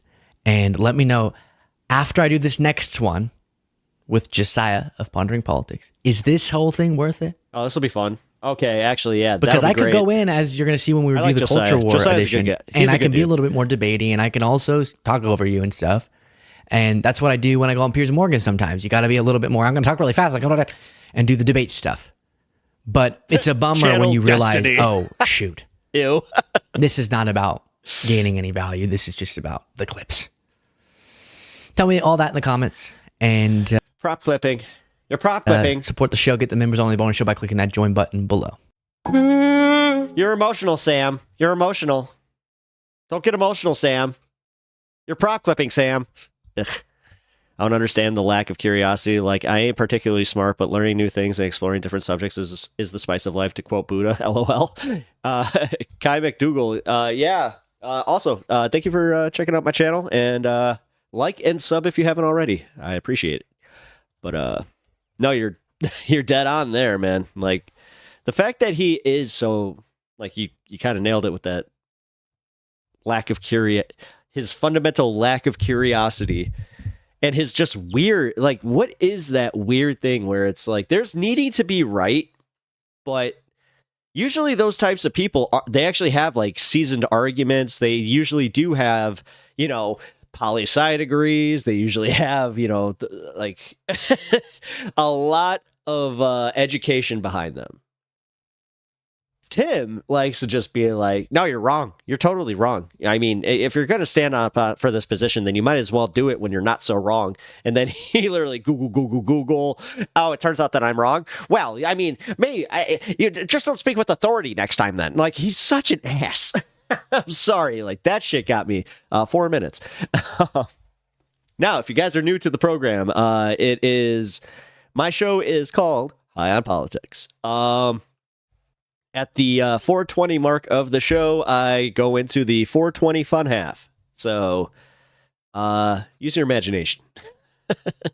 Use your imagination. Let it take you there, and and let it guide you. And also, when it does guide you, in the comments, just let it all out. No, I'm just kidding. I used to be one of those I must be correct about everything kind of people. Very cringe. Yeah, dude, it is.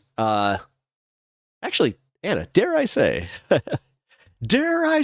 when we first interacted, I think it was actually like very debatey and like, but I'm not that bad of a guy. Come on. I'm just wrong sometimes. And I wouldn't say that I'm fundamentally uncurious like that dipshit. Like, the thing is, if I go, yeah, maybe I'm wrong, then I'll try to see it your way. Like, I try. I try. Yeah, unlike him, man. Like, it's embarrassing. It really is embarrassing how fucking just bad he is. This is such a good song. I like this one. Let's start this one again.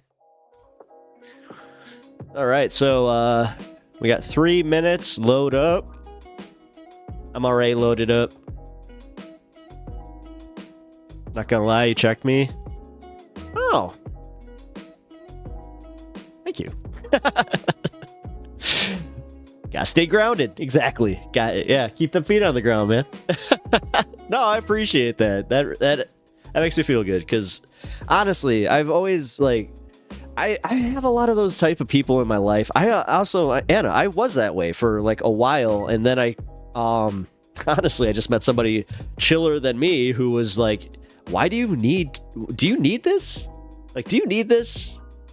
Like, okay. And it was just kind of like, also, when I have a friend that was very much like Tim Pool in the way that he would argue with you even after you showed him like blatant evidence that he was wrong.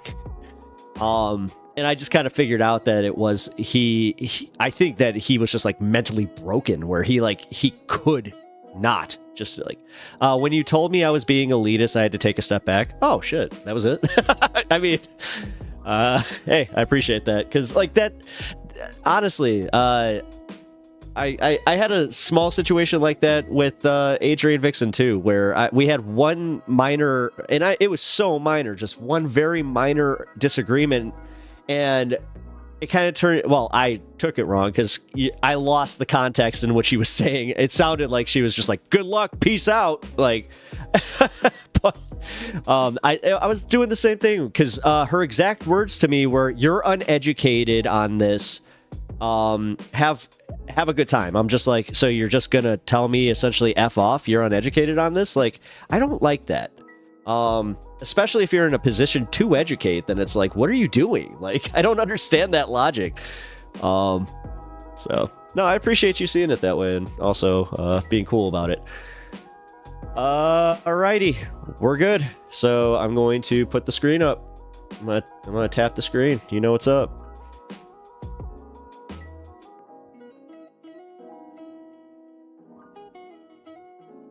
All right, let's go.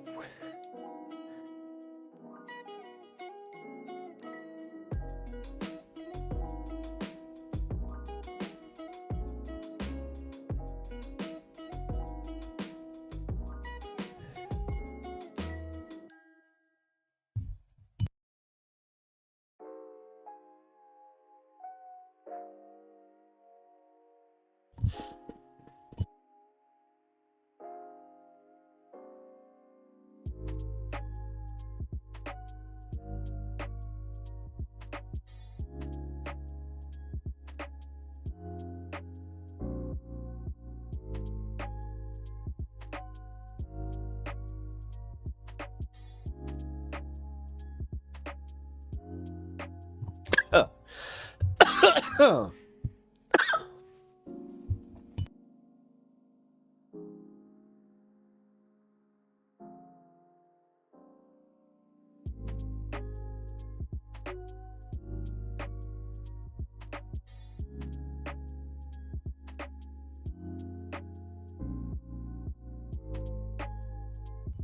I loaded way too much. Excuse me. Ooh. Lord. Wow. Hold on. Real quick, I can show you the rig. It's my that's my baby. And also why I sound like this, and why it's going to take me just a second to rebound, so just bear with me. Wow.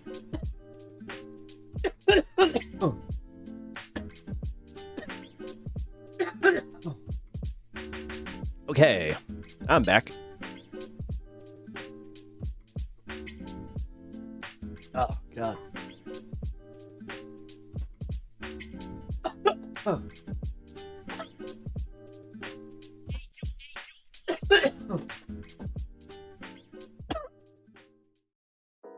Okay, that one sent me to another planet. Woof.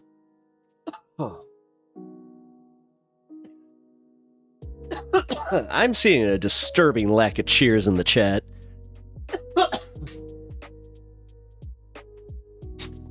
Yeah, if you guys don't already know, when we usually take that break, it is a cheers break. When we all cheers each other in chat. So, excuse me.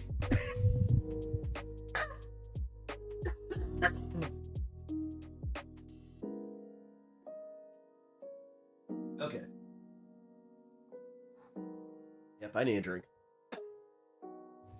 I'm dying. Hey, you.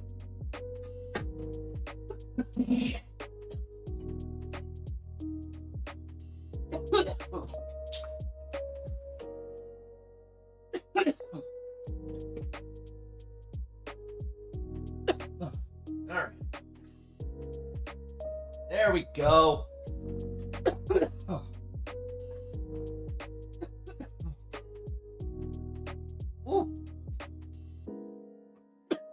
I got those vapors. Like, literally, I got those vapors. Holy shit.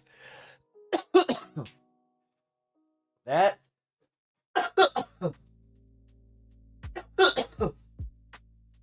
Dare I say. That was ill-advised.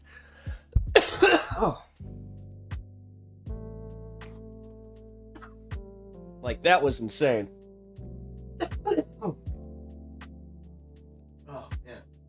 Well, oh, you know what? Randomly, and this is random, trust me. Sound off if you guys are doing anything fun for Christmas, or if you guys are stuck doing in-law stuff,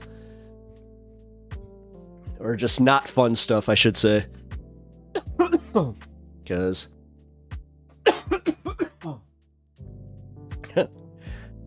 mine is going to be it's going to be very hit or miss. Could be awesome because my nephew's, he is incredible. But I don't know. My sister-in-law isn't too fond of me. So I don't know. She's gotten better during the years, but it was just funny. Just to give you guys an idea of why. So during the summer, we had them over, right? My, my sister-in-law and her husband. And I don't really talk to my brother-in-law that much. So, he just asked me, he's like, what are you talking about? It's totally, yeah, exactly. Kai, you get it. You totally get it. No, but so my, brother-in-law, he starts asking me, like, what have you been doing, man? And, I had just started, filming my content for YouTube. And I must have been in a cheeky mood, and also I'm so sick of his shit because he's a venture capitalist. Like, he's the worst of the worst. I hate to say it, but he is. He's the worst. He's a crypto bro. He's all about finance. He's all about getting that bag. it's so gross. It's so gross. He's one of those guys where, like, he hires nannies and does so much, like, to hiring stuff for the kid, where it's like, yeah, he barely spends any time with his kid, and his kid's awesome. So, and it is totally some of that thing where it's like, you can tell there's a little bit of that, I would have liked to do this with you kind of thing, but I'm trying not to judge too hard. I just do have that opinion about it. But realistically, so when he was asking me, like, what do I do? Immediately that popped in my head, and it's almost like with the vengeance, I came out and just said, I make anti-capitalist content on YouTube. I said those exact words. So, needless to say, we're a bit at odds. It's very just, that's why I think I mentioned it on my Black Friday stream that we had an argument about no politics, but we argued about appliances. And that's who I argued with, because, yeah, he is set on Samsung appliances. I have not had very good luck outside of, like, TVs and tech. Like, actually, my screens are all Samsung. If I must be honest. So yeah, they make good, like, I'd say tech, you know, call it tech. But when we were talking appliances, I'm like, nah, sorry, buddy. Because I've been in this situation where I've had to replace enough, and I've also to get like service on certain things is insane. Like, fridges, like Samsung fridges are so dumb, like to get service on, and it costs, it's unjustifiable. It's literally unjustifiable.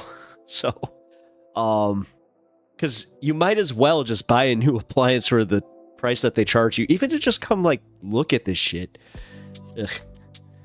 It sucks, but yeah, outside of that, that's where I'm going with the, I gotta spend some time with the in-laws this Christmas, and it's at their place. So much easier if it's like here. But no. Should be here. My nephew's always just like, we should go to your house. I'm like, yeah, I got the cool stuff. Oh, man. Oh, shit. Sorry, my comments. I had my stream chat just all in one and I froze it. That was my bad, guys. The funny thing... Oh, got that one. The funny thing about science is it's always wrong. The cutting edge of science and technology is always incomplete. It cannot be perfect or finished. Okay. I always power chug a cup of green tea. Yeah, man. That's why I've been choking. That's why I'm choking. Oh, you guys finally did cheers. Okay.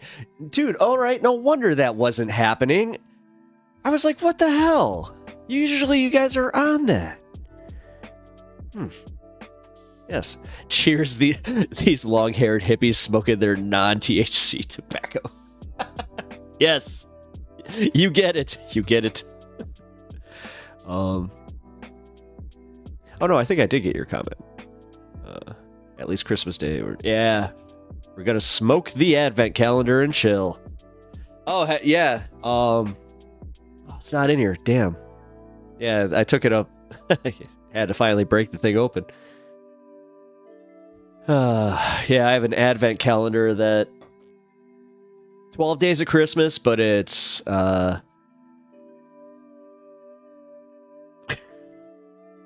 if you catch my drift.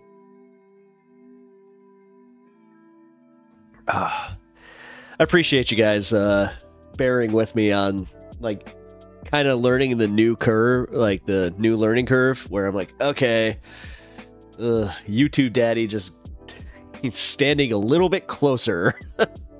Before, I felt like they were out there and periodically would come by and check. Now I feel like they're literally over my shoulder. Ugh. But, Kai, I hope you are enjoying this part, because this is literally where we just chill. So, also, where the hell's Duke? Where'd he go off to? How's he? Oh, there he is. He said cheers. Okay, cool. Wait a minute. He said cheers, but it didn't pop up in the multi-chat. Alright, guys. Oh, this sucks. I'm gonna have to, like, reset all my stuff tonight. Fun times. There you are. Alright, cool. No, sorry, dude. I didn't see that you said cheers. I thought maybe you bailed. I was just like, oh, where'd he go? Because we're going to go into the next segment here, which if you saw part one of this, then you guys get it. But if you have not seen the first part of this, I am sorry. We watched the first part of this as a stream. It is the dark side of Counter-Strike 2, where CoffeeZilla found out that there was an illegal gambling ring, allegedly, going on in the CS CSGO. Yeah, I keep forgetting. Like, I've been out of Counter-Strike for a long time. I keep saying this, and it ages the crap out of me. But I used to play Counter-Strike in like an internet cafe, which was I miss those days so much. Like having like an actual LAN, like not party, but I'm talking 50 computers, most of them full, by the way. But oh, dude. So kids these days get this experience kinda where you get the fuck, like, in, you know, but there's nothing more satisfying than hearing your friend be like, you son of a, like, and just going off like a few rows down after you get a kill. That was like, put it in my veins. So, but yeah, that's where I kind of struck out with Counter-Strike. That's where I struck out with PC gaming in general. I hate to say, I remember exactly what happened. I bought my first Mac. I started just using it for like mixing and you know, doing like voice recording and stuff like that. And then yeah, I just stuck to console gaming pretty much exclusively, and rest is history. Now here I am, and back to PC and PC gaming and all the fun stuff. So, all right, well, and the quick rundown on this is this guy's crazy.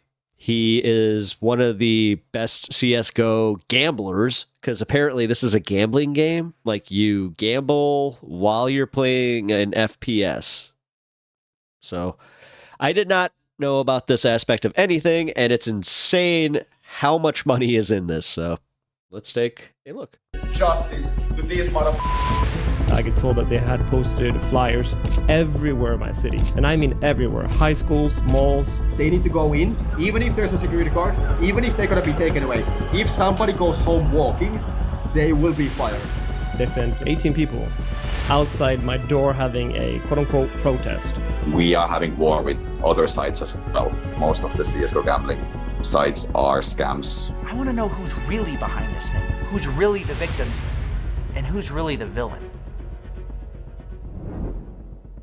In our last video, we got bribed, but instead of taking it, we exposed the people who offered it. Now it's time to expose the rest of the Counter-Strike gambling industry and the influencers who promote it for millions a year. Let's start with the basics of what Counter-Strike gambling really is, though. Counter-Strike is a first-person shooter video game where you can buy cosmetic options for your guns called skins. You can get these by paying $2.50 to open a loot box. It spins like a slot machine, and you get a random skin. There's an entire economy that's grown out of their rarity, and you can sell these skins for pennies or up to tens of thousands of dollars depending on their rarity. You can then take those skins to Counter-Strike casinos where they will be accepted as I remember the first ones on PS2. I was like, this is gonna doom the industry. Currency instead of cash. They use their real-world value to turn this video game into Vegas. You can play slots, roulette, and more, all with a video game skin. Think of it like their version of poker chips. And when I first began to investigate this, I thought, why don't people just use a regular casino? You know, why use Counter-Strike skins for this? Well, I decided to investigate by interviewing a bunch of people who do use Counter-Strike casinos, and I found a disturbing trend. I've been in the gambling community in Counter-Strike for about, I'd say since 12 years old. I started gambling on Counter-Strike when I was probably 13 years old. 13 years old. 14 Oh my god, he looks like the proto like gamer. Gambling on CSGO at the age of 12. Never mind, take that back, he does. There, my 13th birthday. Yeah, most of the people I spoke to started gambling underage, and it was while they were playing the game. And this trend continues beyond the anecdotal. This YouTuber named Jeff surveyed over 9,000 players, and he found that around 70% of Counter-Strike gamblers start underage. Now, themed casinos... Oh, really, Robin? My son was, like, day trading those skins? Oh, geez, it's that big. ...have always had an audience. But with Counter-Strike, there is an underage gateway to all of this, because all you need is $2.50 to get your first skin through Valve, and you don't even need to show ID, which is a huge part of this. Even worse, when you go from the game to the casinos, which are hosted on third-party websites, most don't ID the players either. Or if they do, it's only after you've already gambled thousands of dollars, which is a bit like if a liquor store asked for ID after you drank 10 bottles of liquor. It's obviously absurd, but it's also very profitable because underage gamblers not only are new customers, they're way more likely to become gambling addicts, which is how casinos make most of their money. These days, most physical casinos have a strict ID policy at the door. This isn't because they're good people, it's because they're heavily regulated and would lose their gambling license if they knowingly allowed underage players. But Counter-Strike gambling is fundamentally different. Regulation for these casinos is almost non-existent because they're offshore in Malta, Curacao, Cyprus, and most of them are using loopholes to pretend that this isn't even gambling at all. Look, I'm not going to go into too much detail here because different casinos use different loopholes, but suffice to say, this has been going on a long time. Back in 2016, a very similar story broke in a big way about scam casinos and underage gambling problems in Counter-Strike, and everyone was understandably enraged. Valve even got involved, had to send out cease and desist letters. Even the FTC went after influencers, but when the dust settled, there weren't that many consequences. Part of the reason was because of these loopholes. In fact, the most infamous casino, CSGO Lotto, claimed not even to be a casino at all. They said they were a sweepstakes. Now, this is obviously absurd. It's not true, but none of that matters because it got them out of trouble. And so the same types of casinos have continued, just with new owners and new names. What you're left with then is an industry that is unregulated, if anything, self-regulated, which I discovered creates its own race to the bottom problem. Wait a minute. Consumer protection My buddy plays this. in an unregulated market will literally drive away your customers. For example, remember Monarch from the last video and his casino CSGO Empire? One of the things they do that I actually think is good is they block certain IPs where gambling is illegal, and they admit that what they're doing is gambling. Now, you can easily get around these geo restrictions with a VPN, but it's sort of an extra hurdle. Most Counter-Strike casinos don't even do this. And listen to one gambler explain why this tiny decision to just geo-block one region, the US, affected who he chose to gamble with.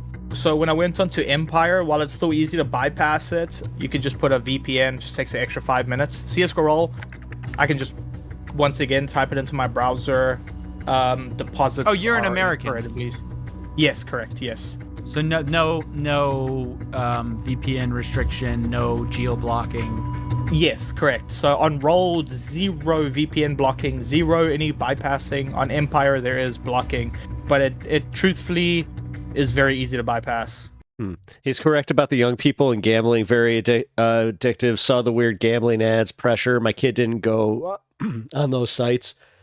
Right. That makes sense. Most people end up going with the You're lucky casino they stayed off who of them. asks them less questions, requires less from you. Even if you're not illegally trying to gamble, you just don't want to have to put in personal information, anything like that.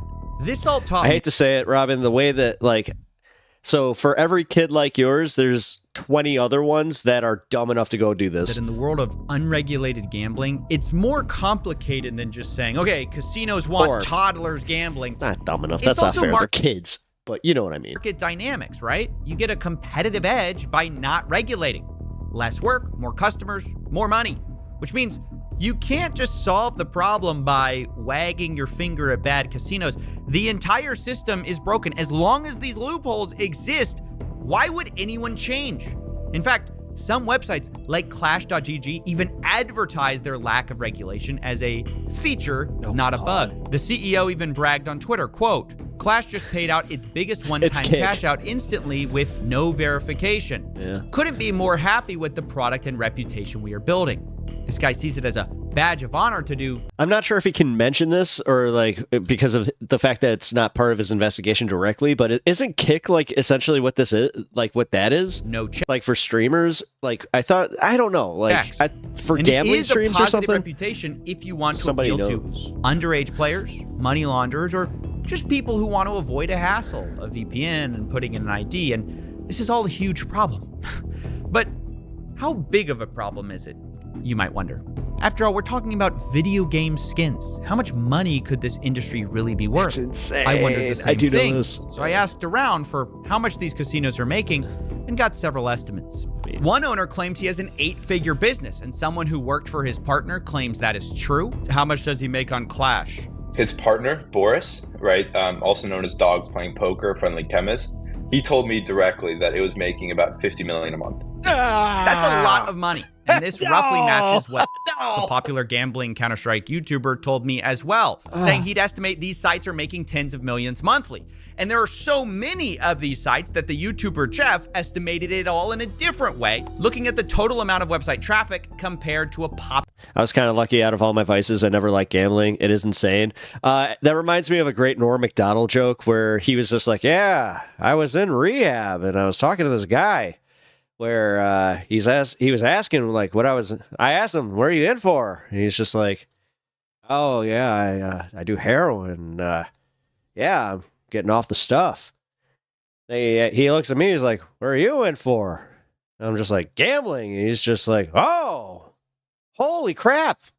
Well, at least I'm not here for that. Popular online casino. So when you bring them together, those CSGO websites bring almost double the traffic. A little dirtier, but you get the gist. Of the biggest online casino today. And this online casino declared a gross revenue of 2.6 billion in 2022. Now, that doesn't mean the CSGO websites are grossing more, but it's a great element to put things in perspective. So even though it's tough getting an exact number since these casinos might overestimate or underestimate for many reasons, either way, it's clear these businesses are making huge amounts of money.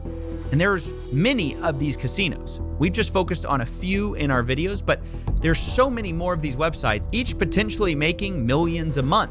And no one's gonna change their behavior until they're incentivized to by regulation across the board. Until then, less regulation will always mean a wider customer base, even if gambling isn't competitive enough for me. I do like poker sometimes. Some of those customers are underage. The irony here being the biggest voice of change so far really has been Monarch. From the last video, you guys know I am no fan of this guy's. I never want to. That reminds me, Duke. I never want to play you in Warhammer. Methods, but I'll be honest. There's large parts of his public arguments that are hard to argue with. He claims to understand the underage problem because that's how he started as well. How I got into gambling myself was when I was 13 and I was playing RuneScape, and how the duel arena was like a gateway drug for me. That's how gambling started for me. Wait a minute, don't we got somebody that plays RuneScape? Oh no, he's playing Rune Light. I'm just disgusted about this whole loop. I think that the whole case system on Steam is pretty horrible. The way how there is no KYC, it's such a powerful tool for getting children and even adults. I think even adults, they have a gambling problem. It's not only it's not a age exclusive thing. It's just a machine that makes people gamble. Imagine there's a kid who just plays CSGO and they open one box. Pretty innocent. They get their mom's credit card. They spend €2 to open a box. Okay, then they open a second box, third box, fourth box, and so on. And soon they see their favorite influencer playing on some third-party case opening site. And this is where it's like switching from weed straight to, I don't know, amphetamine or something. And they just go deeper and deeper into this rabbit hole, and soon they are addicted. And the next thing you know, when they want to stop gambling, it's easy to just close these websites. But what happens when you go on social media? You go on YouTube, Instagram, Twitch, TikTok, any platform. What do you get? You get gambling ads everywhere. The algorithm starts feeding you. It's like, imagine you are addicted to heroin, and then everywhere you go, you just see like heroin, heroin, heroin. Here, look, your hero is taking heroin. So we have to separate these two things out. Yes, this guy's methods are terrible, but I'll admit, it's nice to see a casino owner talking honestly about their industry and admitting that what it is gambling and not some kind of sweepstakes. But he's just like, gotta get paid. But even if Monarch says he wants to change, without the actual power of a regulator, he just ends up having to harass people, threaten people, which isn't going to get him anywhere. Not only that, he's no saint either. His own website doesn't ID people right away. According to CSGO's Empire's terms, they only require you to verify your age if you want to withdraw more than 2,000 coins in crypto or deposit substantial amounts of money. If you withdraw via skins, there is no limit. So even the guy who claims he started underage gambling, he understands the gateway drug that skin betting websites act as, Even he refuses to fully ID customers because he knows he'd go out of business. I'm really committed to, I want to make it stricter and stricter. Like, you can't jump to the deep end just like immediately on one day. That would make us go out of business. But really my end goal is I want to do full-blown KYC before anybody deposits. I want to make it as clean as possible.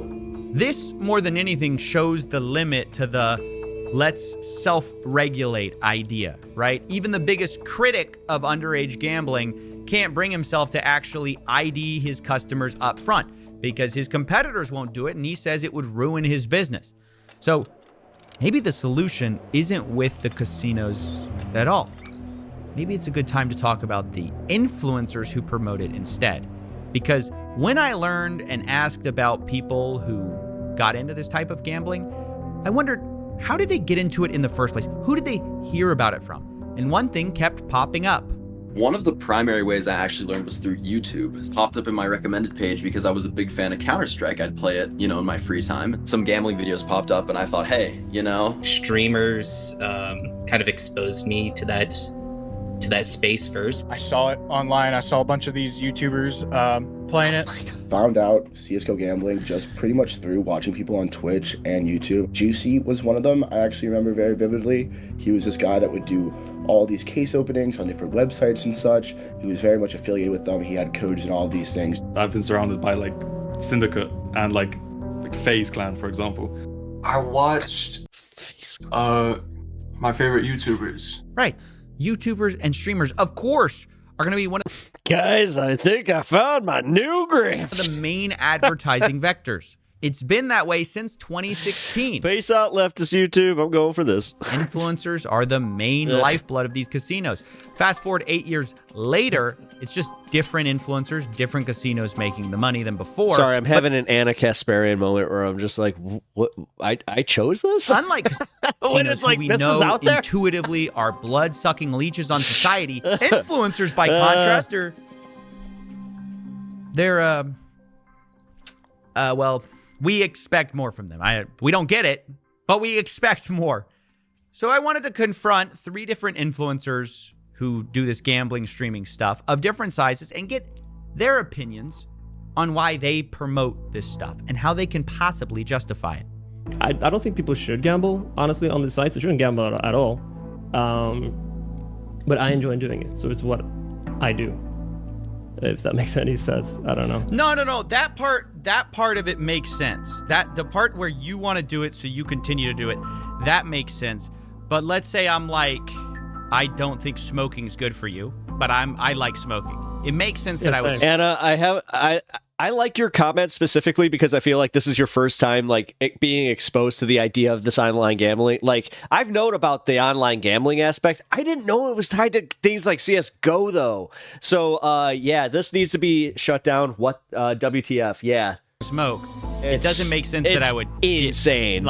Go promote it to get people to smoke. Yeah, no, I definitely understand that perspective too. And I like, yeah, it's a very good argument, and it's like you can't really argue against it, right? It's not a good thing, but it's something that I still enjoy doing, and so I'm going to continue to do it. Is it just too much money? That's an acceptable answer. It's just too much money to turn down. I'd say in the beginning it probably was too much money. At this point, like it's not about the money for me. It's just I really enjoy doing it.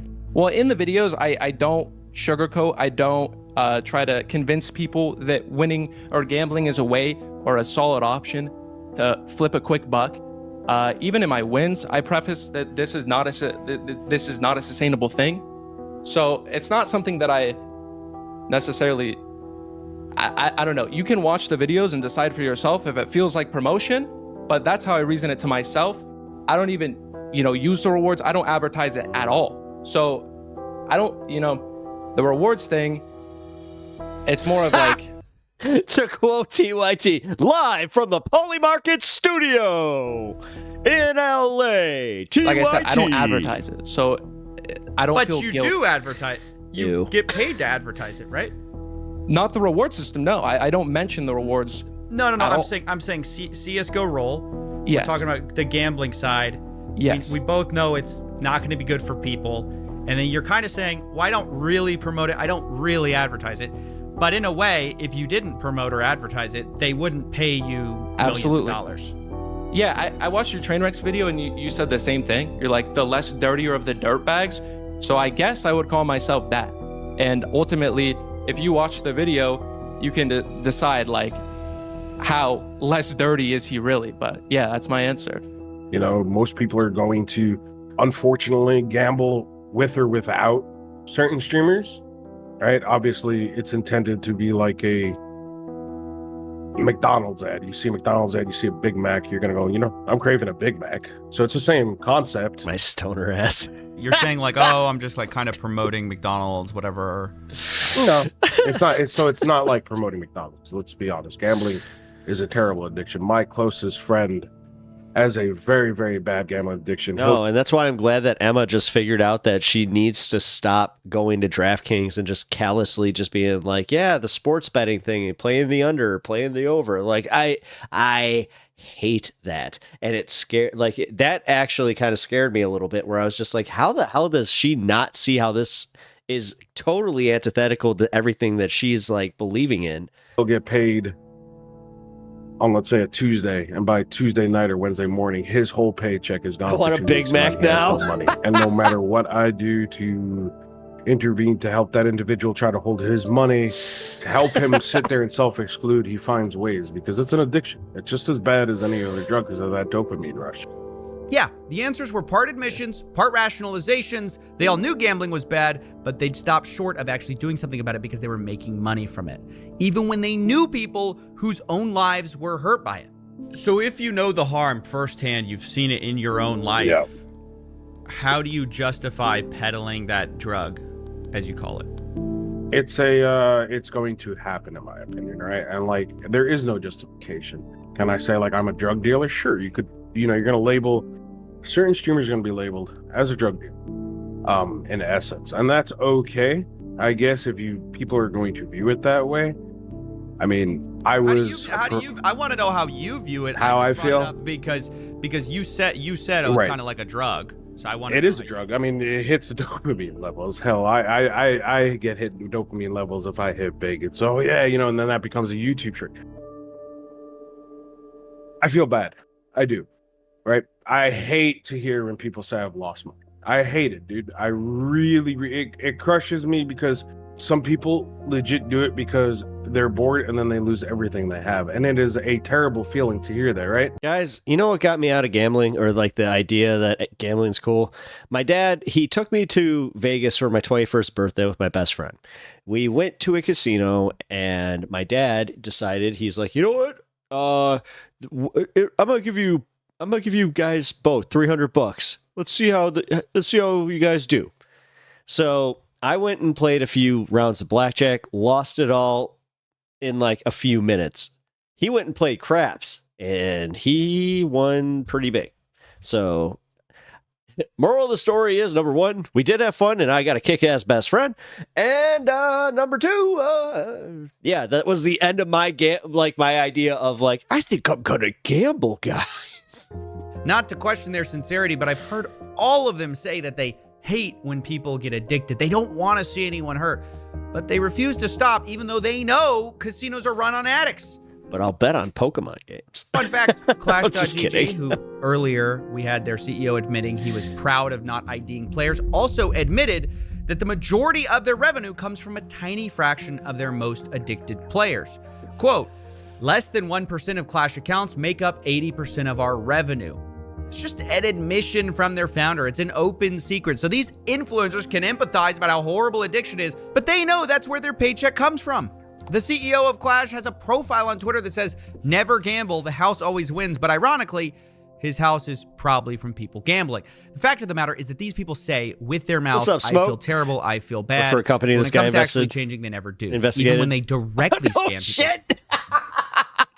Bro, they will still find a way to rationalize it. And this next part is pretty dark. But for a moment, we're going to have to go back for a second to the PGL major tournament and talk about the thing I was originally offered a bounty to investigate. A specific casino that is owned by the same group as CSGO Roll, but this one is called Hype Drop.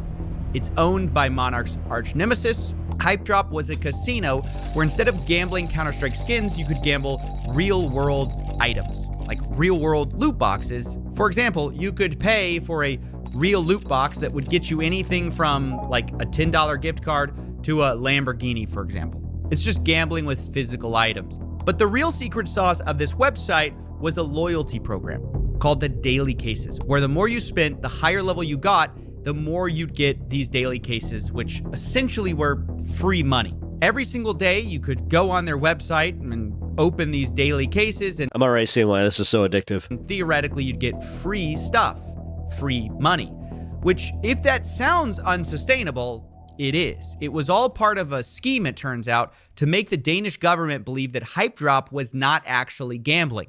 I received a letter Hype Drop gave to the Danish regulator, arguing players could not lose money on their site because over time, the daily cases paid back all the losses over roughly 3 years. This is one of those loopholes we talked about where they're going to argue they're not actually gambling because you can't lose.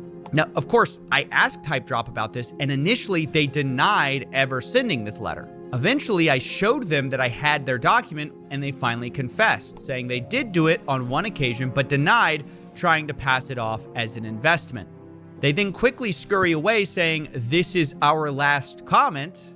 I bet it is, because they got caught making bad faith arguments to the Danish government.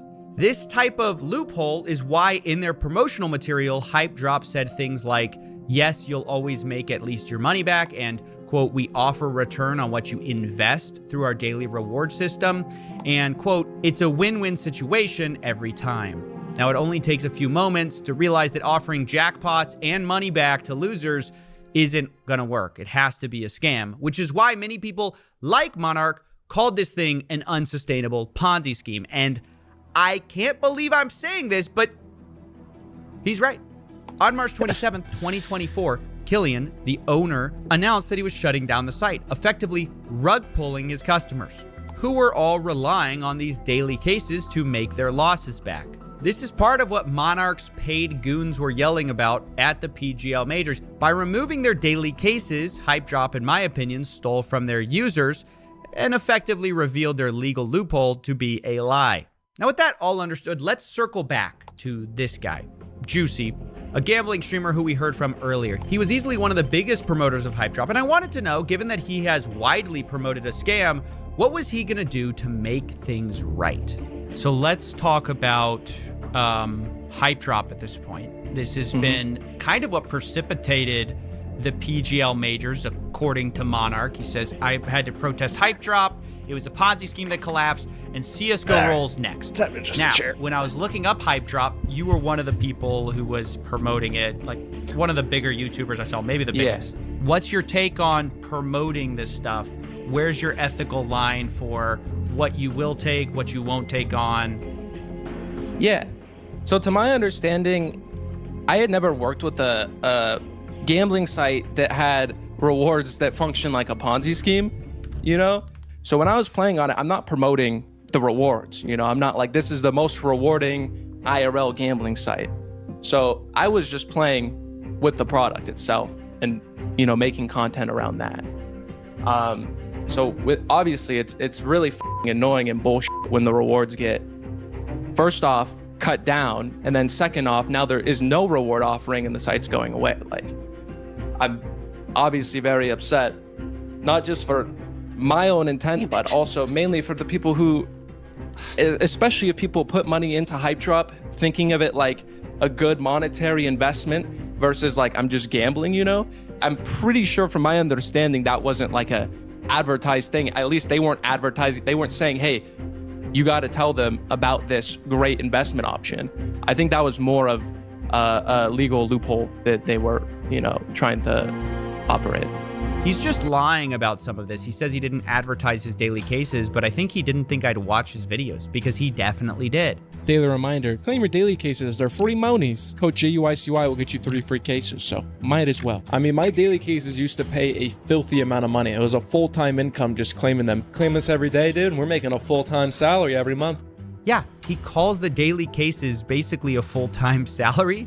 But I thought surely after seeing that Hype Drop scammed people, he would cancel his sponsorship with the same company, like it's the sister casino CSGO Roll, right? He has to stop that now that he's scammed his audience. He didn't cancel it, right? So let me ask you, does that mean you're no longer going to work with CSGO Roll since they're run by the same people?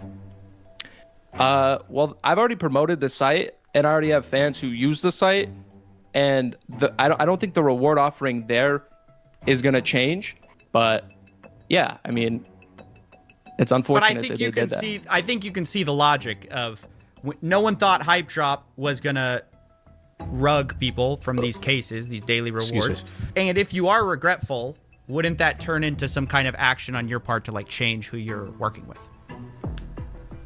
Yeah, I understand that completely, but I feel like Counter-Strike sites aren't there to stay forever in the first place. I don't think anyone's expecting them to stay forever, and there really isn't many great options.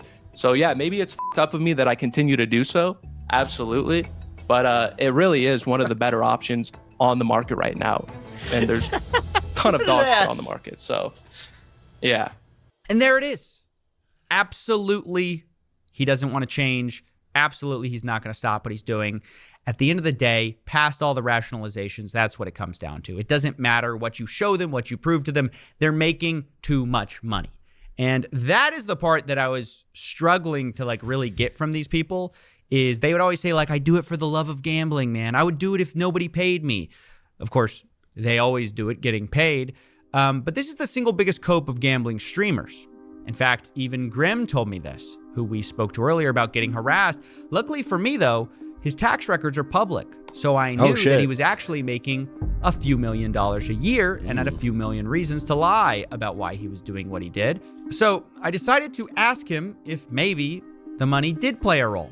Somebody reached out to me. They said, hey, I found Grim's business. He made $5 million last year. Is that true? And does that undermine what you said about it's not about the money? Yeah, no, that is true. It's one of the knew that he was actually making a few $1 million a year and had a few million reasons to lie about why he was doing what he did. So I decided to ask him if maybe the money did play a role. Somebody reached out to me. They said, hey, I found Grim's business. He made $5 million last year. Is that true? And does that undermine what you said about it's not about the money? Yeah, no, that is true. What's one of the, I guess, the downsides with Norway is everything's public. If they know my company name, even just my name, they Google around, they find it. So like everything that I make is public. And yeah, you could say that the argument is obviously hypocritical because like I made a lot of money, but like I don't do it because I make a lot of money. I'd still do it if I didn't make a lot of money. And like even if I wasn't paid, I would still do it when I had excess money to do it because I like doing it. And it might like sound like a lie, but that's how I started it. And that's how I always wanted to continue. It sounds like the $5 million might have something to do with it. But that's fine. I mean, yeah, no, I mean, like I said, I 100% understand what people would think like, oh, no, it's only because of the money. But like, I know myself that it isn't only because of the money, but it's obviously great. Don't get me wrong. How much did you make this year? I'd rather not say, but I could say it's a lot. Come on, Juicy, tell us. Tell us. Look, so I actually don't know the exact answer myself, but I can tell you it's going to be right around Grim's number. Sorry about that. I need to go potty. Which I know he told you already. Grim's $5 million. Yeah, and then I got to pay a stupid tax rate on that, but it's probably around there. Both made about $5 million last year, so it's kind of obvious why they're not going to stop based on just a moral argument. And I began to wonder, like, how many of these influencers take these deals because they are so profitable? Well, luckily, thanks to the hard work of Jeff, who we mentioned earlier, whose documentary you should definitely go watch, I found out it's almost everyone. This is the top 300 CSGO streamers since the beginning of this year, ranked by watch time. Of 300, 226 are currently sponsored by at least one of them. Some have up to 5. We are looking at 75%. 75%.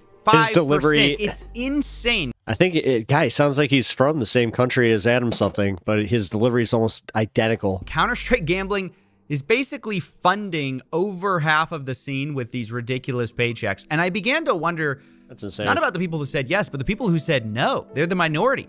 I wanted to know, for the people who said no, how much were they offered and why didn't they take it? This is something I think about a lot, because there have even been moments in time where I've been offered $300,000 for a month of gambling, $5,000 an hour. That could change my life. That could retire my mom. That could alter my family's lineage. But I keep turning it down. It alter my family's That lineage, did you just say? was when I was an even smaller streamer than now. That's crazy. Yeah. One of the things I've been thinking a lot about is like how to change this, you know, if what does even change look like, right? That's part of what I'm thinking about. It's like, what does even change look like for this industry? And one thing that I came to is like, the incentives have to change because they're so out of whack. The second you allow gambling sponsorships and streamers to like get sponsorship deals, how are you going to stop someone from taking that amount of money? You're a good person, so you just don't want to do it. That's your personal line. But I think it's hard for just even somebody who's a good person to say no. You know, it's only because you know what it would do to people. But that is such a crazy amount of money. You know, this interview almost ruined me on this story. I began to wonder if change was even possible when money like this is in the field for play. Like, the casinos aren't going to regulate themselves because they lose customers and there's so much money at stake. Most influencers aren't going to say no because there's so much money at stake and they could change their life and their family's lives by taking these deals. The more I looked into it, you can't expect all the people to be immune from this influence all at the same time, which is the only way to make change. It wasn't just the influencers or casinos either.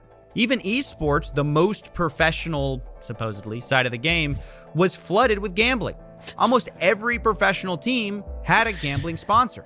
For example, Fire Fist, I'm sorry. BGL Major was sponsored by 1xBet. G2 was sponsored by CSGO Roll. And this creates the that guy looked like my problem brother. that it created with the influencers. If a sponsor is offering you buckets of money, it becomes really hard not to take, because if you don't take it, your competitor will. In fact, one esports owner argued the entire ecosystem in Counter-Strike, especially in the lower leagues, is basically funded by the gambling industry and gambling addicts. So I called him to understand more of how this works. Can you walk me through how gambling functions in the esports economy? The issue is that, or the issue, I guess, at hand that you're talking about is that this activity is enabled by more controversial sponsors in gambling and skin rolling sites. If those sponsors weren't permitted, then the tier 2 and beyond scene in CS specifically would likely wither or die, or at the very least constrict to a very large degree. So that's what I meant by my tweet that you should thank your local betting crackhead in Twitch chat. If you're a fan of tier 2 CS and beyond, then the reason you're watching that team play is probably because of that better. To note, this is also true of a lot of orgs' profitability. So the value that traditional sponsors bring in for a tier 2 org, and even more, you know, with G2 and Rollbit, for example, the value that a traditional sponsor brings in versus a Gamba sponsor is like 15 or 20% of the value. So you don't really turn that down as an org owner unless you've got very specific moral qualms or disagree with gambling on a personal level. But does this inflate the economy where if you're not morals taking a gambling sponsorship, you're almost at a disadvantage because your economics and what you're able to play players and attract talent is much less than somebody who, for example, has a gambling deal and is making way more money than you? Yeah, to a degree, that's true, I think. Very, very few organizations are able to do it without Gamba. Largely, if you don't have Gamba, you're almost certainly going to be unprofitable. You heard it there. You almost can't compete at the highest level without a gambling sponsor because they pay so much more than everyone else. And if everyone else is doing it, they will have more money to spend on a team than you and get better players and therefore likely beat you. There's just no more profitable sponsor to turn to.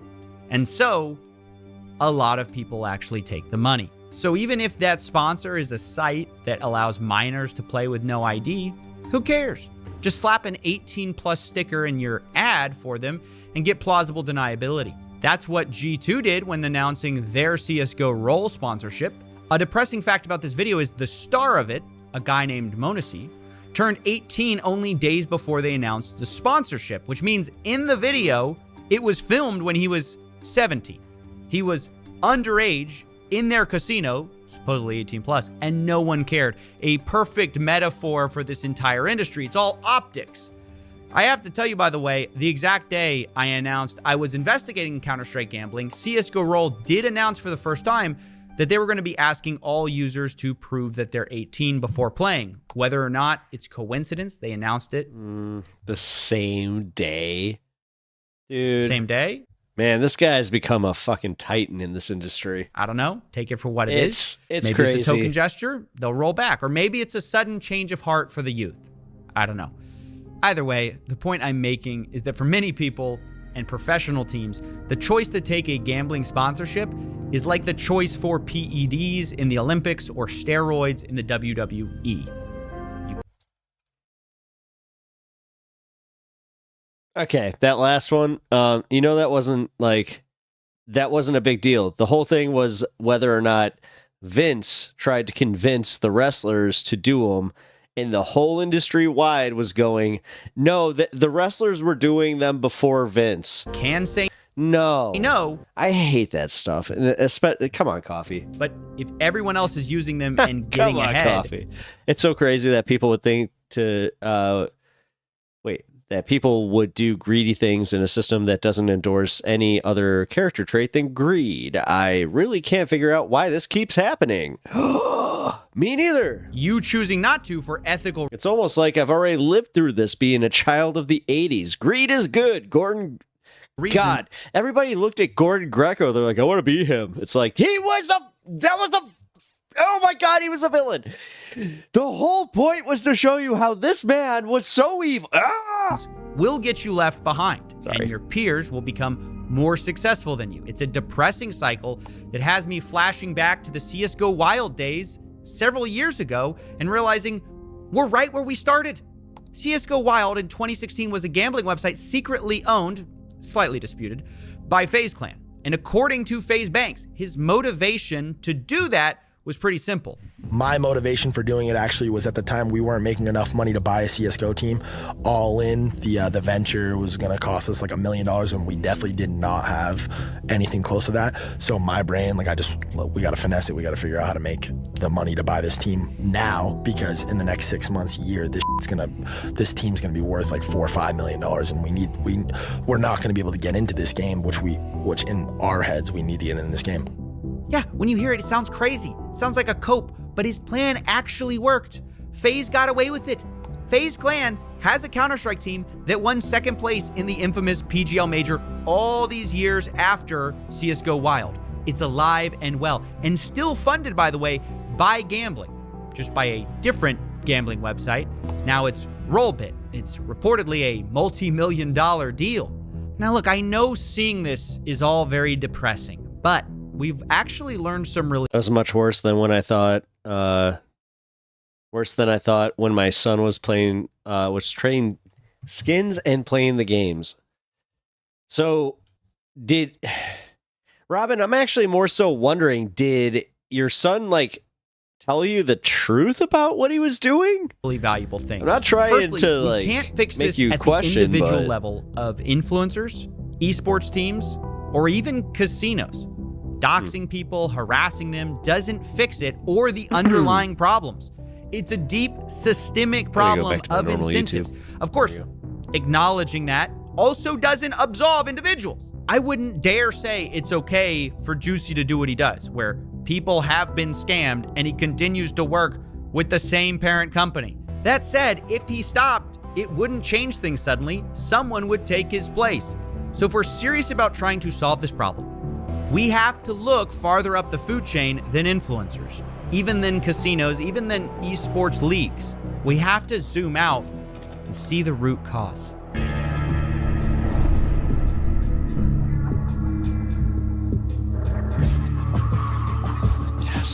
Valve definitely does have underage gambling All right, problem. we got part 3 They coming really soon. don't have an incentive to stop it. Underage, middle age, overage, however you want to slice it. I think they have all the responsibility. I mean, you could pass me some of that if you want, but ultimately they're the kingpin, reaping in all of the money, or majority of the money, and there's a reason why they haven't killed it yet. They've possessed the power for all. Hold on. I was a nosy mom who would just sit with him and ask questions. He would show me the boxes, the market, how you would research it. Oh, cool. These years, but they allow it to go. Sounds like a cool mom. And I feel like they do the bare minimum crackdown to allow it to keep operating.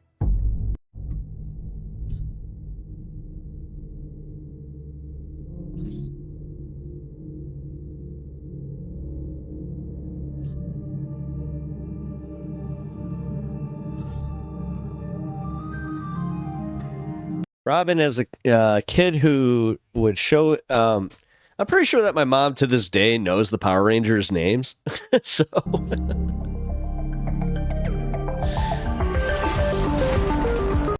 I was an enthusiastic youth. Oh, that was awesome. Great second part. All right. I think that's the end of segments. All right. So anybody that is in the Twitch chat or the YouTube chat over here, if you haven't already, like the stream. Although I think damn, guys, good job today. Also, Smoke a Tide Pod. I got a request for you. If you got some Bezos bucks over on Twitch, I finally got my tax. I spent like half my day doing my tax stuff today, so let's go. That's if you have it. Otherwise, yeah, stay with us. Then I thought about it deeper than my 13-year-old. Well, I mean, yeah. I would hope that you saw, like, is this gambling? It seems like gambling. There's nothing wrong with that either, man. Like, I don't know. I'm totally, like, for moms doing what you're doing, but Matt John, yeah. What's up, bud? Thank you. I appreciate that. No, but what I was gonna say is, like, my mom, she was like way strict for, like, I don't know what reason, but she was super uptight about, like, Howard Stern. That was a big one. If I got caught listening or watching Howard Stern, I got grounded for 2 months, and she took my TV because I got caught watching Howard Stern's E! program. Yeah. But I was obsessed. The weird part was, it wasn't even the, like, okay. I was about to say, it wasn't even the boobies. Might have been the boobies. But it was this. Seeing somebody do this was incredible to me. I was super into radio growing up. Like, one of my first, like, memories of, like, really knowing what I wanted to do as a kid. Yeah, Howard Stern. Yeah. But I'm not kidding. My dad, he would listen to talk radio, and it wasn't even like political talk radio. It was just like the morning, the morning zoo guys. But I always got, like, super interested in doing it, and the fact that there was, like, this whole, well, faceless, voiceless thing, which, it's funny, like, one of my buddies was like, yeah, you could have been a VTuber if you didn't want to use your face. I'm like, how could I hide this? Yeah. Confidence is hard for me to have. What if caught listening to Johnny Ramone or Joey Ramone? Punk music she didn't mind. surprisingly. She hated Blink-182 specifically because of the album Take Your Pants Off and Jacket, and she looked at me, said, "Oh, you thought I wouldn't understand that? Crack." Just rebought it. I also had an extra copy because she didn't know that was one that they released 3 variants of, where the disc was different. And I was a super Blink fan, still am. I mean, I love Blink-182, but yeah, they were kind of like poser punk at that point. Like, no, I was actually listening to NoFX today, just all day for some reason. I was like, I'm in a NoFX mood, and man, no wonder my politics are what they are.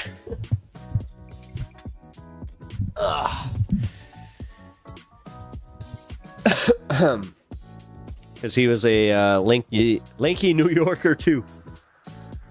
No, they've always said that Ramon and Howard looked alike. No, that's funny. No, my mom was very conservative, and I'll never forget. One of the funniest days was she found Limp Bizkit, the first one that had Faith on it, and she's just like, "What is this?" I'm like, "It's a rock band." She's like, "You see this? Stink finger?" And like, again, crack. Yeah, my mom was kind of whatever. She tried. But to be fair, I have to be honest, man. Like, she was keeping up with keeping up with the Joneses of like the worst moms, like the worst conservative moms that control their sons' lives. And that's like the thing. I think she also sensed that like that was coming to an end when like she caught me like ripping off her Virginia Slims. Which was funny because I wasn't even really doing it for me. I was doing it for my friend at the time. Like, dude, I was such a stupid kid. To this day, my dad thinks that I was drinking in my basement. I didn't start drinking until I was like 24. And it was my buddies, and they hid a bunch of beer bottles in my sock drawer. And then my dad found them going through stuff. Competitive parenting. Yeah, dude, that shit was wild. I don't wish that on anybody. This is why I don't have kids. I'll be honest. Like, I'm gonna be completely real with you guys. Like, outside of just like the world situation, I'm just kind of like, nah, I'm good. Like, I'm good. Smoke type. I had a field trip. I had a field trip as a kid that was like a city to the students and ran it. I wanted to be a radio DJ. I feel the absolute same draw towards broadcasting. It's a brilliant art. Nice, dude. Yeah, no, that's the thing. That was the final thing that I did, because I was I'm a high school dropout who then wanted to go and see if I could do college. Then I was like, you know what? Screw it. I'll do trade school instead. Whatever. But when I did that was the same year that I keep saying this, like, Rogan started podcasting, and then I had a professor, if you could even call him that. It was literally just like a failed DJ, who just told me, he's like, yeah, it's gonna take you over 10 years to get your own talk show, and even he's like, it could take you longer. He's like, just be prepared to do the grind of just playing records and just doing he's like, no, I'm good. But no, I actually agree with you. It's a brilliant art. My mom was pretty cool about the music and art I consumed, but she did not want me listening to Limp Bizkit and hearing $3 bill, y'all. That was it. Yeah, that was it. Whatever. I think I've explained that I also had the unfortunate situation where, because of my conservative family, they bought me like CDs from Walmart that were all cut Like they were the radio edits. So I got Whitey Ford Sings the Blues by Everlast. And if you haven't heard that album cut, it's hilarious. And I recommend you do it just for fun. It's very, very fun.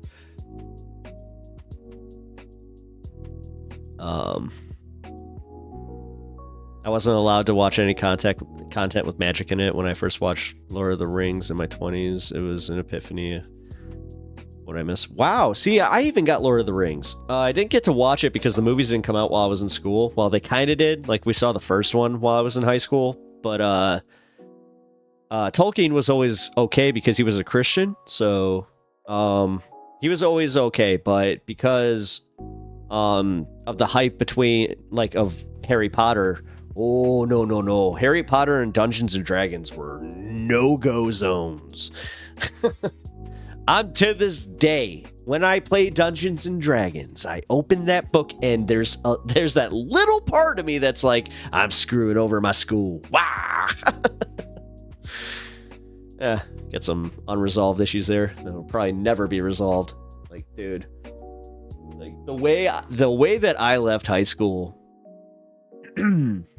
I'm doing a video about it, so I don't want to talk about it too much here. So, but it was that was a bad day. It was a wild day. When you go to a Christian school, it is a little bit different. Yeah, I had corn. Oh, you had Corn and Limp Bizkit Walmart edits.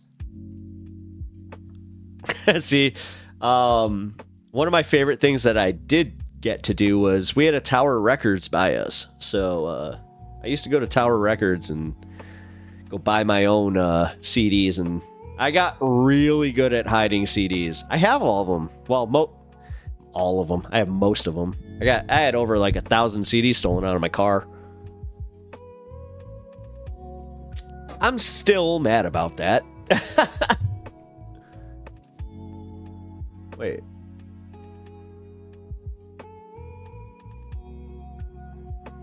What did I do?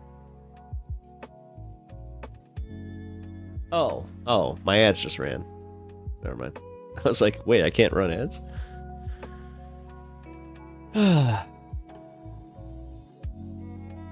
Yeah, I unfortunately had one strict parent and one not strict parent, and they competed with each other to like see who could be cooler kind of thing. But then my mom was also like not compromising in her, Christian ideals, on top of like she wanted to stay in the friend group at church. Which that never lasted. Like, dude, you want to talk about a bunch of like just gossipy hens? Like, oh my god, it's the worst. Fucking church groups. Ugh. Oh, my headphones are hurting. Okay, there we go. Fix that.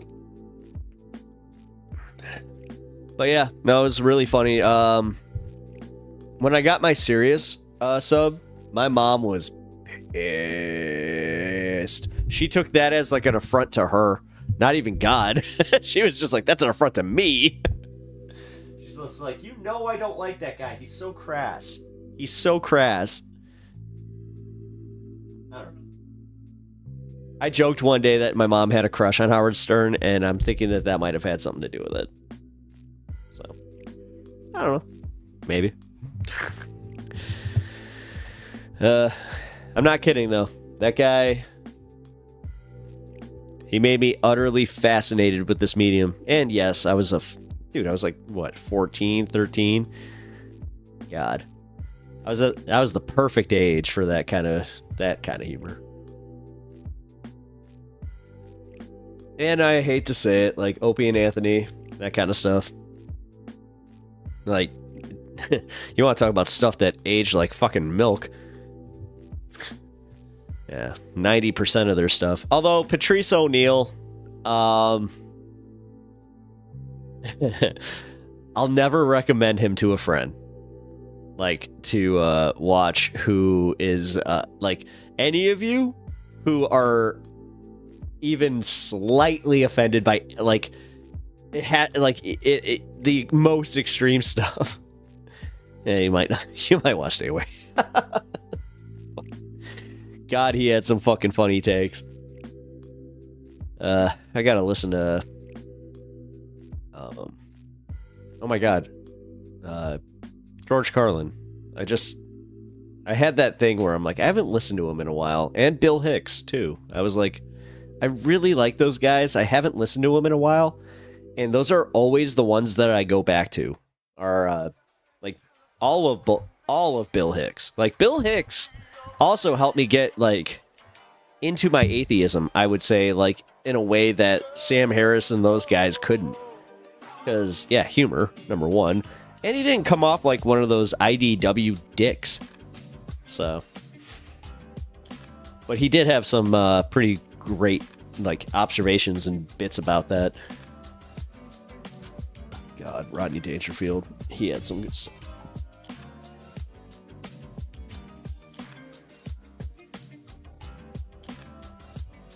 Let's see.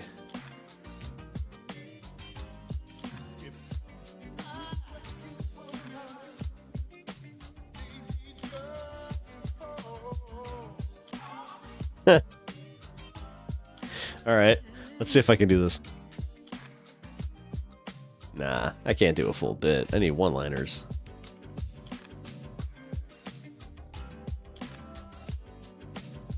Here we go.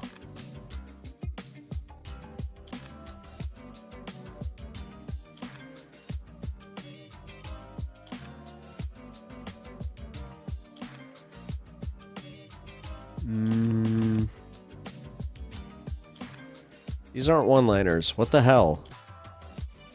Okay. The internet's doing like the worst type of shit. I was about to pull up about a bunch of Rodney Dangerfield quotes and just try and do an impression of him. Hey! No. No respect, I tell ya. Nah. It's not the best one here.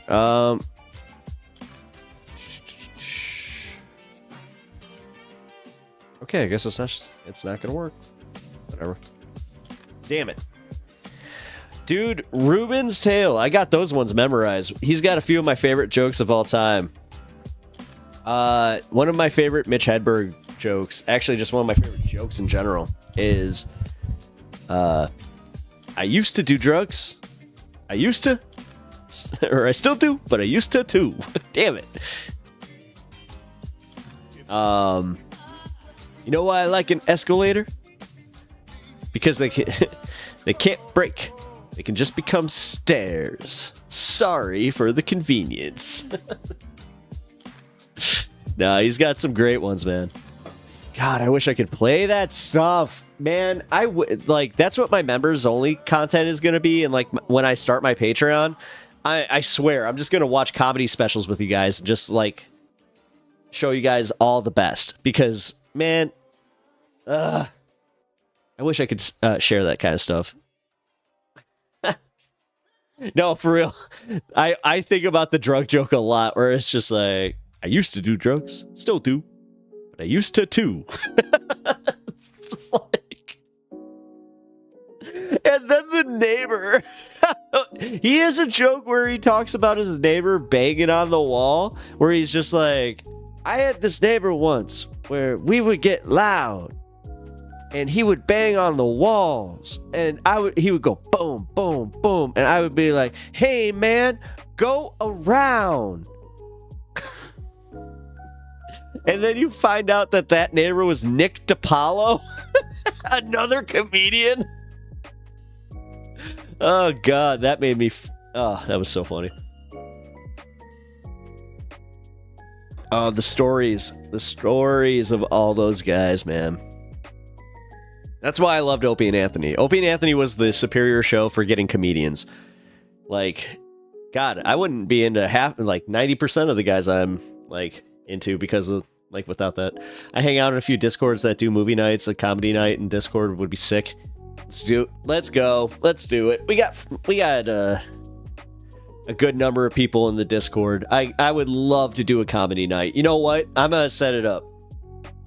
I'm going to set it up because I already know which one I want to cover because I've been wanting to watch it. It's going to be George Carlin's 2003 special. It's one of my favorites. George Carlin is one of my favorite comedians and people ever. I literally have his albums framed upstairs, like prominently in my living room. Like, he is beyond inspirational to me. So, and if you have never heard his comedy, please seek it out. Oh my lord, I'm sure that they have it in many different corners of the internet, but unfortunately, he did have a contract with HBO where most of it is on HBO. So if you have Max, fuck yeah, it's killer, man. Hell yeah, man. No, I'm not even kidding. I also have like a few, like Sam Kinnison's first special. Excuse me. Let's see. Bill Hicks, another one. Although that one I would probably do the Montreal, where he filmed his set at the Montreal Comedy Fest. George was clearly an anarchist and leftist that educated himself. See? I've always known. I just didn't know where I fit. It's because nobody just came out and said, this is where you fit. No, that's why I like you guys. You guys kind of find, like, out of all the political compass tests and like the Overton window, all that crap, you guys have kind of given me the confidence to speak on where I stand politically. I always knew I was leftist, but I didn't know where I fit in the left because everybody was always like, yeah, you're not like that.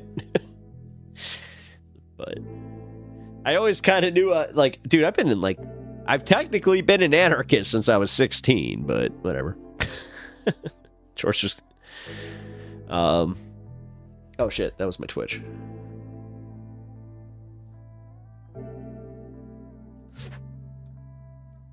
Why did that not show up?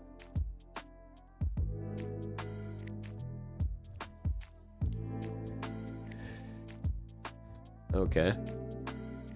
Hold on. I need to reload my Twitch. It's been doing this all night. Like, where it just, like, freezes.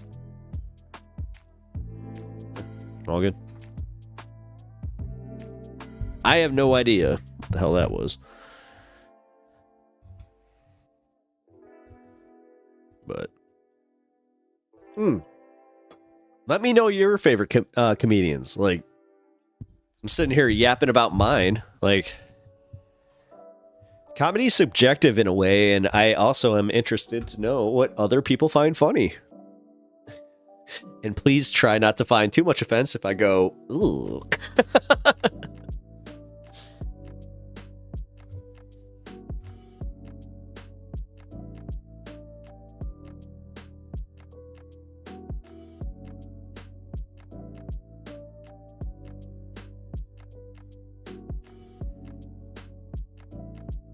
All right. Also, if you have not subbed to the channel yet, please do. I really appreciate it. And if you have not followed me on Twitch, I would also appreciate that. And I'm also going to link the Discord.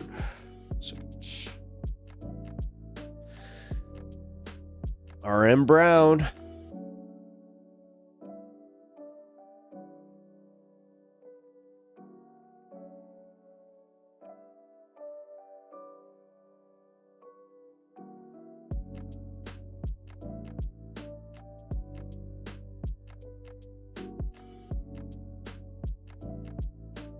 There we go. Let's see. Updated Discord link.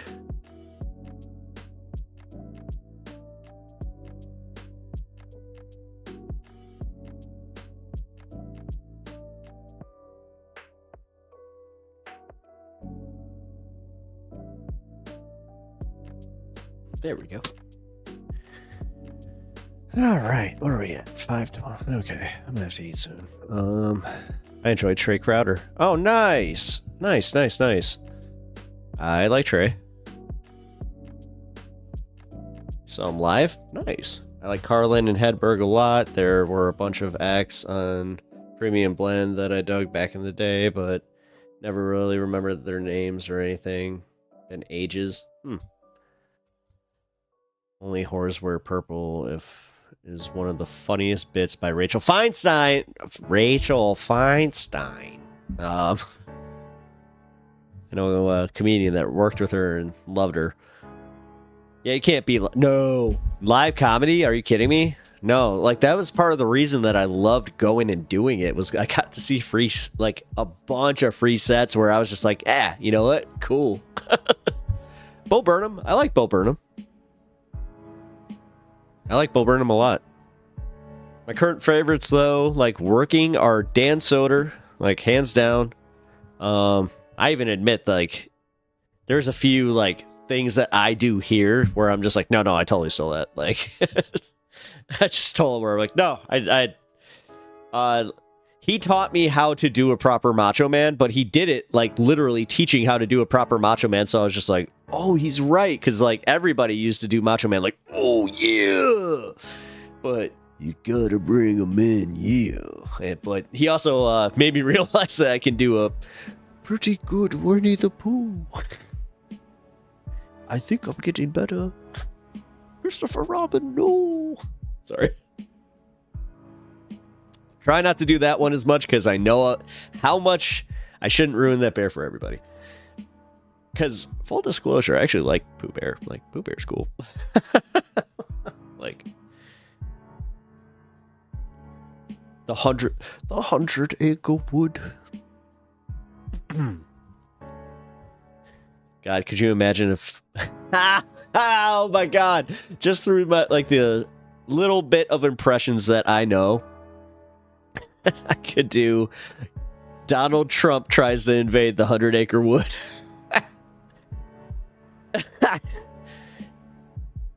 This guy, you know what? We audited this guy, Christopher Robin, totally didn't have the money. We asked him nicely, and he said that there's this magical place called the 100 acre wood. Who is this orange-haired weirdo that's here?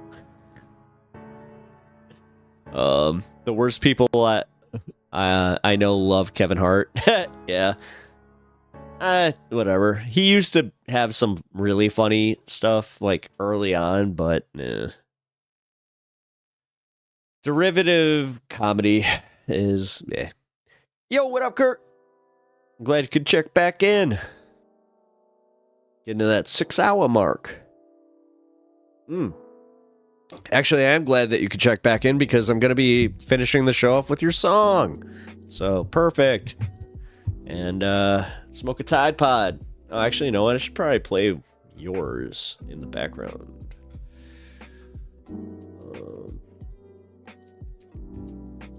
Because I'm going to just say, I found one of your songs that, if you're cool with it, it is, like, perfect. It's like ambiance music. Sorry, I've been working now off the bed. Gotta get up in 4 hours. Hope things go well. Okay, I'll stay. I was about to say, I'm like, dude, yeah, I'm gonna be ending in 12, 13 minutes. So, yeah, stay. Yeah, stay. Just so everybody can kind of get your song. And,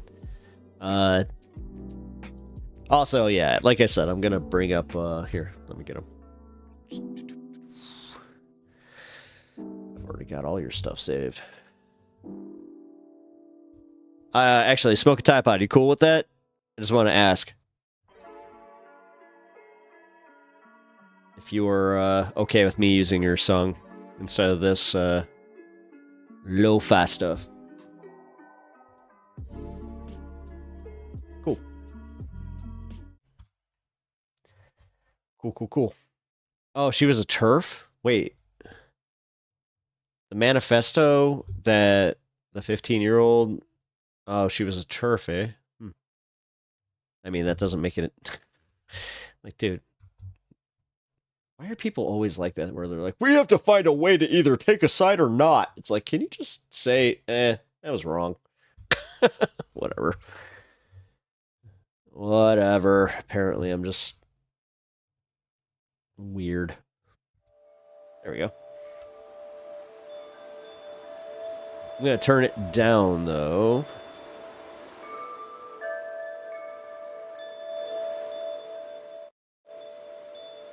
Okay, cool. What?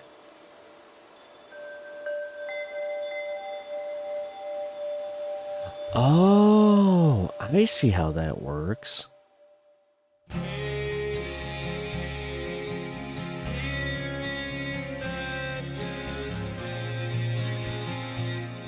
So this is done by one of our residents, Smoke a Tide Pod, also known as Somnium, or is it Somnium with like a hard O or Somnium? I think it's Somnium, because I know how to read.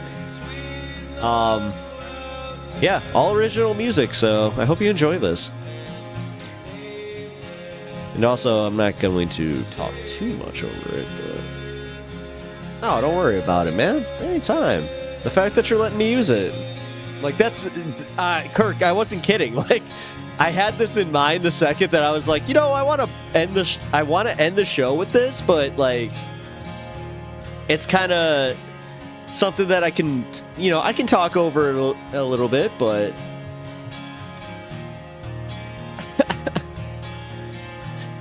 Yeah, man. I really enjoy it. Like, I'm not kidding. Both of you guys. I yesterday took a I mean, both of you guys got some views, that's for sure. Which actually, Smoke a Tide Pod, I wanted to ask you about. Are you doing shorts, or how does that work with doing your music? Like, does YouTube kind of screw with that? Do they kind of put like some like things there? Because like I know that it's super easy to just use whatever YouTube gives you as far as like pre-sampled music. It's literally just pop music. But yeah, I'm not sure how they are about using your own music and just like promoting it, so I hope they're cool about it. Oh,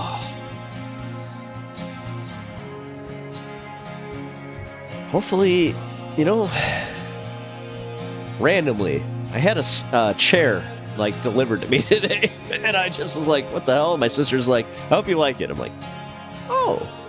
So, if it's more comfortable than this, I'm gonna have a new chair. Not saying this thing's uncomfortable, but after 6 hours, oh boy.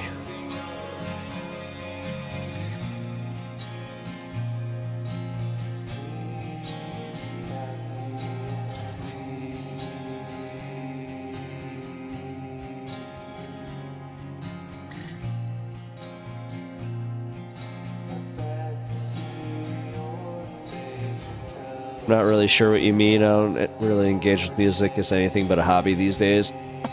Oh! No. I meant like... So, YouTube has their shorts program, and they just like made it so you can release up to 3 minutes. So, I was more so wondering if you're just putting your stuff out there as like a 3-minute like clip of your song, or like a 3-minute version of your song, or even just like clipping your songs, but... The fact that you're just doing this as like a hobby for fun is even cooler to me, man. I mean, to be fair, that's kind of how I started this, where I was just doing it like, let's put it this way. All else fails, I'm still doing this for me. Like, I enjoy this, but the fact that y'all are here and make it what it is,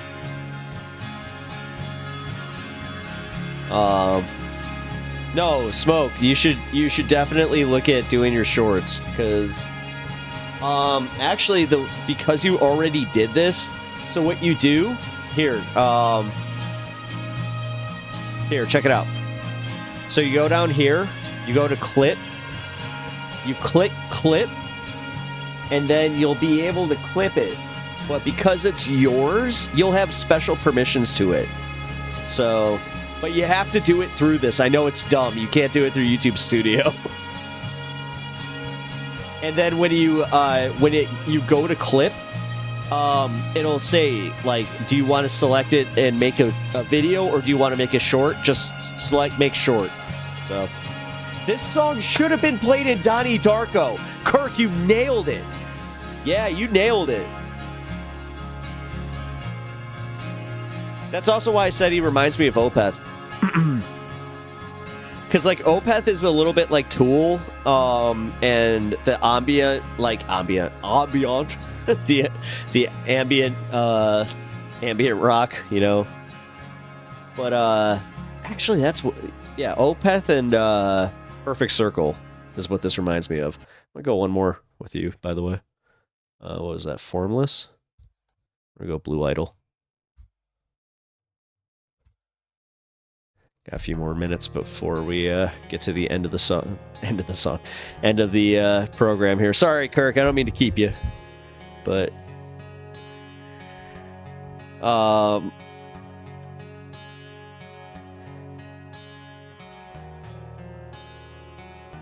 tickles my tickles my pickle for real. I mean, the fact that it tickles your pickle is a little weird. I guess, I mean, no, I love this shit. I really do. It's like I said, man. It reminds me of Stained, but it also, like, it has its, it's almost like a, God, what's that music genre that was big? The monks, the chant. So, you remember, like, that weird part of the 90s? I'm not sure how many of you, like, lived through it, where, like, yeah, it was monastery, like, chant music became, like, a huge thing for a while. Not just Enya, either. Ooh. Oh! Ooh! Alice in Chains! Oh! Kirk nailed it. Alice in Chains. Yeah. This is very Alice in Chains.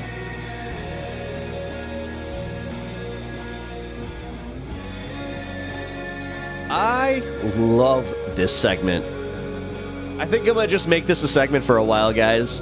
Like, since you guys are still trying to get, like the second that you guys get monetized, I'm sorry, I'm pushing it over to you guys, and then you can give permissions how you want to. What fuck, man? You guys need to give it. You need your,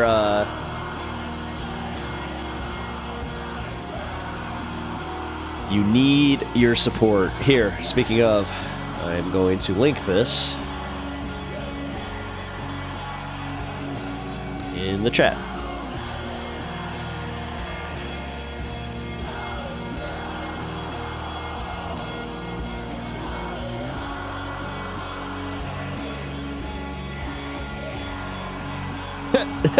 Smoke. I like how you're there, and I'm just like, I'm linking your own video. But I'm pretty sure this is for Squishmallow, which I'm sure they've already gotten it.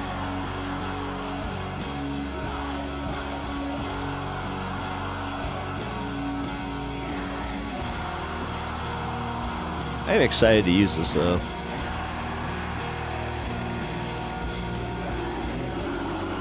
Alright.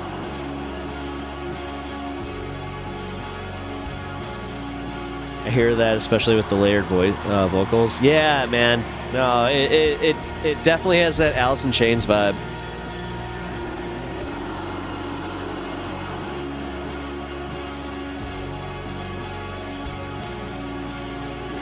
He also made this video.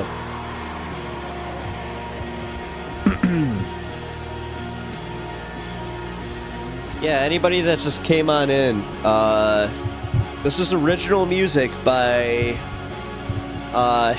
they're known as Smoke a Tide Pod in here, but they're also known as Somnium. I just linked them in the chat. I'm saying that right? Like, at least just sound off on that. Y or N?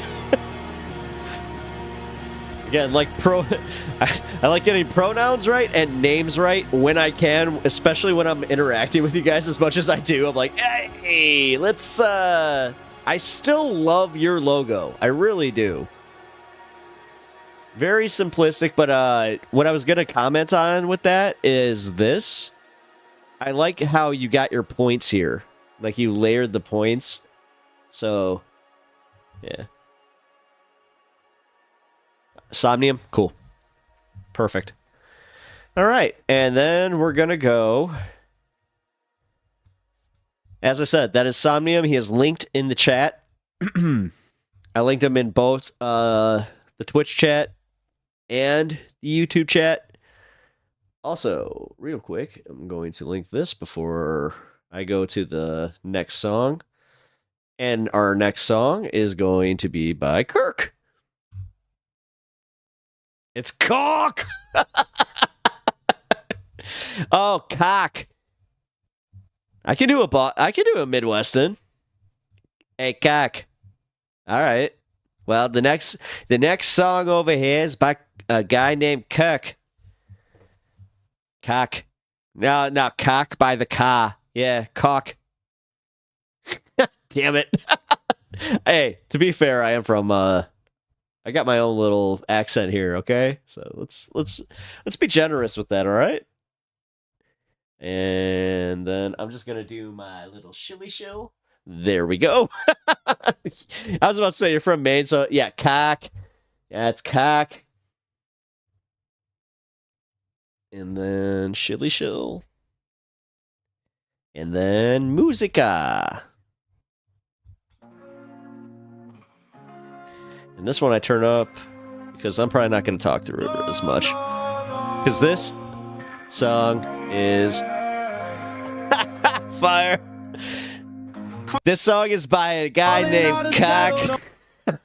On a weekend, I told you could come on over if you need it. I'll break you, we mix it up and then repeat it. I'll tell you there ain't nothing better than this feeling.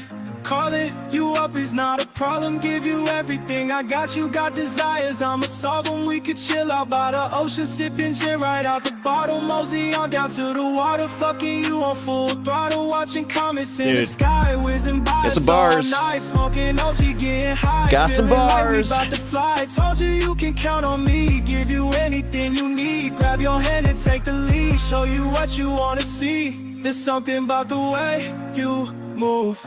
Ain't no one do just what you do. Can't keep everyone away from you. Away from you. It's not like me to be lost in space, but you make me wanna see your face. There's something about the way you taste. Way you taste. Dude, I'm not even kidding. I love this fucking song. Chilling with you makes me wanna lose it. I can't believe you here with me, you are my music. Nothing like you, I won't try not to abuse it. I tell you, you're my only drug, you keeping me lit. Showing you what is my desire, always by your side. So when you need me, I put out the fires. Never felt the feeling quite the strongest. Something I admire, taking hits of you, inhaling everything to get me higher. Fucking up the whole night, seeing all the city lights. Driving drunk, ain't gonna lie, we ain't never gonna die. Told you can count on me, give you anything you need. Grab your hand and take the lead, show you what you wanna see. There's something about the way you move. Ain't no one do just what you do. Can't keep everyone away from you. Away from you. It's not like me to be lost in space, but you make me wanna see your face. There's something about the way you taste. Way you taste. Calling on the settled on a weekend. Kirk, I hope you saw Smoke's comment here, man. I'll tell you there ain't nothing better than this feeling.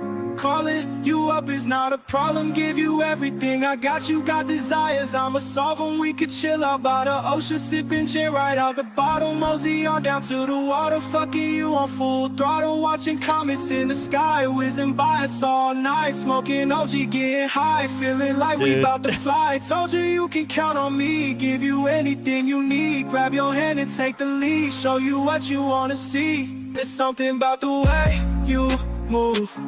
Ain't no one do just what you do. Guys, please sub to Kirk. Please. It's literally just Kirk. It's not like me to be lost in space, but you make me wanna see your face. There's something about the way you taste, way you taste.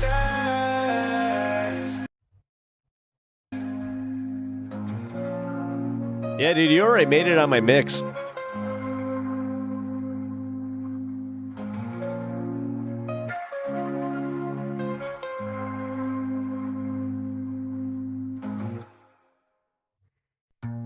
I just got to say real quick, Kirk, you're going to be, this is my wife's favorite song. She actually went through your stuff and she pointed this out to me.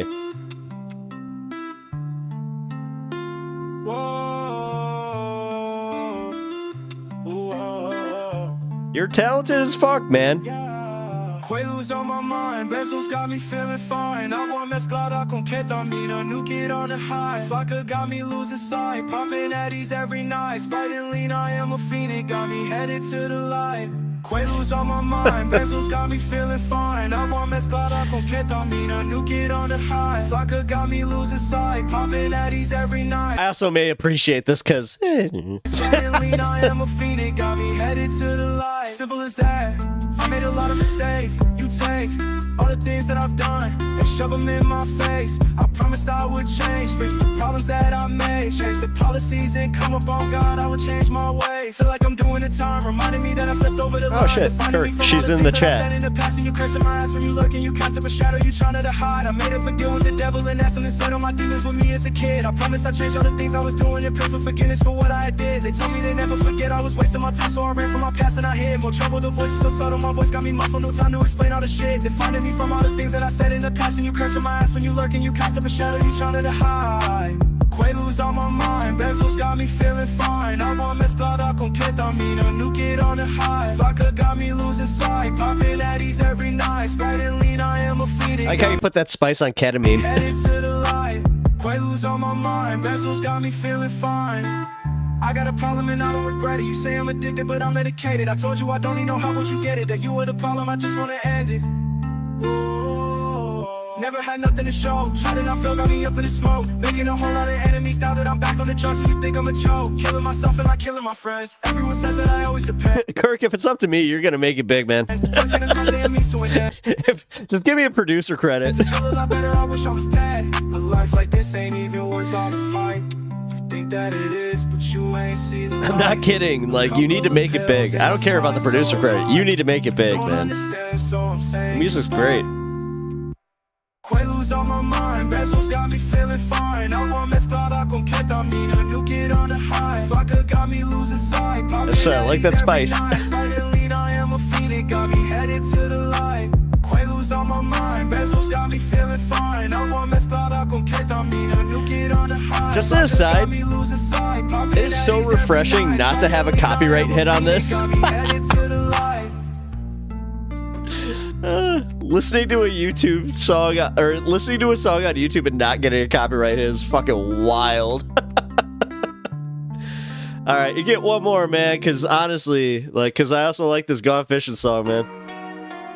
Told you if I ever love a bitch, you do me Like, I went through your Discog. Like, I'm not even kidding, man. Like, I put I put your stuff on a playlist, and I was like, this kid is like, man, you're so talented. Love shit. Let's take it back now. Back a couple hundred times, you said I'm back now. Back a couple hundred lines of pressing bars now. Back when the player had nothing going but the background. A single reason to be us again, it do not exist. I'll be honest, man. No, it's not awful. Like, no, none of it's awful. You try to say I'm made up part of this shit. I told you you're the only one that I was kicking it with. Okay, I'll give you that. No, I'll give you that. Derogatory. It is a bit derogatory, but the thing is, it works for what it is. Let's put it that way. Dude, come on. Hip-hop is hip. Nah, bro. Listen, I understand where you're going with this, but do you understand like the hip hop that I have listened to, or that we've all listened to? Dude, if anybody's listened to T-Pain, it's like we're all guilty. I mean, if you can consider that hip hop.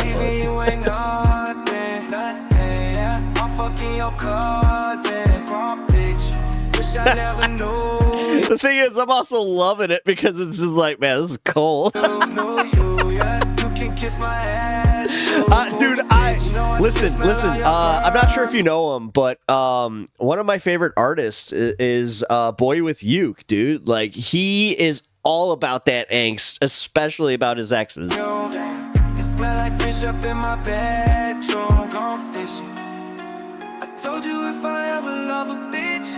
But the thing is, dude, you channel your like emotions really well too. No! Oh my god, I hear it. Oh, and I love it. I love it, man. As someone who has had an ex that he just absolutely hates. Let's take it back now.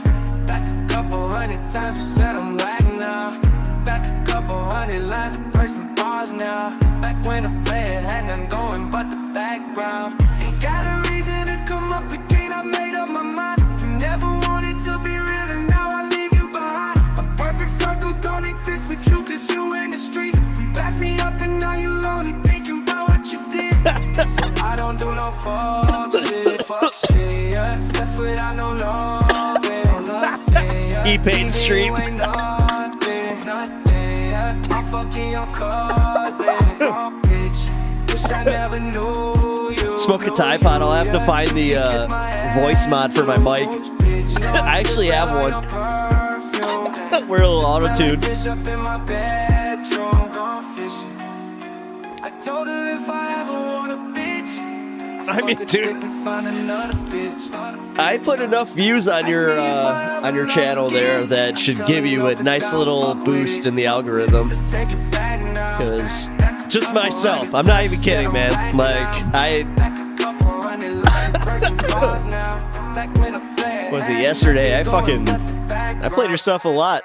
The thing is, I think you'll appreciate this. So I have one of those like just Bluetooth speakers that like it's one of the big ones. That I just like I play. That's how I play my music through my house, dude. That thing was shaking the floor with this. So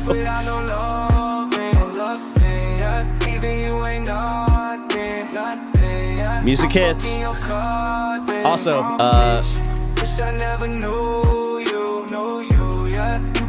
I'm going through your Discogs. I ain't bored yet. I got one more drink to have, so.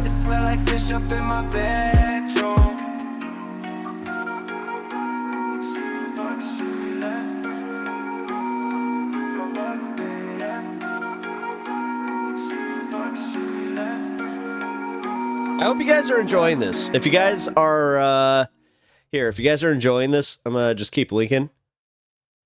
Because I can do that. It's the least I can do.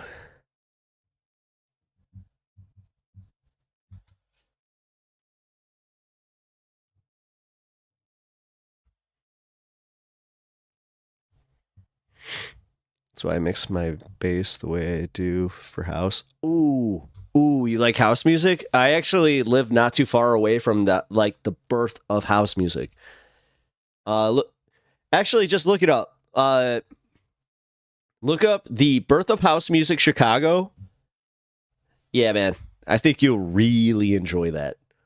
There's a YouTube video about it.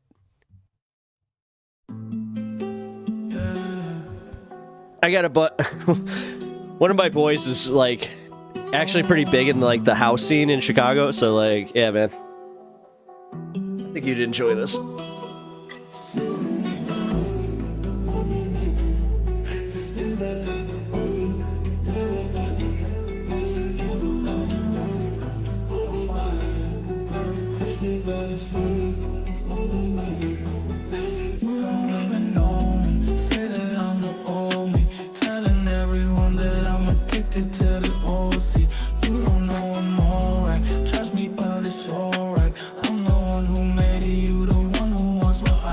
Kirk, you better show Unimoogle some love there. Oh, shit.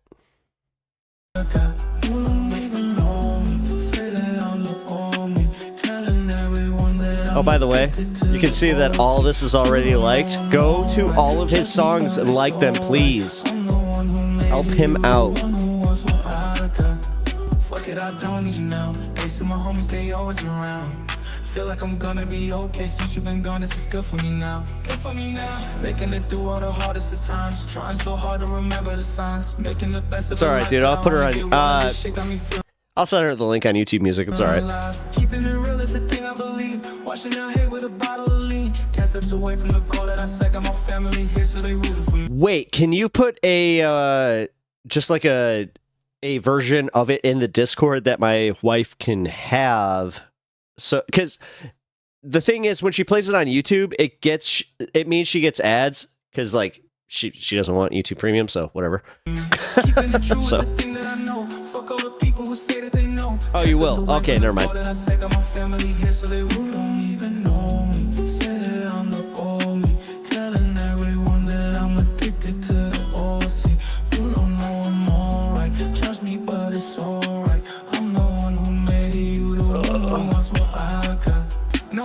Thanks.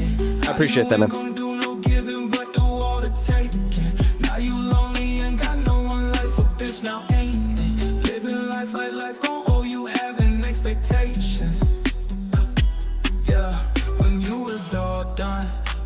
Yeah, trust me, you want her knowing, because she's got a nice little network of people that will love your music. I don't care about the way you move, you left in the past. You don't even know me, say that I'm the old me, telling everyone that I'm addicted to the old scene. You don't know I'm alright, trust me, but it's alright. I'm the one who made you the one who Kirk, I don't like trap music. I hope you know that. And like, this is the closest to trap that I can hear, and like immediately go, oh, this is great. Like, it totally changed my mind. Like, I don't know, man.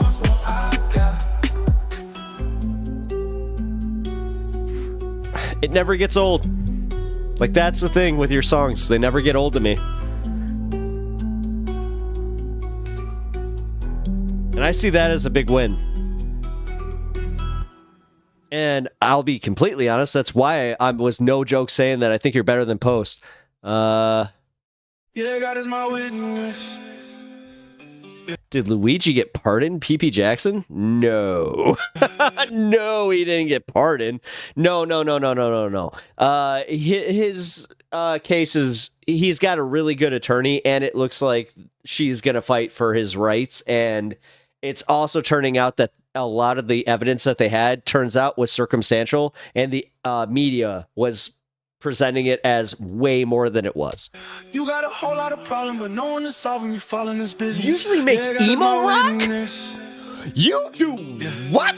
You in the ways, but your Wait a family minute. get paid when you You trying to okay? get Hold on. this. Number one, Yeah, I God love is my emo rock. witness. Number two, what the? Behind, this is your side project? On the block just to get through the line, making the choice and you don't know what's right. No. Sipping with you and your family dies. Who gonna cry? Selling our souls for the green. Another mistake refuse to and you believe dead at the this. scene. A player gon' pay you accept all the heat. You can kill us at base, so you selling codeine. Ephemeral blast, a shot to the leg and you reach for the shit. stash. A Don't back worry. to the head and you off for the task. You wake in the bed with police up your ass. You ponder the past, so hard on the man. You find out that all of your family dead. You It's because of this, dude. I'm not even kidding. It's because your stuff is so personal.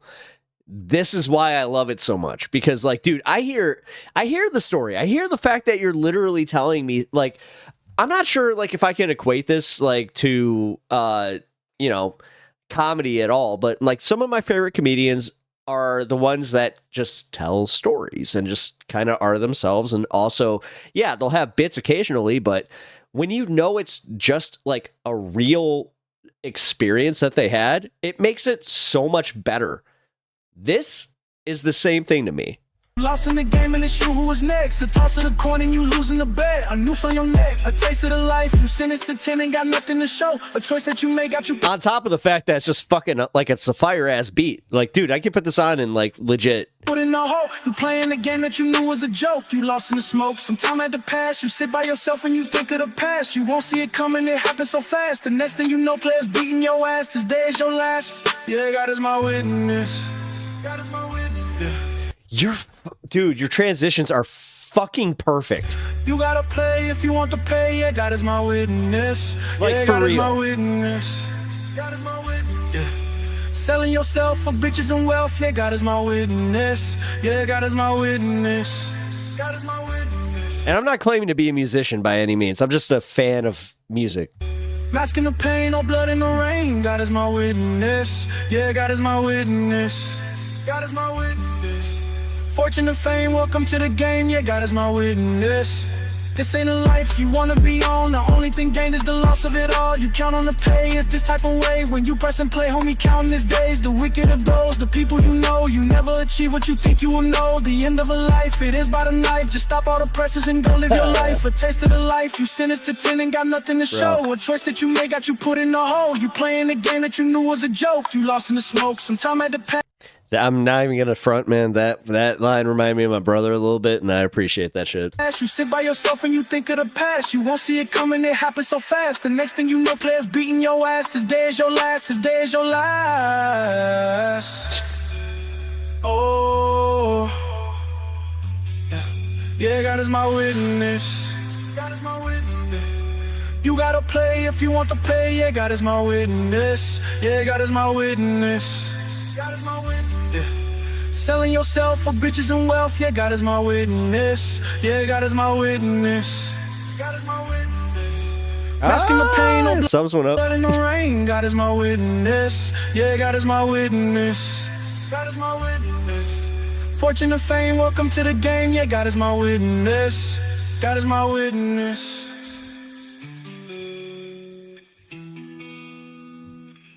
All right, now here's the thing. Do you care if I do Earthquake? Because it seems like it's a very personal song to you.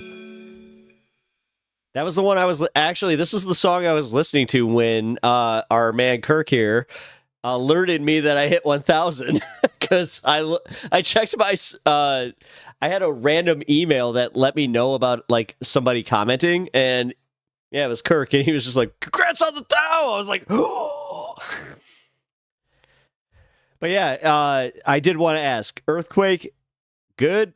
No? Like, I don't know, man. It seemed like it was a very, very personal song to you. I'm okay with it. All right, cool. 2014? Yeah. Oh, I mean, dude, it's good as good.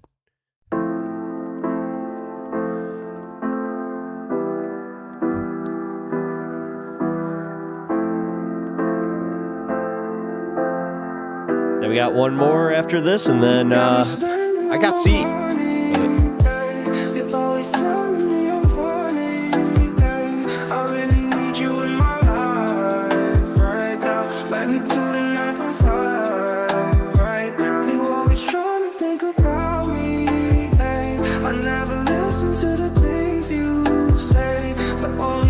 Take for granted.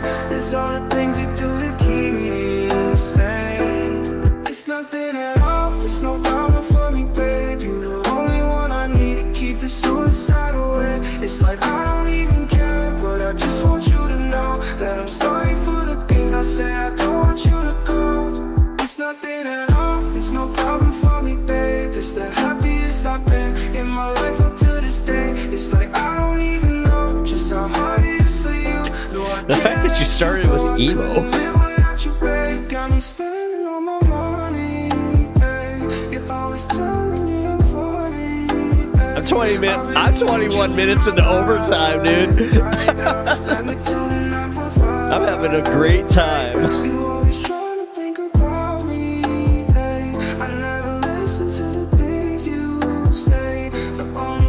Take for granted. There's all the things you do to keep me sane. It's nothing at all, washing all the pain away. Can't find another girl who'll be treating me this way. Feel like I just been a dick, never think about your needs. I've been caught up in myself, it's been so hard for me to see. It's nothing at all, there's no problem for me, babe. If you kick it with me, I'll make sure to treat you every day. I remember when we met, think about it every day. Got the whole entire city shaking from the earthquake. You got me spending all my money, babe. You're always telling me I'm funny, babe. I really need you in my life right now. Magnitude and I felt the personal, like, shit behind this, man. So that's why I was asking. I was like, but since you said 2014, I'm like, all right, it's not fresh. All right. Sorry.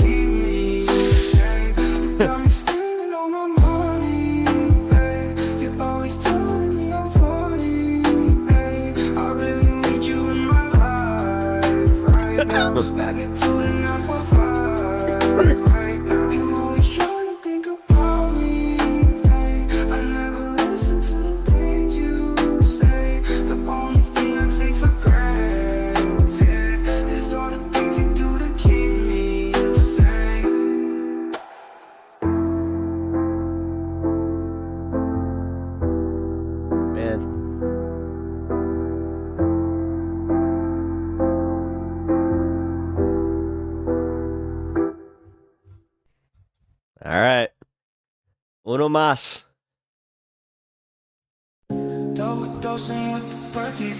Oh. Actually, do you want this or Let Me Cook? Because I did have Let Me Cook loaded. This one was the next one on my playlist there, but... yeah. Fuck it. We're going to play both. I actually already committed to this. I said your Discog. Stacking them up to the roof. You got the money and I got the juice. Hop in the Benny and chase them with boots. Light up the celly, they calling me Zeus. As I said, guys, if you haven't subbed already, please, God. To him. Not me. Him. Catch me on the phone, yeah. This the rag and bone, yeah. You already know, yeah. Got here on my own, yeah. Anything you want, yeah. This the rag and bone, yeah. You already know, yeah. Double dosing with the perkies and I mix them with the juice, yeah. Jesus, dude. Pack a couple dozen kilos in the backseat of my coupe, yeah. Crush them all, stir them up, you know we out here making soup, yeah. Ratatouille, cook them up, I got the money just for you, yeah. Yes. Diamonds around my neck. I'm getting the vibe of this song. I see beside it, I'm making you wet. Minding my dick like the dragon's descent. Blowing me up like I'm mowing you red. Give me the run, give me the run. Fucking your car, you know we having fun. Flashing your bits and I'm flashing my gun. Keeping us steady, you know we ain't done. No, we ain't done.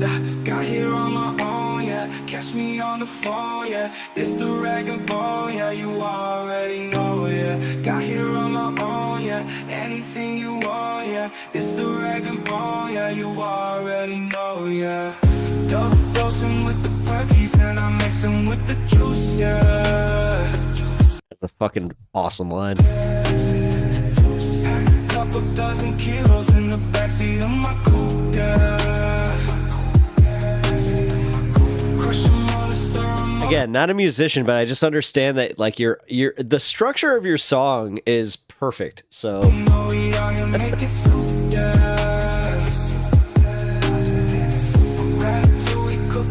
you know when to drop your hooks. Like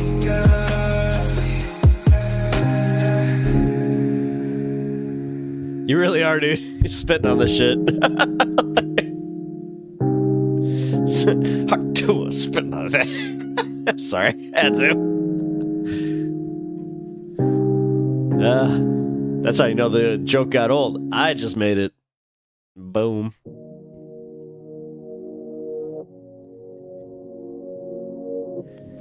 Bro, if you make, like, I want a vinyl of this. If you print a vinyl, like, for yourself, make sure there's enough at least for me and like a few of us, because I guarantee we're all paying for it. Again, I'm bad at this. Somehow you're gonna make the money. Are you wondering just why I'm leaving? Damn it. Cause you got me in my head again, yeah. Fuck apologies, another virtue. Always say that I'm the one to hurt you. Telling everyone I don't deserve you. But I'm the one who really hurting now, yeah. It's the last time you hurt me now, yeah. Got a new set of bitches now, yeah. Got you shook, you asking me out, yeah. Let them cook, guess who laughing now, yeah. It's the last time you hurt me now, yeah. Got a bitch really bugging Can this ask Little Bad Bunny influence? now, yeah. Got a shit, got you done it now, yeah. Let me cook, got me laughing now, yeah. I don't wonder why you had a problem. Anybody would have tried to And I'm not talking about like the samba beat. I'm literally just talking like this kind of sounds a little bit like. Maybe everything you blaming on them. Cause you probably never gonna heal, yeah. Wanting more of me, you think you got it. But you Happen to be a fan. Telling me that you a fool of No shit? Ed Sheeran? No. but I'm the one who really hurt Well. now, yeah. Oh, we got another. They buy it on vinyl. Yeah, man. If you press this, please. Actually, you know what? Look into what that takes. Last time you hurt me now, yeah. Got a new set of bitches now, yeah. Got you shook, you asking me out, yeah. Let them cook, guess who laughing now, yeah. I've been loving your body. I got it. I got it now. I got it. Got a bitch really bugging now, yeah. Okay. Got a shake, got you down and now, yeah. Let me cook, got me laughing now, yeah. Yeah, you got me falling into pieces. And you never given me a reason. Yes, but change just enough. No, I mean, no, this fits inspiration. I'm leaving. Cause you got me in my head again, yeah. Fuck apologies, another virtue. No, yeah, that right there. I mean, that's enough. Telling everyone I don't deserve you. But I'm the one who And as I said, the rest of it's like normal samba. hurting now, yeah. It's the last time you hurt me now, yeah. Got a new set of bitches now, yeah. Got you shook, you asking me out, yeah. Let them cook, guess who laughing now, yeah. It's the last time you hurt me now, yeah. Got a bitch really bugging now, yeah. Jesus, dude. Got a shit, got you down and now, yeah. Let me cook, got me laughing now, yeah.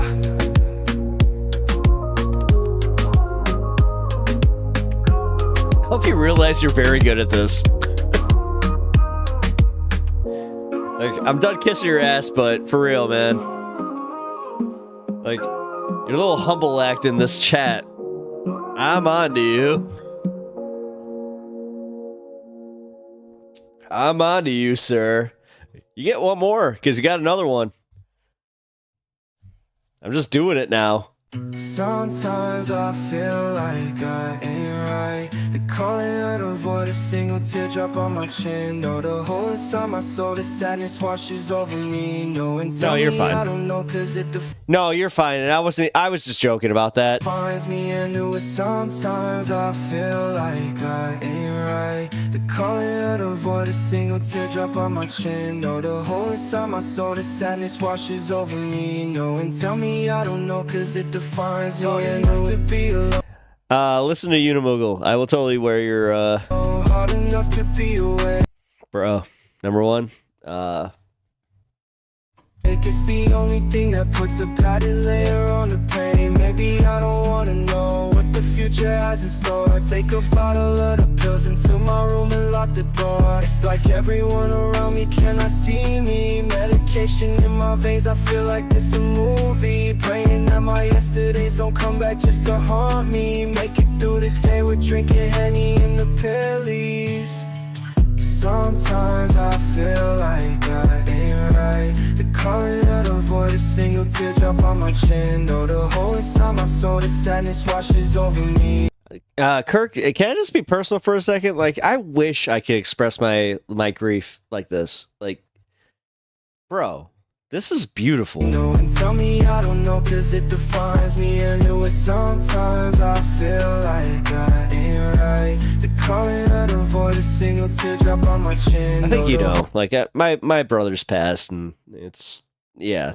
All inside my soul, the sadness washes over me. No, and tell me I don't know, cause it defines me. And breaking the wall of my psyche, nothing to lose, I'm down more than likely. Gripping the bottle and lean too damn tightly. Patting the good in my head, trying to fight me. Sad as my face, I look in the mirror and feel the disgrace. Ayy, ayy, feel out of place. The me from the past already losing the race. Ayy, ayy, most of my life, I wonder if people can see in my eyes. Ayy, ayy, I know that I cry from feeling alone, yeah, and I wanna die. I wanna die. I'm almost embarrassed to be playing this on my stream because like you should be like, I feel like I should be asking you for the influence at this point. Like, holy shit, dude, you were so good at this. This is a story of my life, do it, die. I said I was done kissing your ass. What I wanna do this time, just to fight. What the fuck? All the thoughts I have inside, suicide, suicide. Don't forget you can't rewind. Sometimes I feel like I ain't right. The calling of the voice, single tear. Make me cry, man. Know the hole inside my soul, the sadness washes over me. No, and tell me I don't know, cause it defines me. Fuck. And it was sometimes I feel like I ain't right. The calling of the voice, a single teardrop on my chin. Know the hole inside my soul, the sadness washes over me. No, and tell me I don't know, cause it defines me. And oh, the bottle to fill up, that's hollow. I'm filled with constant sorrow. Might not be here tomorrow. Just swallow the bottle to fill a hole that's hollow. I'm filled with constant sorrow. Might not be here tomorrow. Sometimes I feel like I ain't right. The calling of the void, a single teardrop on my chin. Know the hole inside my soul, the sadness washes over me. You know and tell me I don't know, cause it defines me.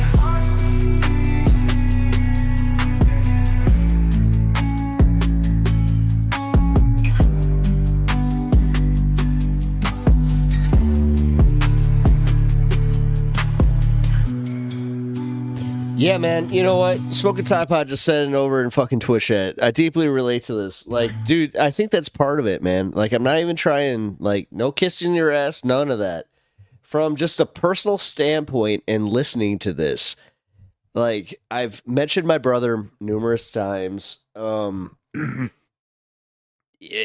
Similar situation, without going too deep into it. But that's where I'm like, man, you hit on a personal level. You do. You hit on a very personal level. And that's why I think that your music is fucking brilliant. Like, dude, and this is why I had my whole like take about the like Post Malone shit. Like, dude, when I say personal level, you're literally bringing like your pain, you're bringing like your experiences into this. This is fucking it, man. Like, this is music. Like, this is music.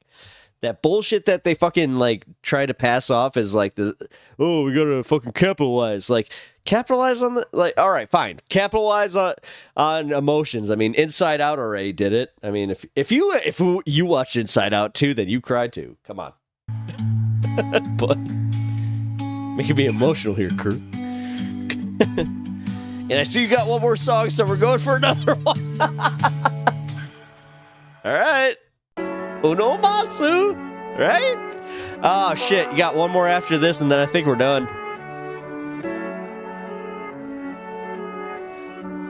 I promised. Hey. Locked in his Aubrey cuties when I'm at the cinema. 2-piece of newsy when I'm out here killing ya. Jeremy Jackson, I'm fucked up cause I'm out here sniffing her. Putting out fires, R. Kelly, I'm out here pissing on him. I'm Rick James, bitch. Got me tortured chick for days, bitch. Aubrey thought you was Pete Townsend. That your kids is lost and found list. Is this what bad? Because I mean, I like the I'm the Rick James bitch. Fine. How about this?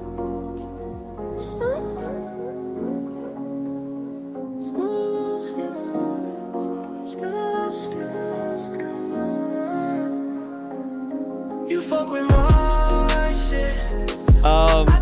Apparently somebody is saying that this one fucks, so. I quit. You are my man. Oh shit. Wait.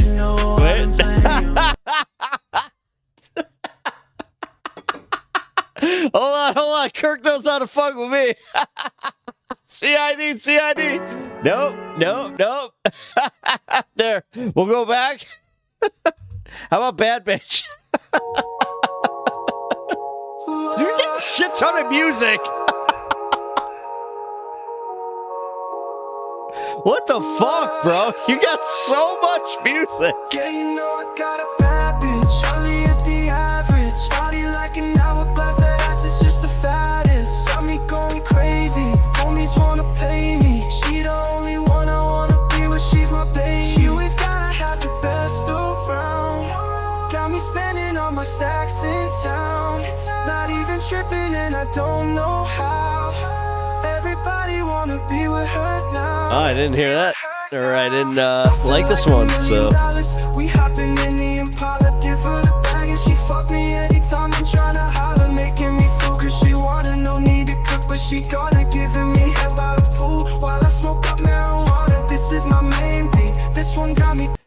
It sucks, yet that last line immediately made me just go, no, that's a winner.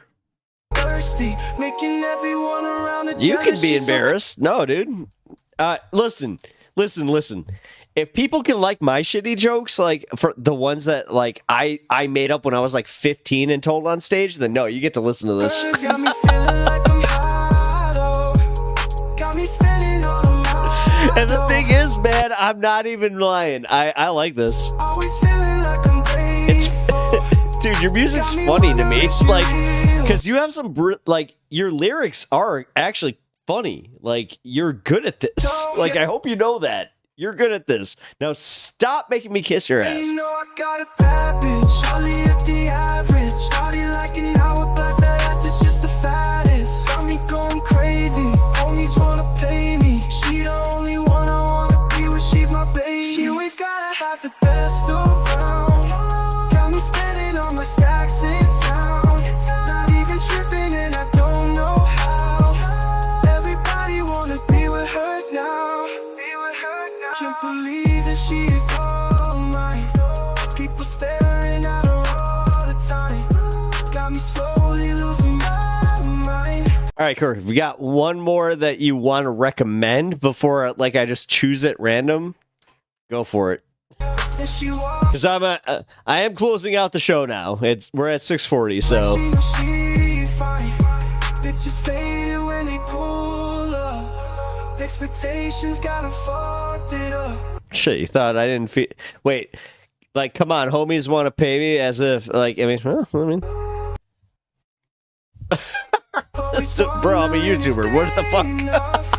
I can't tell if this is real love. Yeah, you know I got a bad bitch. Charlie at the average. Body like an hourglass. Playing you? All right. Got me going crazy. Homies wanna pay me. She the only one I wanna be with. She's my baby. She always gotta have the best around. Oh, shit. My bad. No, I'm not trying to do that. Ah, damn it. I fucked it up.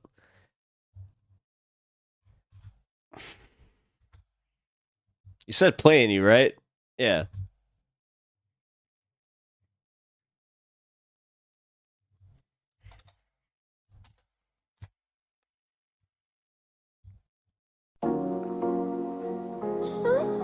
Ah, you stopped me from playing this. This one was fire.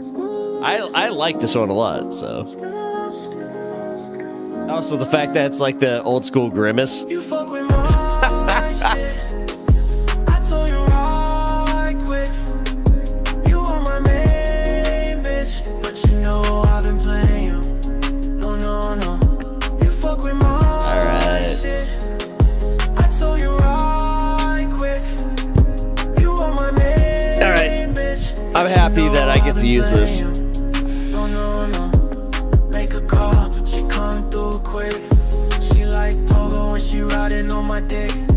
I told her don't believe a thing that anyone gotta say. She wondering if I'm the only one or if she got play. I promise money in a bag at the end of the day. I tell her only main bitches being treated this way. I sent her on and called the next one up to the crib. She told me she ain't really looking for a bag. I gave her all the energy left over from the last. Another bad bitch shuffled through 'em so fast. Got 'em on a switch rotation and you know what I'm saying. Hey, Blood Criminal Rico CID? Shit. Did I play that? I told you right quick. You are my man. fuck. But you know I've been playing you. No, no, no. You fuck with my shit. Thank you for letting me know that. Right quick. You are my main bitch. But you know I've been playing you. No, no, no. I catch them all as catch them at the end of the day. I fuck them all wrong. I'ma call the last one again. No trust it all. Told Chelsea that she looking so Just from a personal point, you made it through the CID. fine, but didn't realize it was Tina, so she left me behind. This shit go crazy. Bitch got me so lazy. Can't remember who the fuck ain't do. I called him baby. I ain't gonna stop now. Player on the top, no. Just remember you the only one. You on my top hoe. You fuck with my shit. I told you right quick. You are my main bitch, but you know I've been playing you. No, no, no. You fuck with my shit. I told you right quick. You are my main bitch, but you know I've been playing you. No, no, no.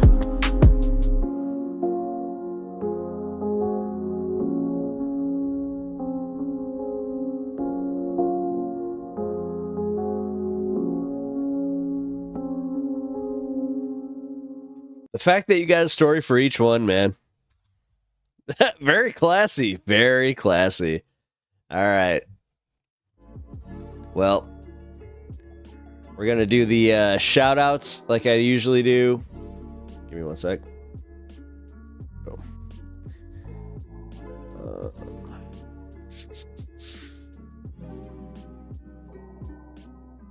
All right. So, everybody, if you haven't already subbed to Kirk, what are you doing? Come on. Get on it. Also, if you haven't subbed to me, like, really? I hate to be that guy, but at this point, like, if you sat through all of those, like all that music, and then you're not subbed to me, come on. No, I'm just kidding. All right. Well, have a good night, Henry. Are you on tomorrow? Yeah. I am on tomorrow at 4. So look out for the stream. Yeah, tomorrow's Christmas Eve, so or not 4, actually. Wait. Wait. Hold on. Let me post it in chat.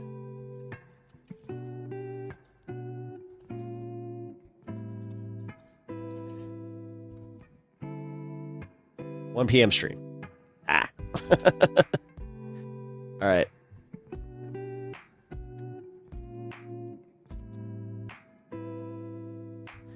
All right.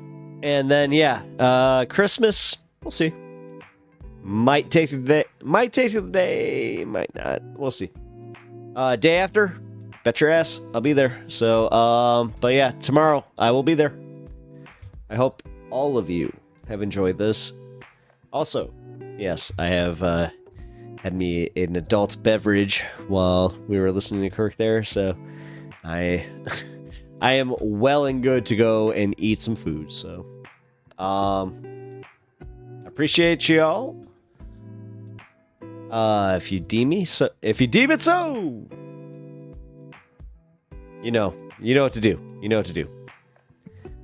Go to the Streamlabs link. You know which one. This one. Wait. Oh, come on.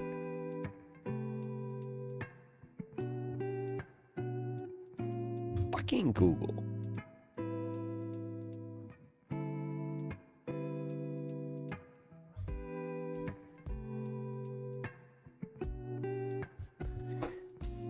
Yep.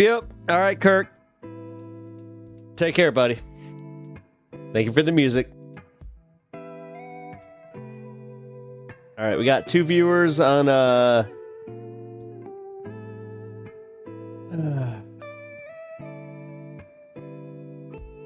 This guy looks like a Republican. Let's not do that.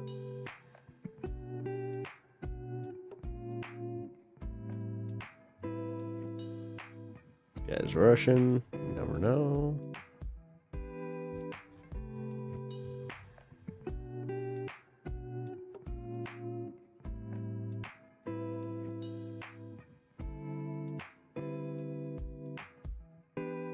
Guys, I hate to say.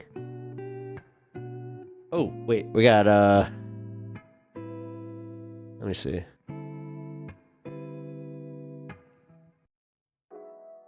Hansu.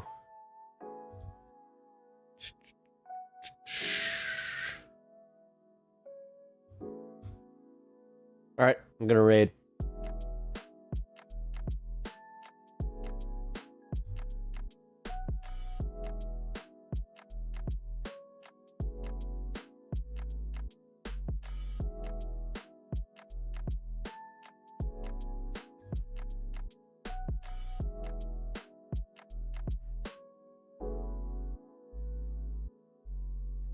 All right. All right, guys. This has been fun. I just raided over on Twitch, but yeah, look out for me tomorrow at 1 p.m. Central Time. And beyond that,